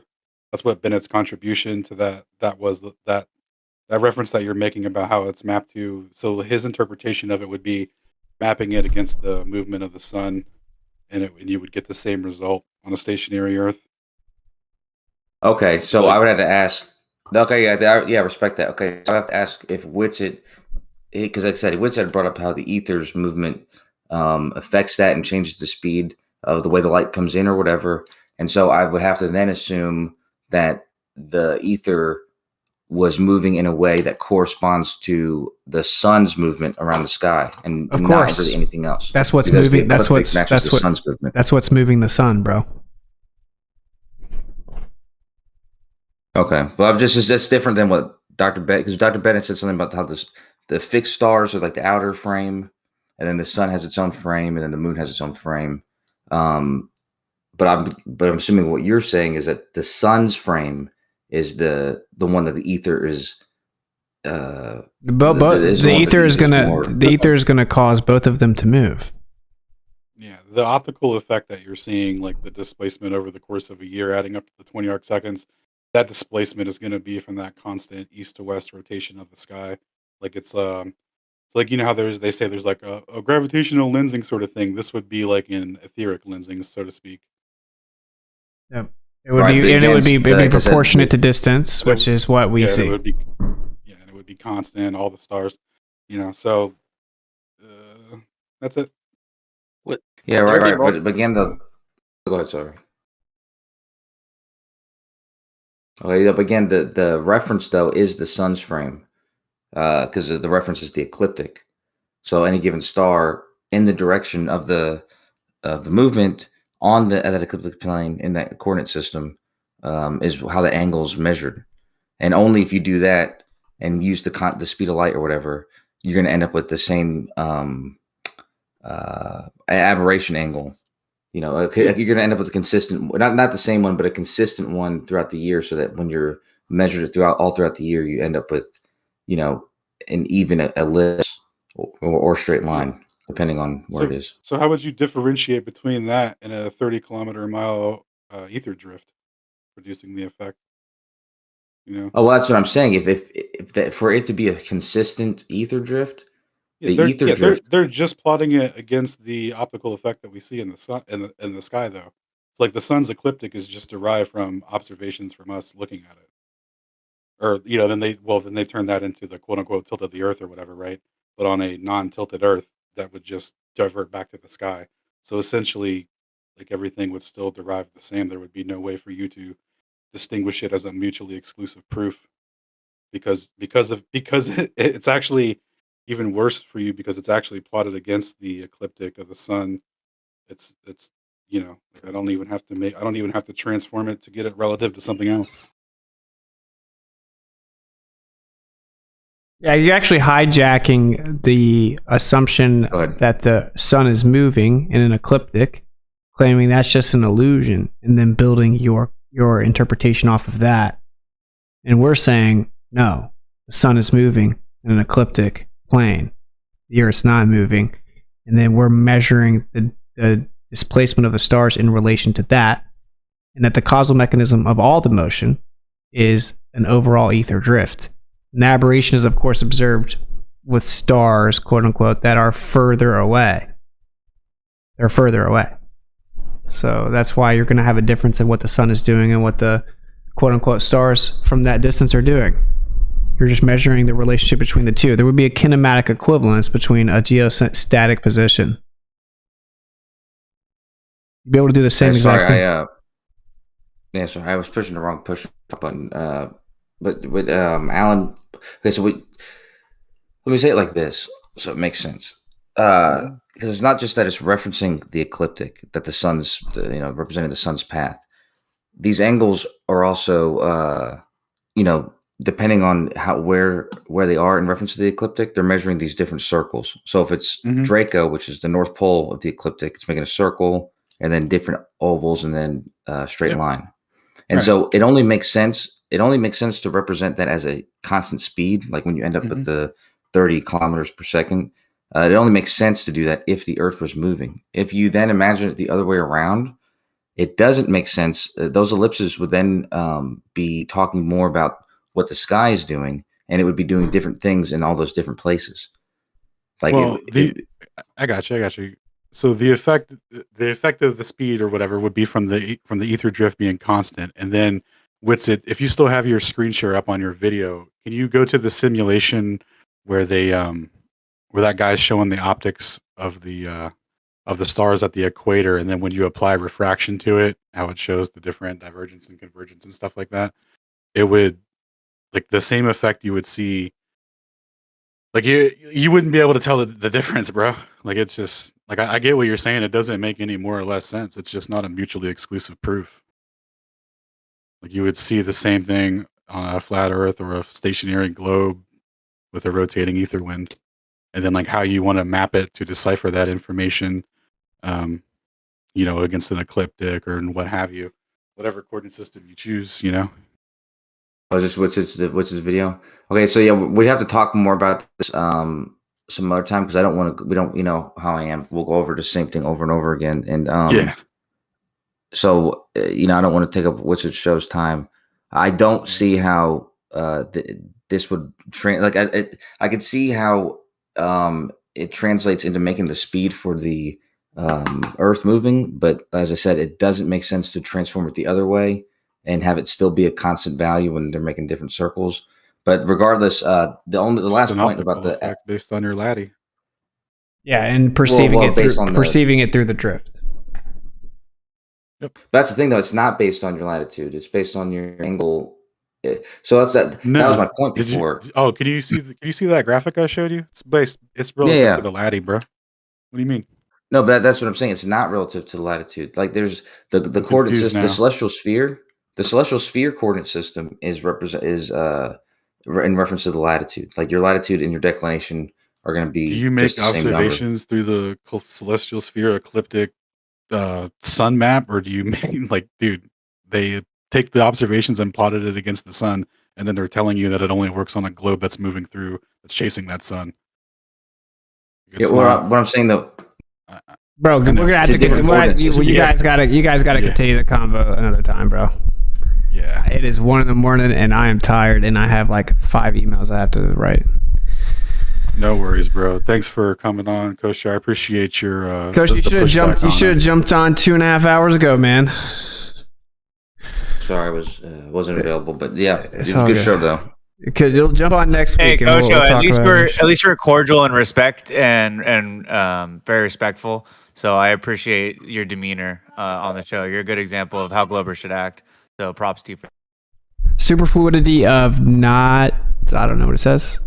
How do we explain the various moon phases on flat Earth? I just tuned in, if not already addressed. I mean, there's many things. It could be a polarization, like a cycle of electromagnetic polarization. It could just be an energetic cycle of like charging in and of itself. I think it's probably polarization. So yeah, I just think that there's a repeated cycle of and then they basically reverse engineer the altitude. Best energy to you and your family. Can you guys hear that? Loving the new format and setup. Thumbs up. Just Content really leaves no stone unturned and sets the bar. Thank you, Mr. Plam, being a miswit for 12 months. What a legend. Okay, cool. I'm gonna get out of here. I'm getting super tired. So thank you guys for kicking it with me. All the legends that stuck it out on the panel, and hopefully you guys enjoyed. I didn't know I was going to take over the server this long, but if everyone gives good feedback and enjoys it, we'll try to keep doing it from here on out. You guys let me know in the chat, and we'll set up a poll in the Telegram. Anybody have any final things they want to say before we get out of here? Just want to say much love, man, and I'll see you guys next. Yeah, great stream. It was awesome. The 3 minutes and 56 seconds in conclusion from his last point, that difference is caused by the distance between the stars and the sun within the ether movement. Yeah, there's a difference in we're just perceiving the light through the drift that causes the motion of both of them. And then we're plotting it relative to the sun, which is an ecliptic, and they claim that it's an illusion. We'll have to cover that more in depth later. Obviously, their sticking point is aberration. So I'm glad that we all agree that all the other nonsense of retrograde and parallax and the ecliptic itself and whatever else they say, it doesn't work. And there's a kinematic and dynamic equivalence, and that we've boiled it down to aberration. We'll make sure to cover that next time. Anybody else have something they want to throw in before we got here? Much love, peace, get some rest later. Much love, brother. Yeah, good night, guys. Great show, man. Thanks for showing up, everyone. Good night. Follow Jesus. Good night. Fantastic stream. Go Flat Earth. Hoorah!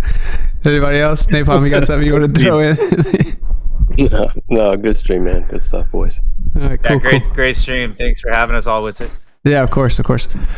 All right, so I'm gonna pop out of Discord and then kind of wrap it up with the chat. But thank you guys for kicking it. We'll try and do it again next week. It'll get better, I think, if we keep doing it, and I'll try to keep it more organized next time. But anyway, shout out to Earth Awakenings. There's a link in the description, and if you don't have Discord, you should consider getting it. It's definitely a good resource to even show people that are new that just have questions and want to ask them on the fly. There are a couple different based Discords. We'll promote them throughout the coming weeks, but check it out. Links in the description. If you want to jump on the next show, if you see this on the playback, you'll be able to interact with us live during the next show. Just go join below. First link in the description. So shout out to the Discord for letting me host this. And cool, I'm going to say goodbye to the Discord. You guys may still hear me. You can pop out somewhere if you want to, and then I'm just going to go wrap up. You might not want to listen to me do my whole closing, but it's up to you guys. All right, I'm going to come over here, solo mode. Oh, I'm still showing the stream. Let me stop streaming. All right, cool. I'm going to come over here. So basically the way it works is if we just look at everything and then reverse engineer and presuppose that we're tilted, wobbling, and spinning, flying through space, then we can actually claim that the fact that all the precise repeated measurements that show that we're not moving is evidence that we are moving, because everything's a relativistic, stubbornly persistent illusion, and you just guys don't understand it because you're stupid flirts. And you just listen to the con man grifter Witsit who uses a bunch of word salad and never even knows what he's talking about. All right. That was the Glover Stillman. Thank you guys for kicking it. Thank you guys for supporting the channel. I think we read all of the super chats. Rockfin, we're good. Shout out to Rumble, all the legends on Rumble. Much love. We'll be on Rockfin, Rumble, and YouTube every stream going forward. And we're caught up on YouTube, so we're good. Quick housekeeping or whatever. So we're launching the new Misfits merch. It's going to be fresh. We're going to have like some really high quality embroidered like sweatsuits. That's fire. We're going to drop the heliophobic merch this week. Stay tuned to that. I'll announce it. Also, right when I get out of here, I'm going to play the Summit trailer one more time, but check that out, trueearther.com. You can look at the list of the Summit speakers. It's crazy. We got Dr. Andy Kaufman, Dr. Kelly Brogan, Amanda Vollmer. We have Mike Winter from Alpha Vedic. We have Alan from Space Odyssey is going to give a presentation for the first time. Very cool. We got Justin Harvey, David Avocado Wolf. We got a bunch of legends that are going to give presentations. So you want to check that out, trueearther.com. I'll try to remember the link to that in the description as well. I think that's about it because I'm super tired. But we have a lot of stuff going on. Oh yeah, and I've been fasting since Monday. Shout out to all the legends in the group that are fasting, the etheric fasting group. So super cool. Yeah, and you guys should consider being a part of our next one. We help encourage each other, and we're probably going to have some crazy testimonies. If you've never fasted for long durations, you should consider it. It's definitely pretty cool. I think it's life-changing stuff. All right, cool. So that is all the brief things. If you want to keep up with anything, you can go to the link in the description. It'll take you to all my other links, and I'll announce everything else later. And then, of course, Friday, I'm flying out to Tennessee. We have the whole Greg Locke, Dean Odell debate. I think as of now, tentatively, I'm supposed to also get up there and present something. We don't really know exactly what's going to go down or how it's going to go down, but if you're in the Mount Juliet, Tennessee area, come kick it. We're going to have a dinner and a hangout and stuff Friday night, and then Saturday evening will be the whole showdown, which should be super cool. He says he's going to give Flat Earth his entire platform of 3 million followers on Facebook alone. So check that out. And cool. I'm gonna wrap it up. Seek and speak truth unequivocally. Actually, I'm gonna move a couple things around. Let me move things around so I can show you guys the so I can show you the actual outro. But we'll come over here, Summit trailer, and over here. All right, cool. Sorry, I didn't get the setup. All right, cool. That's about it. So seek and speak truth unequivocally. The weak find contentment in the consensus of ignorance. So who cares what other people think? As you see, people talk big and bad on their keyboards and they act like they know all the stuff that they don't really know. But when you become more and more informed, what you find out is that this entire philosophical belief system that is claimed to be science, that is heliocentrism, it is actually just an illusion. It's a deception. People made a philosophical decision for you without you actually even understanding what the decision was. I'm not here to convert you or to make your mind up for you or anything like that. I'm asking you to step back and actually look at the evidence, and what you're going to find out is that almost everything has been misrepresented, and that there's incredibly precise top level technological refutations of the supposed heliocentric model, and we're just here to try to reveal the full buffet of information, if you will, so that you can make your own informed decision. So don't care what other people think, because they're always going to attack you when they're less informed, and what's popular is rarely true, and what's true is rarely popular. So think for yourself. I'll catch up with you guys later. Peace out.